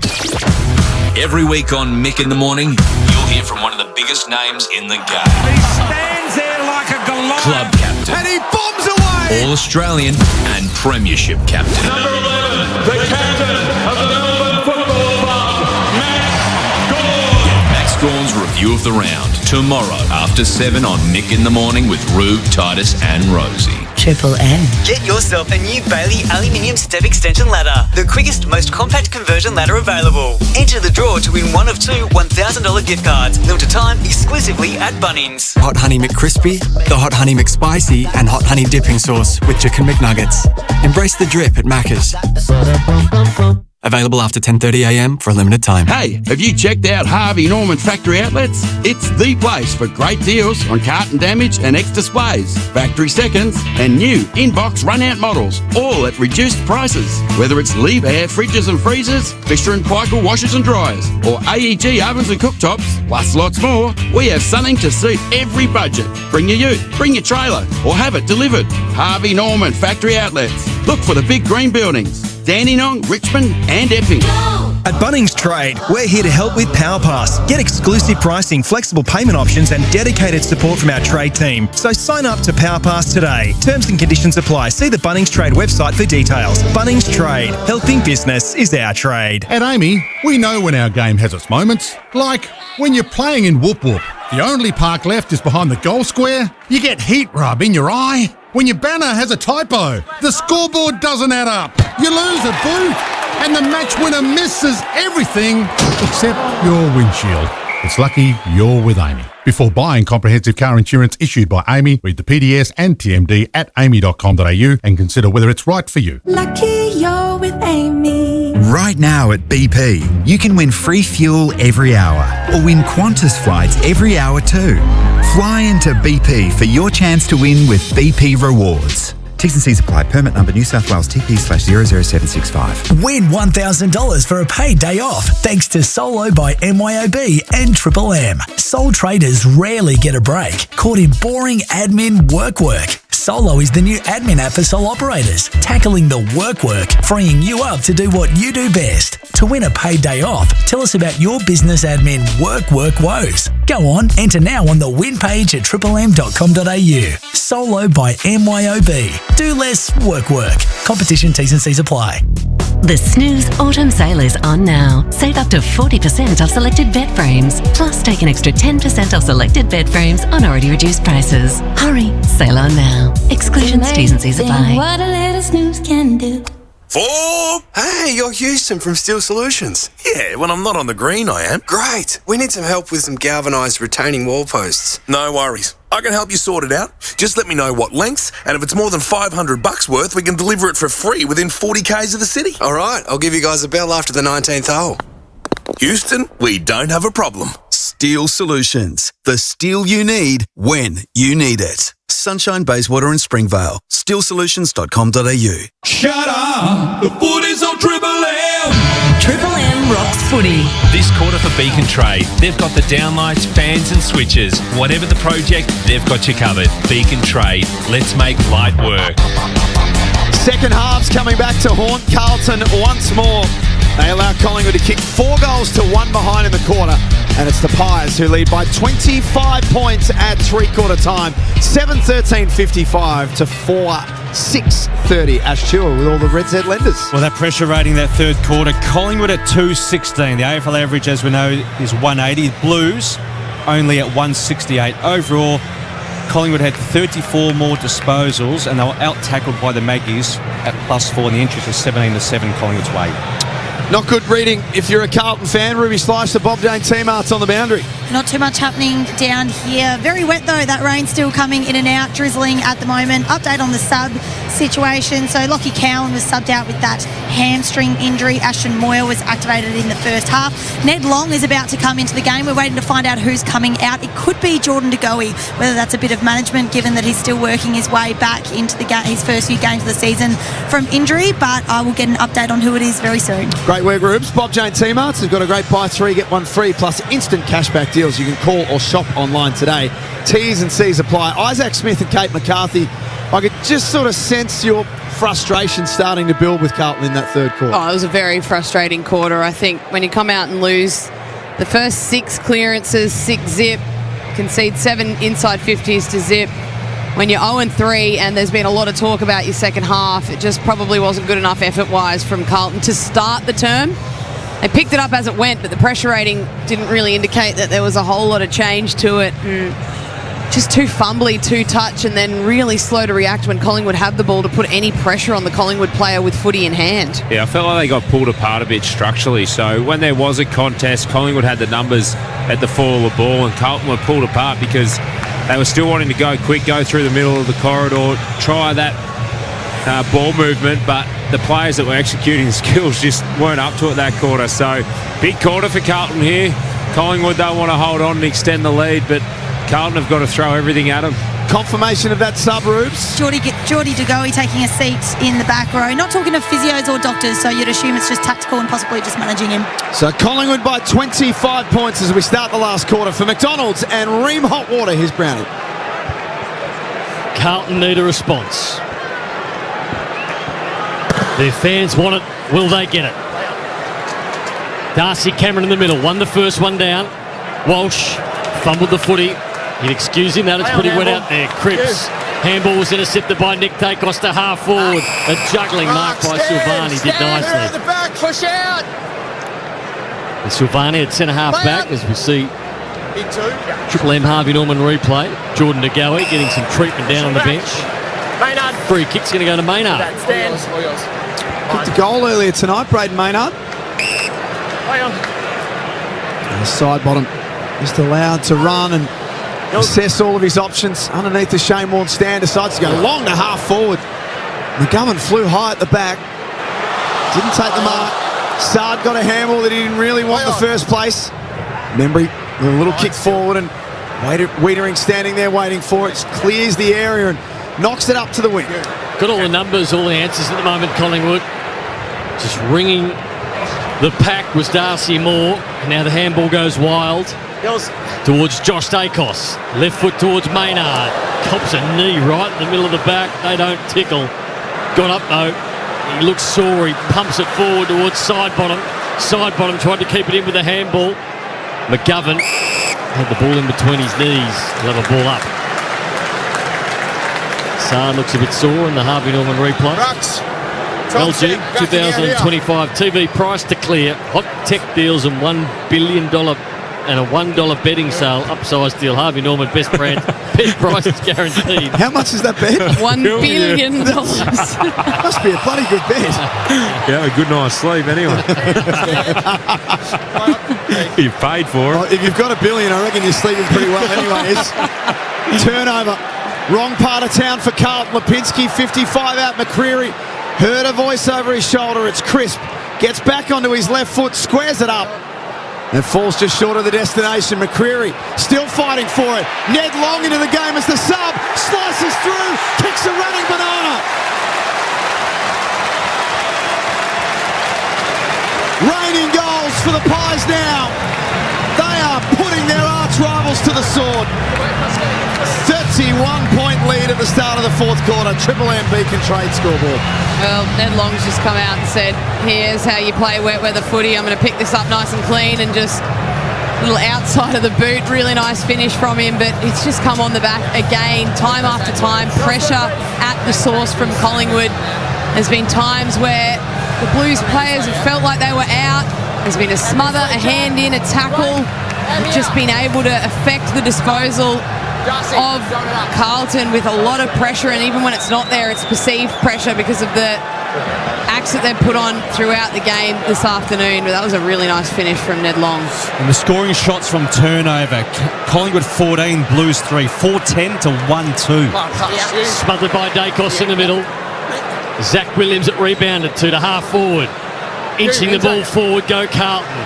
Darcy Moore did well to track it back and intercepted the football and then goes for a run. Hoiks it long to centre wing.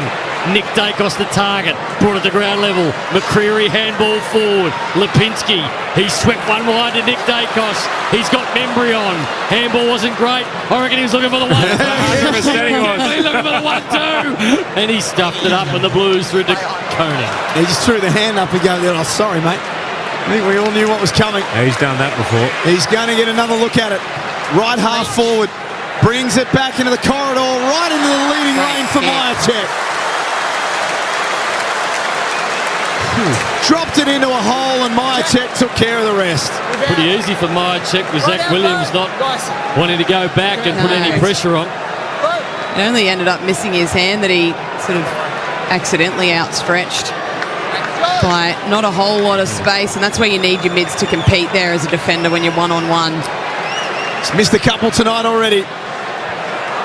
And it stays that way. That's barely snuck through for a point. I thought that was marked in play, Nelly. Yeah. That was a very odd sequence of football we've just witnessed.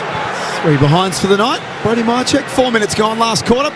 Collingwood lead by 32 points. Triple M Beacon Trade scoreboard. Sard Outside 5. to the human quad machine in Wiedering. Outside 5. Wait, me. No man with bigger quads in the competition. Play on. Doherty's wide on the outer side. You. Hit 2. Right foot towards half forward. Fisted away by the Pies and at ground level. They've got the numbers everywhere. They've had them all night, the Pies.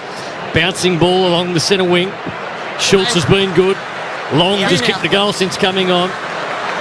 Pushed the ball out in front of himself. Side bottom came back in. Long had another go at it. Now the ball's out of bounds on the outer side. Pressure in the front half for Collingwood, Ash. What are we looking at? So the AFL average is 173 since half-time. They're going at 207, Kate. So I know Carlton have been poor with ball in hand, but it has been a result of pressure from Collingwood. Kate McCarthy on Triple M footy. Now Queen for Seabus Super, making hard work pay off. Houston kicks it off the ground. All the Carlton players spoiled each other. And Elliott couldn't keep that ball in play, out of bounds. Left forward pocket. Come, Darcy. Well, Collingwood are just so impressive with how they set up structurally. They know exactly where they need to be. And the thing they've beat Carlton in tonight is they understand what the game needs at a certain point in time and they execute what they want to. That's Isaac Smith alongside Kate. Darcy Moore led to the ball by Brody Kemp, who hasn't had the same effect tonight. Mark was dropped by Elliott. Greasy footy, 50 out from the Pies goal. Kick was smothered long. Handball in tight was okay. Mitch McGovern gave it back to De Koning. It's been hard work. It's labour intensive. And eventually Hewitt can kick it away from half back. It's a centre wing. Frampton went up, missed it. Darcy Moore slid in. Go Frampton, another opportunity. Darcy Cameron. Perryman goes long. Big clash down there. Off the ground goes Schultz. A bad effort in the end, but kicked that 45 metres out David King style, if you remember back that far. Couldn't quite get as straight as David King did. Play on. 63 plays 30. Collingwood in control, and Akers goes long to the outer side. That he does. Carlton can't get this ball past halfway. Josh Dacos from the centre square kicks it into the forward pocket. Akers has certainly tried his hardest. Handball's over the top to Silvani. Pies fans really starting to enjoy this one now. Yeah, well, you think it'd be difficult. They've doubled Carlton would have to kick double their score in the last sort of 15 minutes of the game, and it looks unlikely. Collingwood have probably been, over the last 3 years, the best team in the last 15 minutes of games. Doherty from the back pocket. Boots the ball quickly. Had Nick Dacos bearing down on him. And Cripps rose that mark. He had nowhere to go. Perryman didn't overcommit. He's corralled him towards the boundary line and then gently takes him there. What are Cripps' numbers tonight, Ash? Yeah, Patrick Cripps has only had the 15 disposals, just the one clearance for the game and a goal. So Perryman started on him. He's on him at the moment. Hasn't been there all night. Free kick goes to Collingwood. Stand. Darcy Cameron. Stand. Out of the ruck contest. De Koning, as Kate said, frustrated tonight. Given away a few free kicks. How many free kicks are given away, Ash? Sorry, who's that? Tom De Koning. Yeah, Tom De Koning for Triple M Red Z. He's given away 3. Stand. Josh Dacos slides in. Takes a mark on the outer side in the boundary. This game has slowed down to a walk. Collingwood defenders have not moved in 5 minutes of play. They haven't moved all night because they haven't had to. Billy Frampton's got his hands on his hips in the middle of the ground. Going to get cold. So the Pies blast another one inside forward 50. Front of the pack was Schultz. He's been good tonight. Ball comes out to Hewitt. Side bottom with him. Side bottom couldn't pick it up. Josh Dacos did, but he was out of bounds. And a boundary throw it. Carlton fans walked out when the rain got heavy. Halfway in that third quarter, they haven't come back. It's definitely cleared out a little bit. Advertised as a sellout coming into tonight. How many you reckon was here, Ash? About 80,000. They've averaged 85 from their last 6 here at the G. Not a sellout, is it? It's not a sellout at all, no. And McCreary handballs back to Maynard. Little kick forward. Long backing back. Couldn't reach it with two hands. Williams runs and tries to take the game on. Just got his handball away in the nick of time. Motlop next to the centre circle. Haven't seen a lot of him tonight. Shares it over the top to Kemp. And finally they get some run and some attacking flair going about their game. Moyer dropped the mark inside forward 50. It started off promising. It ended up clunky. And it's a snapshot of their night. Yeah, and I think it is. About 70, 80 metres out, we talked at half-time, Brownie, that's the kick they haven't been able to execute, the second last kick in the play, and they do it there again. So something to go to work on Monday when they go back to training. A rare entry inside forward 50. That's a throw from Dacos. Picked up by the umpire. And he's arguing with the umpire, but in my binoculars, definitely looked like a throw. Stand back on. Stand, please. Hey, Josh, And his direct opponent, Hewitt, will take the free kick. How it looked on the Harvey Norman replay. Yeah, it looked like a throw. Yeah. He threw his hand at it, but Hewitt, he tried. Kicked their last goal in the second term. This for back-to-back goals for Hewitt. And he kicks it out to the left. Just made the distance from 40 metres. Carlton, what was the last time they kicked the goal, Ash? Triple M Red said, Brownie, their last major came at the 24-minute mark, second quarter by George Hewitt. Been a long time between drinks. And it's going to be a tough analysis of this game for Carlton fans. And at 0-4, West Coast next week in gather round, so they should start favourites in that one, Kate. Yeah, Darcy Cameron, he's had a big night, Chew. What is that saying? Certainly has. He's had 21 disposals, thrown 7 clearances, 6 intercepts, and in terms of his hit-outs, Kate, he's had 29, DeConing 27. But it'd have to be viewed favourably on the player rankings, wouldn't it, Chew, those sorts of numbers? Well, they have still sidebottom him as the number 1 rated player on the ground, is he, just for reference? Yep. What about Darcy Cameron? When did Steele last touch it? Well, I haven't heard his name for a while.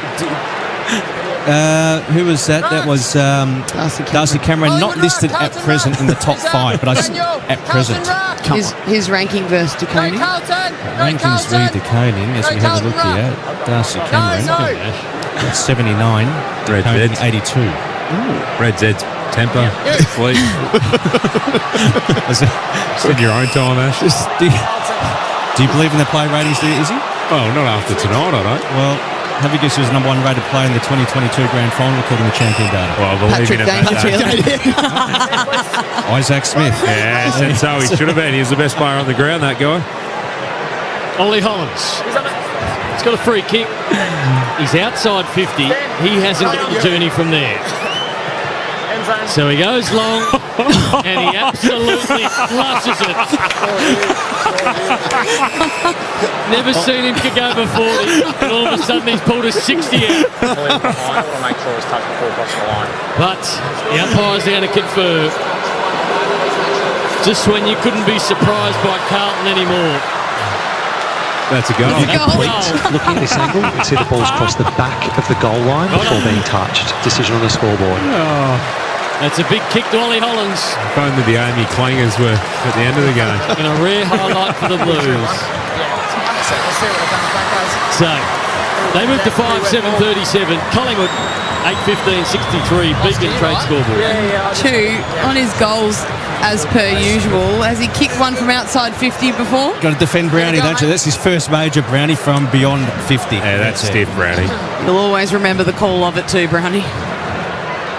Especially when Jasper clips it up.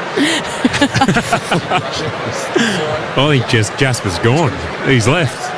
He left with the Carlton supporters. He's gone to Revolver. I was going to say, it's a Thursday night. Half his life. He looked like he was dressed for success tonight, Jasper. So, uni night, cheaper drinks. What about a bit of yayas on a Thursday? Not into that? I don't know where that is. Oh, yayas? Never heard of that. Ah, that's all right. Wrong demographic, obviously.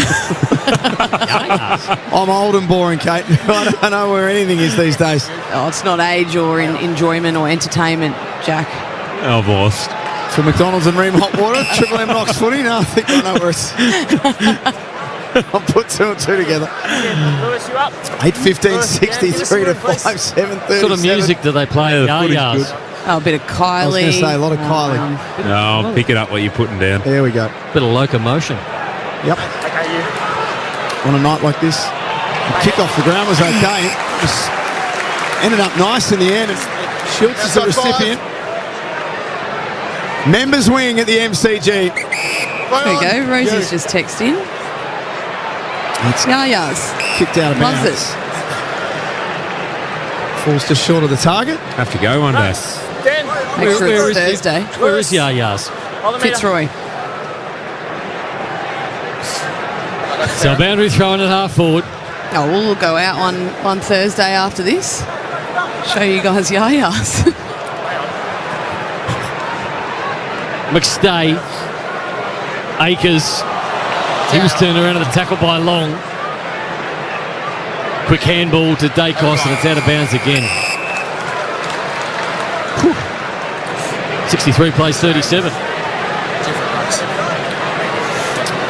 Official crowd, 2-man, Red's Head Lending. Yeah, 82,058, Jack.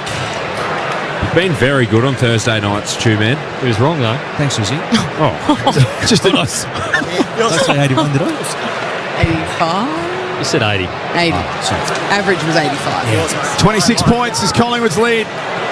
Moore goes searching inside forward 50. Silvani's certainly tried his hardest. The handball's wide and misses Adam Sard. Yeah, he has tried up. his hardest, Silvani, and if you were doing a most consistent award for Carlton this year, I reckon he'd be the guy that'd be taking it down. I think DeConning's your best and fairest at the moment for Carlton, but Silvani's tried his hardest, especially after a long out last season. Seems like he's worked out sort of some of the defensive craft pretty quickly. We'll get back to him in a moment. Membry gathers, turned around, and he's back to goal, and this is the original destination. So Hewitt out of defence for Kemp. It bounces off his chest. He hasn't had a great night, Brody Kemp. Akers has had a good night. Handball forward. Can Carlton get something here? Kemp went one way, then the other. Handball to Chera. Inside forward 50. Two Collingwood players spoil each other. An opportunity, and those half opportunities they haven't taken all night. And White misses to the left, through for one behind. 38 plays 63. Collingwood in control. 9 minutes 23 to go in this one. Even just then, the ball going inside forward 50. They were so well set up. Billy Frampton owning the front position, and it was the first time all night where there's been a little bit of miscommunication between the defenders. Quaynor coming back, but they've been so well set up behind the ball the entire game.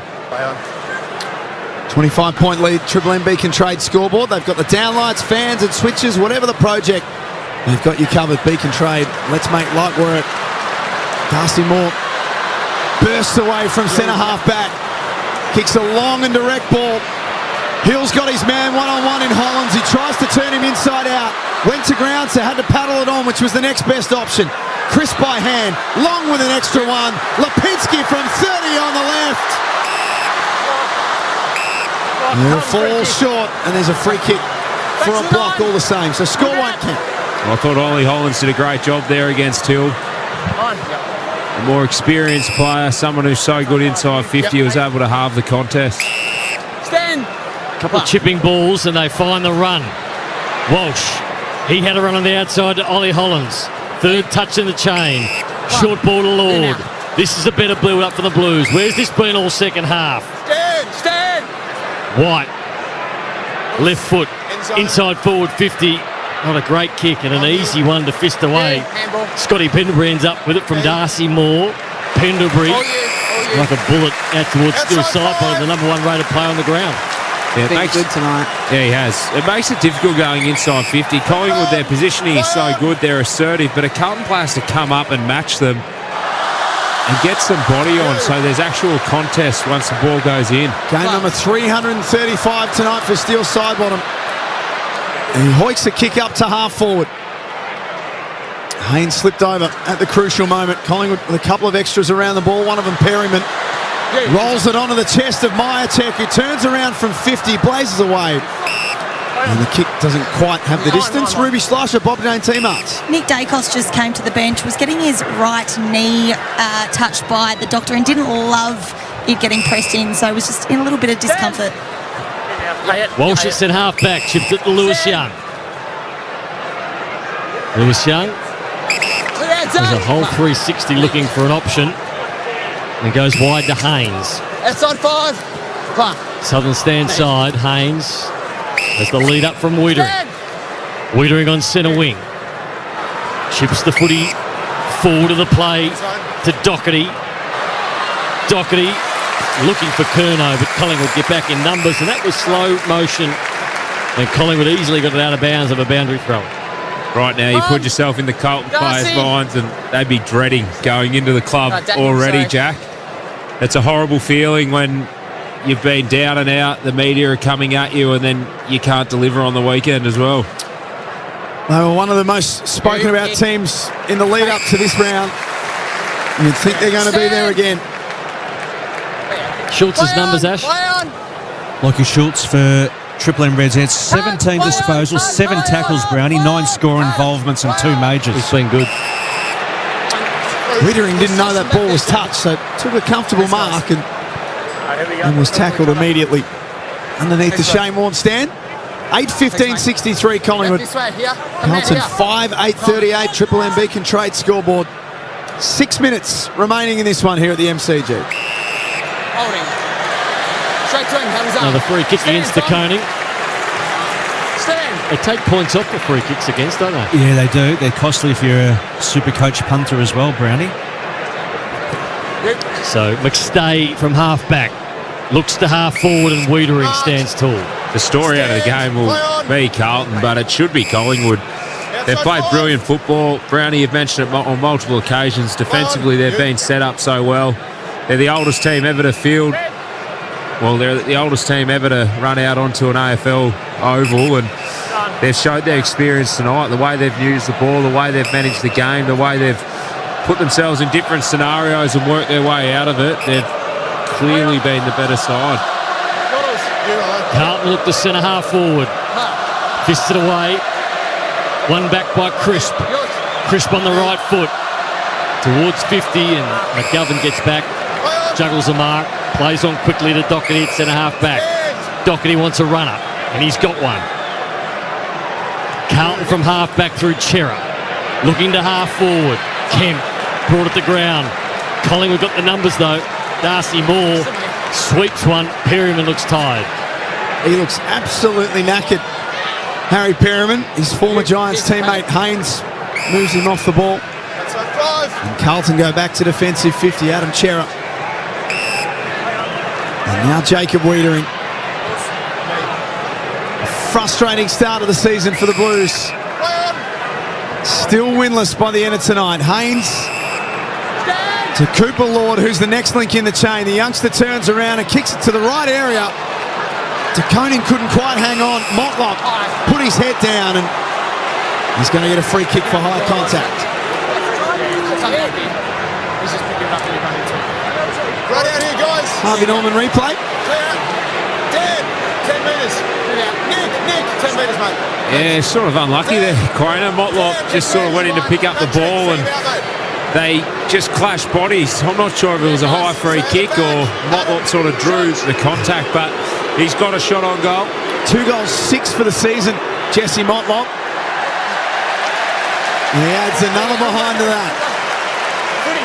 Gee, Scott Pendlebury giving Motlop an absolute mouthful there as well. I'm not sure what's happened on the ground, but Pendles wasn't happy about something.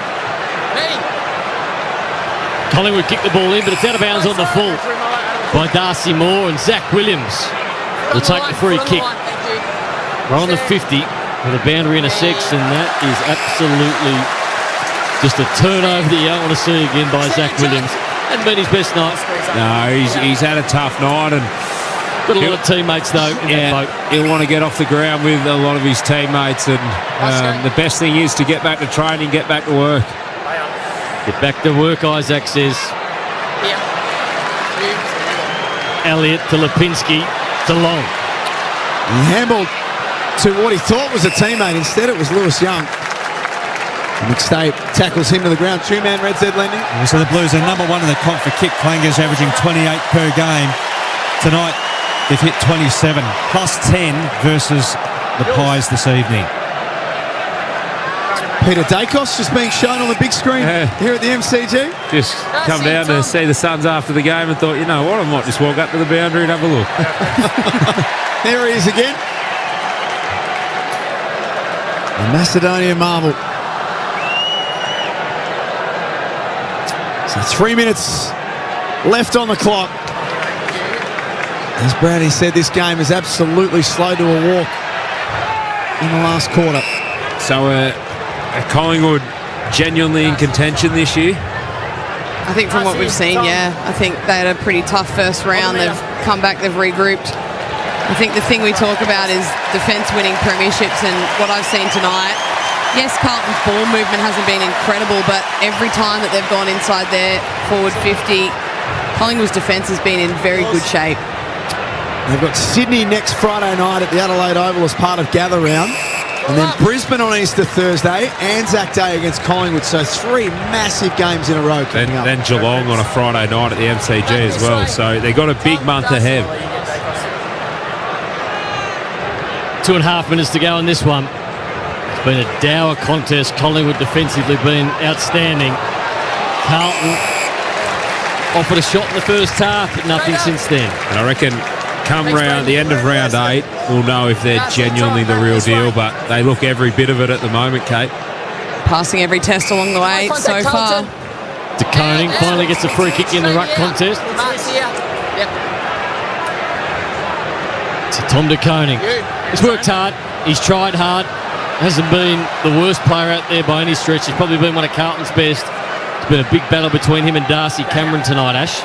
Just give us their respective numbers. Yeah, Darcy Cameron, Brownie. Hewitt gets a free kick. He'll have a shot at goal. 22 disposals, 8 clearances, 6 tackles. In terms of hit-outs, he's had 30. De Koning 29. De Koning's numbers 18 touches, but 6 clearances. But De Koning's given away 4 free kicks all in the second half for Red Zed. What's his disposal efficiency as well? Yeah, 43% by far. Yeah.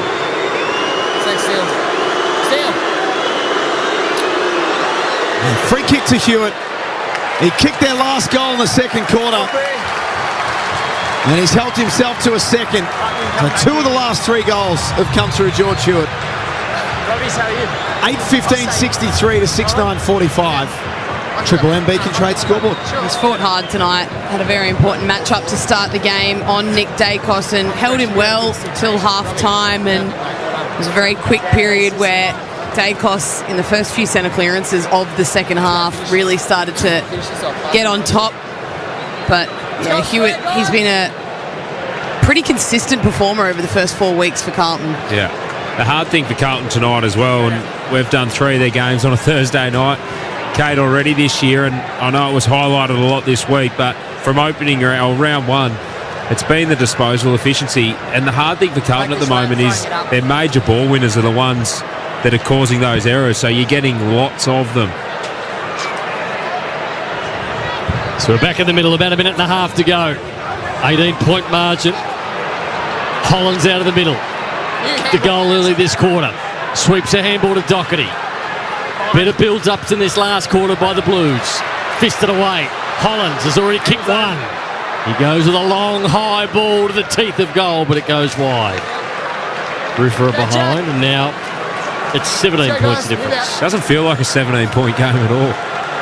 No, you're right. Ollie Hollands with a couple of goals and now behind. It feels like Collingwood have dominated 3 quarters of this game and should be 40 to 50 points in front, but it hasn't been high scoring. Collingwood have kicked 15 behinds as well, so they haven't been able to put it on the scoreboard as much as they should have. A win tonight is going to make it 11 of the last 13 games that Collingwood have come away successful against Carlton. Blues fans are going to hate that record. They hate losing to Collingwood. And as Izzy said, a lot of them have already left. Yeah, what's worse, losing to Collingwood or being 0-4 or both on the same night? Both, yeah. Now, last minute of the game, Zach Williams runs back into trouble and he's tackled straight away. Ned Long has been good as the sub. Thanks, Zach. The goal as soon as he came on. Umpire balls it up. And the MCG night sky, Pendlebury handballs it to himself and went back and got the footy a little bit too much on the handball, went over the top of McStay, and the ball goes out of bounds. Who's Collingwood got next week, Ash? They play Sydney, gather round at the Adelaide Oval. That's next Friday night, Brownie. Choice hotels around the grounds. Adelaide Oval next week. Who do the Blues play? And the Blues play the Eagles. That's Saturday afternoon at the Adelaide Oval as well. All roads lead to gather round next week. And Ash, I'm not sure whether he's allowed into the state.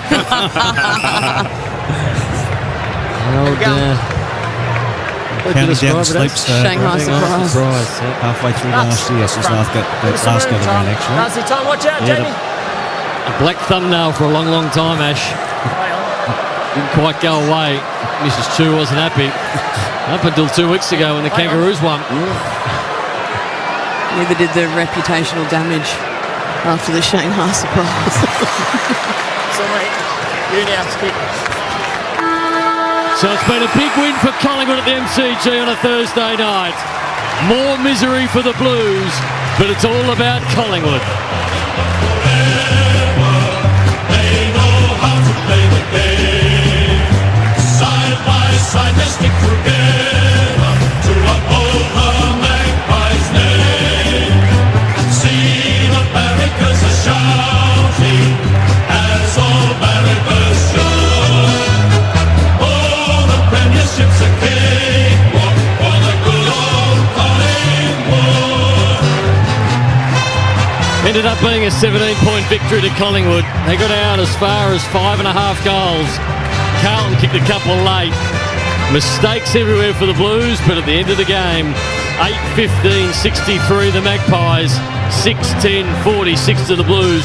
Schultz kicked a couple. He was very good. I thought Hewitt was probably the best for the Blues, as having a look at Michael Voss, and he's got a lot of thinking to do, and his players are in for a big week. Collingwood forever. They know how to play the game. Side by side, they stick together to uphold the Magpies' name. See the barricades are shouting as all barricades show. Oh, the premiership's a cakewalk for the good old Collingwood. 82,058 here tonight. And the Collingwood section of that number are going to go away very, very happy. 3 wins and 1 loss to start the season. Let's get downstairs. Scott Pendlebury talking to Channel 7. Beck Madden. I feel like I'm blowing sweat all in your face. No, I'm really enjoying it. Yeah, I'll be having a shower. No, it's a really hard slog. Like, conditions were wet, windy as. I feel like we didn't kick very straight when we had a bit of dominance of play. So, but no, it's a great contest like always against Carlton. So it was really good to get that win. Yeah, aside from the opening round, you're really putting together a really good season now. You must be full of confidence. Yeah, it's good to, obviously that first game I reckon we were probably a little bit too keen for. We tried too hard to make things happen and just lost our heads. It was the excitement. But I see we're not going back to opening round anymore, so maybe that's a good thing. Well, that's what you've asked for. Just been cheeky. But we've put a good block of work in now, coming off a bye. We trained really well and prepared ourselves for a really fierce contest tonight. So that's what we got, and the boys stood up. You seem to, strangle them quite well. They were finding it really difficult to score. Yeah, there was a big focus at halftime. We felt like they were moving the ball too easily through the middle of the ground and shifting us. So we really wanted to be able to contain that. We still knew they were going to try and go through there, but there's turnover opportunities if we could defend properly. So felt like we did that, and we're able to get the game, sort of get enough gap in the game to hold on. All right, I'll let you go because we've got a presentation for the Peter Mac Cup. Congratulations. Cheers, thanks, mate. Scott Pendlebury, courtesy of Channel 7. Collingwood winners tonight is the Peter McCallum Cup, which Collingwood and Carlton have played for 30 times in their storied rivalry. He's about to be presented here at the MCG. Cup. The Cup recognises the Peter Mac Foundation and their work supporting those affected by cancer. Every dollar raised through the Peter Mac Cup this year will help researchers improve care for patients with cancer. And tonight, all donations will be doubled thanks to the Pratt Foundation. Alongside the Peter Mac Cup, we also award the Richard Pratt Medal. The Richard Pratt Medal is awarded to the player voted best on ground and presented in honour of the late Richard Pratt. I would now like to welcome Millie Weislitz and Sammy and Ben Gaminda, who will present the medal on behalf of the Pratt Foundation.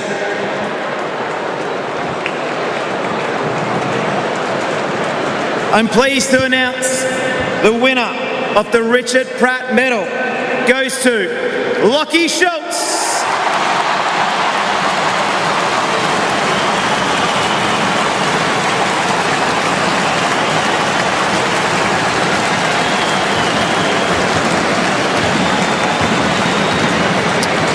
What are his numbers tonight, Lockie Schultz, Ash?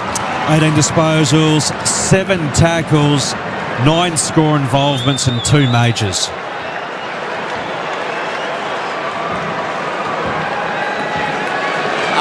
Firstly, I'd just like to thank Carlton. Always a great game between us guys, and obviously a very special week building up to this game, and for such a great cause to bring awareness to the Peter Mac Foundation. So a very special game for everyone involved. To our boys, thank you. Love playing with you. Great fun tonight. Got the W, so that's the main thing. But on to next week.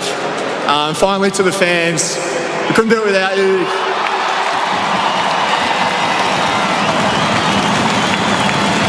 So yeah, thanks very much. We really appreciate everything you do for us.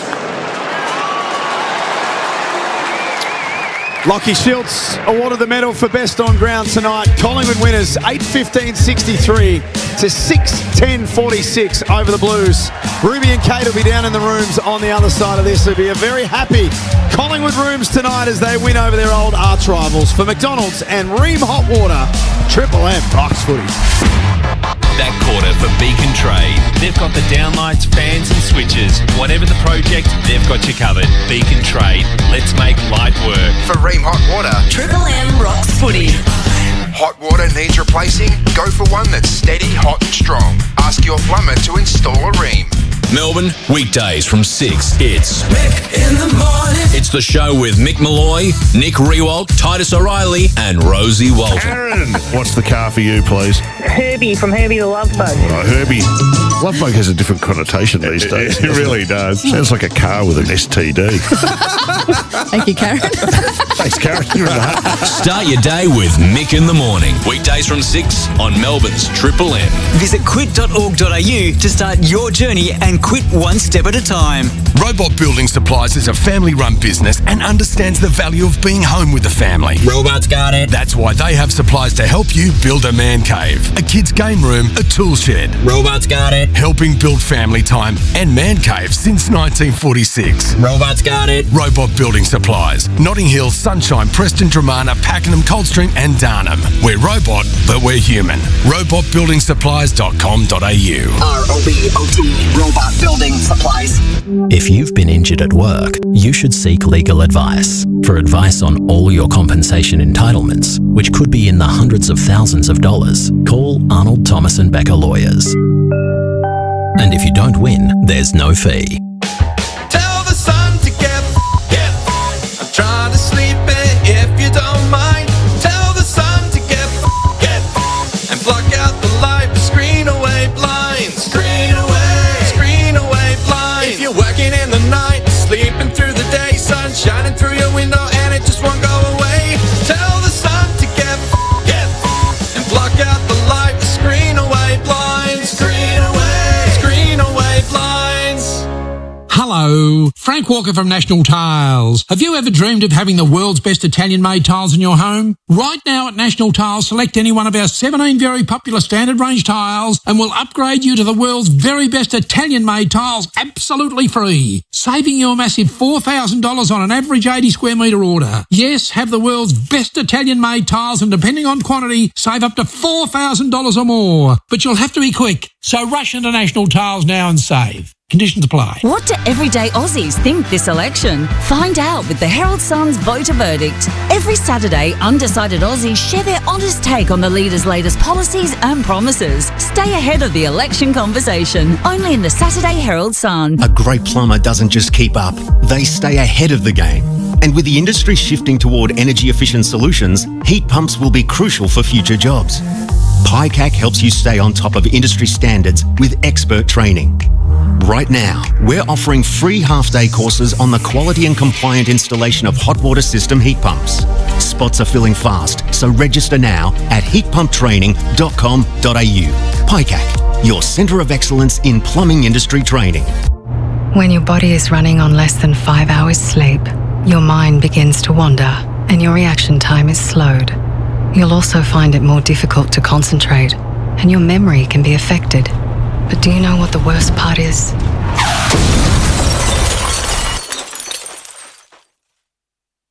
With under 5 hours sleep, you're 4 times more likely to crash. Driving tired? Wake up to yourself. A message from the TAC. Shut up! The footy's on Triple M! Triple M rocks footy. The Triple M Footy Review for Amy. When clangers happen, it's lucky you're with Amy. Big win for Collingwood in front of their home crowd. They're just taking a few extra moments to soak it up out on the MCG. And as they rightly should as well, winners tonight over their arch rival Carlton by 17 points, 8-15-63 to 6-10-46. We're in the Amy Review. Ruby Slusher and Kate McCarthy will be downstairs very shortly.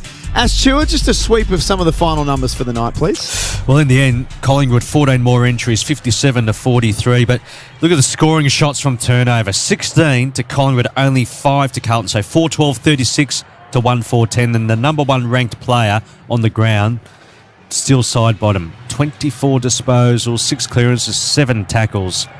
And the number 2 ranked player was Blake Acres with 30 touches for Red Z. Are you buying into Collingwood? I am. I think I really want to see the next month of football, and it's a long season, so we're not exactly sure where it's going to go. But when you look at them, how well defensively they were set up, I thought that was premiership level defence, and I love their second layer of the contest. They dominated Carlton in that area of the game all night, so I thought they were very impressive. And they're on their way down into the rooms. They'll sing the song. Ruby and Kate will be there. We'll have a chat to a couple of the players, and they'll have to turn it around pretty quickly, Collingwood. They've got Sydney next Friday night at the Adelaide Oval as part of Gather Round, and that game is going to be an absolute bumper. And for Carlton, they play the West Coast Eagles on Saturday at the Adelaide Oval as part of Gather Round as well. So should theoretically get a win there as well, but you just never say never with the way that footy's going right now. As the Pies are heading into the rooms, Rubes, I think they look pretty happy down there. They are pretty happy. Plenty of supporters filling up the rooms, as you can imagine. Definitely a winner's rooms. Good vibe down in here as they filter in to sing the song. Fly just walking past me now, big smile on his face. You've got to be happy with that effort, particularly given the conditions. The Blues showed that fight in the first half, but the Pies just too good in the long term as they're circling up to sing away the win.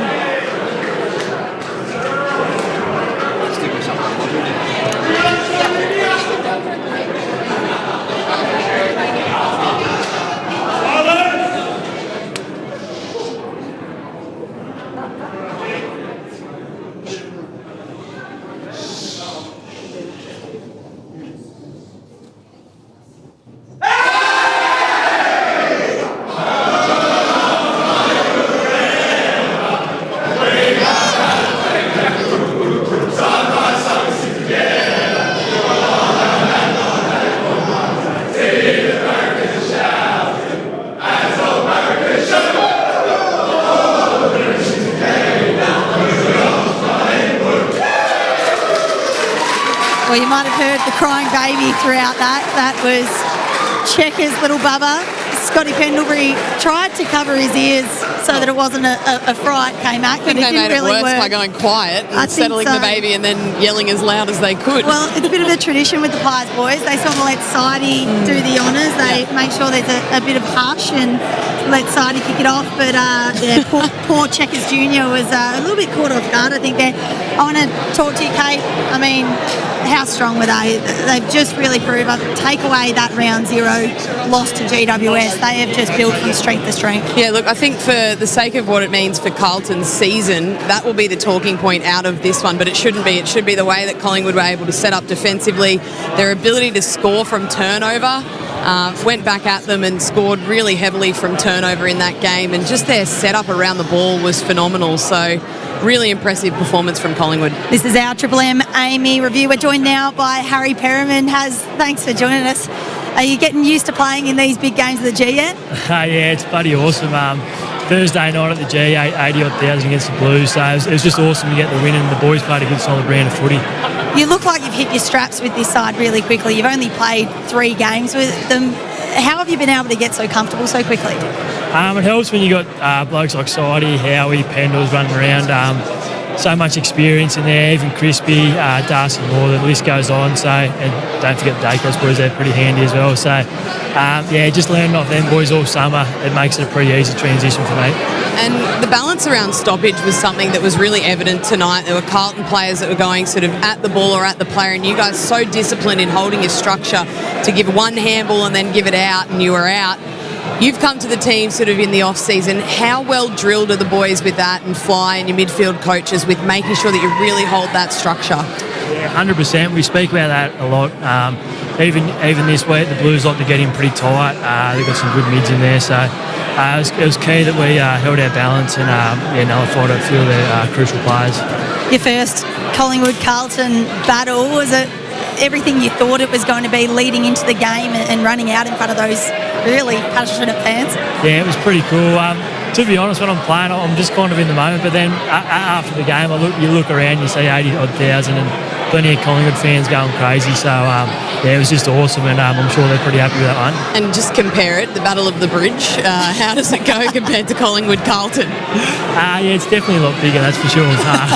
Battle of the Bridge was good fun, though, but no, that was awesome. Now, a teammate that you used to do the Battle of the Bridges with, Nick Haynes, I saw you a little battle on the wing at the end there. You weren't too happy. You were pretty gassed as well, so I'll give it to you, but a little love tap before he ran off. Yeah, Haynes, he tried to line me up there, I reckon, so he nearly got me a good one, but he's a good man, Haynes, and I wish him all the best. How much did the club hone in on, I guess, the rivalry leading in? You come from a new club. How much of that history do they bring throughout the trainings to really fire you up for today? Yeah, Fly speaks about it a lot. He talks about the history of the Collingwood-Carlton rivalry and how long it's been going around for, and we wanted to do the Collingwood fans proud and the past players, so I think they'd be pretty happy with tonight. Does he mention at all the rivalry between himself and Vossi? Obviously, former teammates, not so much Collingwood-Carlton, but used to play together at the Lions. Does he add in a little bit of his own flavour as well? We didn't say too much about Vossi, but yeah, obviously they're very good mates, and I'm sure Flo will sleep pretty well tonight knowing he got one over Vossi. How about Ned Long? Comes in as the sub, replaces Geordie De Goey. His first, I think it was the 3rd minute, his first touch, he kicks that goal. It must just give you so much faith in the depth in this team. Yeah, 100%. Longy's just awesome. He's surprised me probably the most nearly since coming to the club. Just his work rate, he trains so hard.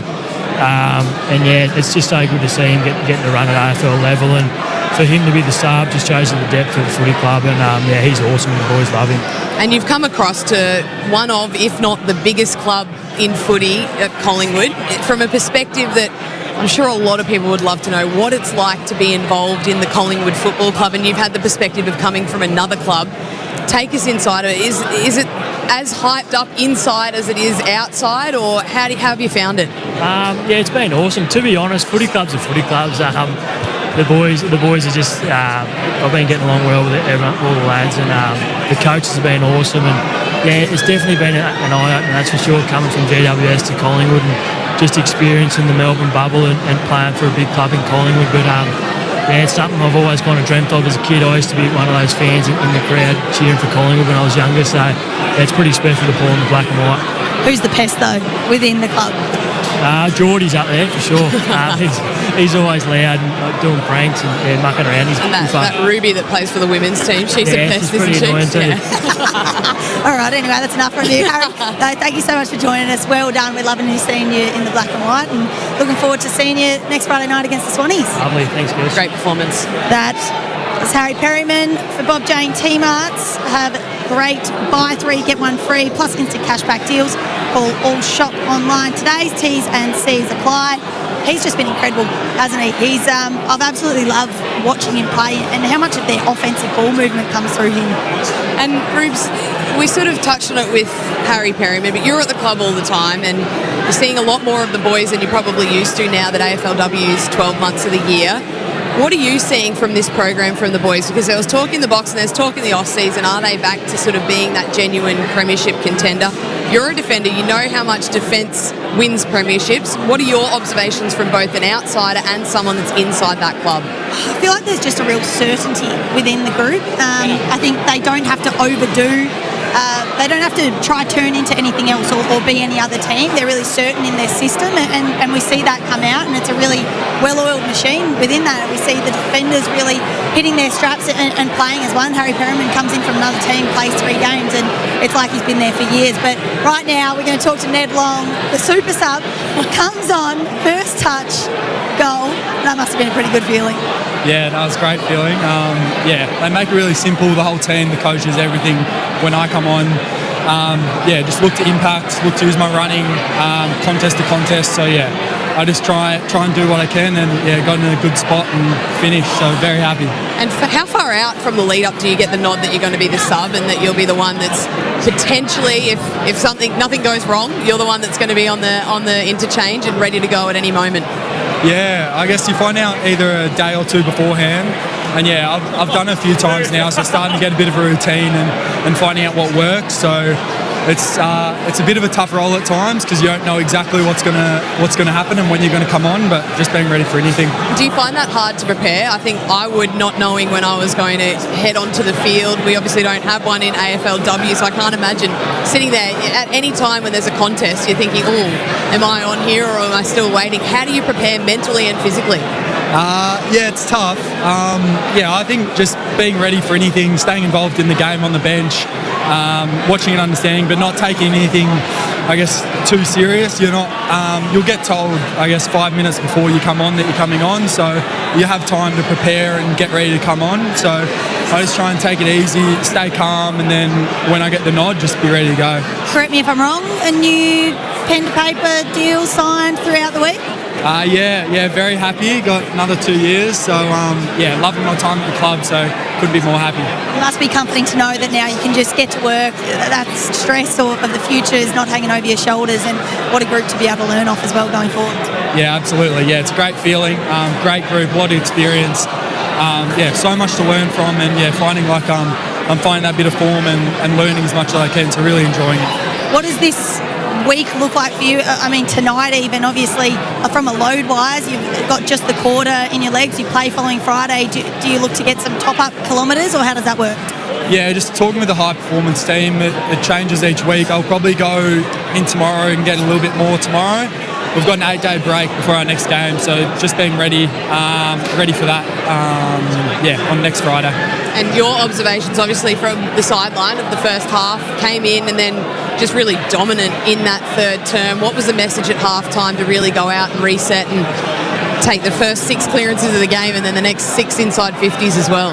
Yeah, well, I guess just keeping it simple, getting territory earlier. Obviously, it became a wet game, so didn't need to try and do too much or over handball, just getting some territory. We're obviously a major part of our game's pressure, so we're able to utilise that and keep on getting ball forward, and then off that we're able to finish and take some chances. And speaking of finishing that goal, I know Ruby mentioned it, first touch of the game, but slippery ball, there'd been fumbles all around, and you just picked that up so cleanly outside of the boot. Did you just see the opportunity, see ball, get ball, kick a goal?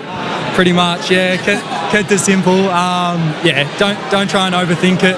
And just wanted to take my chance and was very happy I did. You certainly did. It was a brilliant finish there, and first touch of the game outside the boot, wet weather footy as well. Well done. We absolutely love it. Ned, thank you so much for joining us. Well done tonight. Well done on the new deal as well. Go enjoy the win. Thanks, guys. That's Ned Long, who is the owner of our Macca's I'm Loving It moment. Tonight's I'm Loving It moment happened in the 3rd minute of the last quarter. Here's how it was called on Triple M footy. Wrong part of town for Carlton. Lipinski, 55 out. McCreary heard a voice over his shoulder. It's crisp. Gets back onto his left foot, squares it up.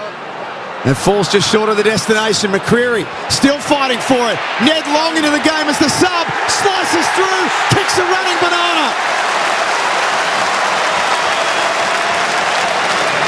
Raining goals for the Pies now. They are putting their arch rivals to the sword. That's the Maccas I'm loving at the moment. K-Mac, we'll move on to the Triple MVP Awards. You got the votes? Yeah, I do. I've given one vote to the man we spoke to first, Harry Perryman. I thought he was phenomenal. Really just helped them structure-wise, but also played a very important role on Paddy Cripps. 2 votes, Lockie Schultz, couple of goals. I think that's his 2 best performances in Collingwood colours, and called for him before the game to repeat the efforts of last week, and he certainly did. Phenomenal effort from him. And 3, the man that just ages like fine wine, Steele Sidebottom. I thought he had the most impact on the game.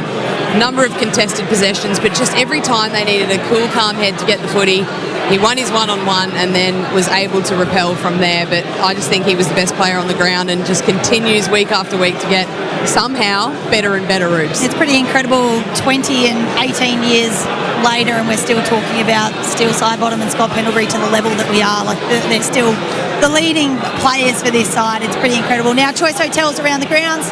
Choice Hotels gets you more for your money, so you can check into more, get the lowest price guaranteed when you book direct at choicehotels.com. GMHBA, Cats and Ds.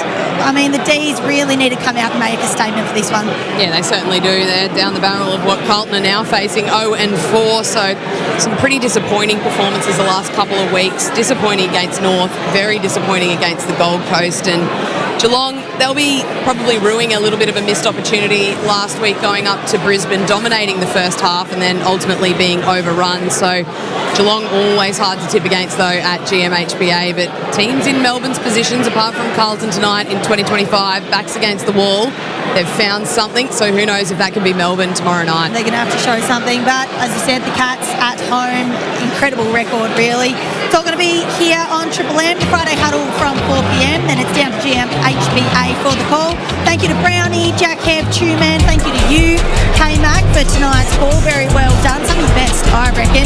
And from all of us here at Triple M, Rocks Footy, thanks for joining us. The Triple M Footy Review for Amy. When clangers happen, it's lucky you're with Amy. For Ream Hot Water and McDonald's. Triple M rocks footy. This year on Mick in the Morning, we're giving away the biggest prize on radio, and it's worth over $70,000.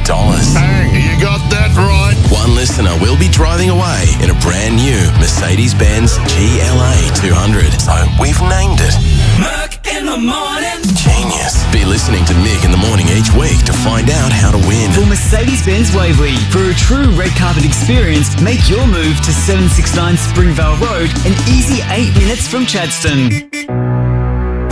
Accountants can be savage, especially in old QuickBooks reviews. QuickBooks and I are not friends. Oh no, why would you say that? A hot mess.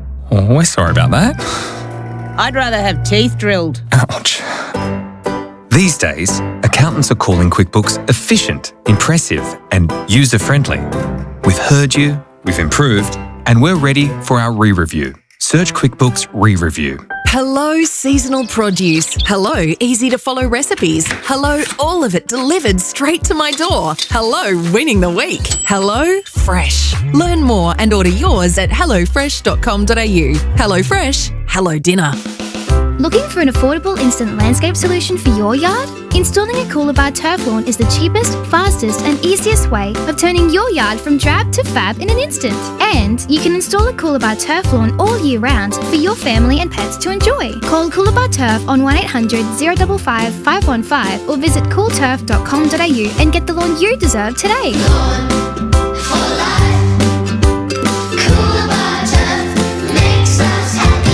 If plans aren't really your thing, try Telstra Prepaid Mobile from $15. Getting connected to Australia's most reliable mobile network is easy. You can do it at your local Woolworths store. Sale ends April 15th for new activations only. Tell the sun to get. I'm trying to sleep if you don't mind. Tell the sun to get. And block out the light, screen away blinds. Screen away blinds. If you're working in the night, sleeping through the day, sun shining through your window and it just won't go away.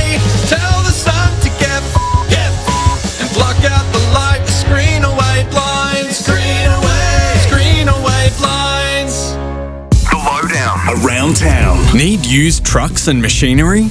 Mannheim Industrial auctions thousands of transport, agriculture and construction assets monthly. Visit mannheim.com.au today. The Lowdown. Don't know how much super is enough?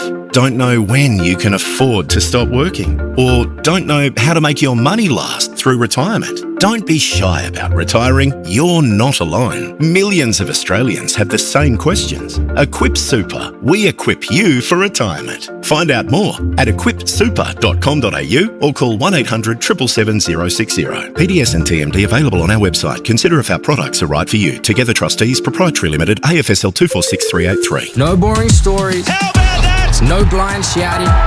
No brainless spam. Absolutely extraordinary! Just the best sports coverage from Australia's biggest newsroom. Code Sports. No BS, just sport. Grab the app today.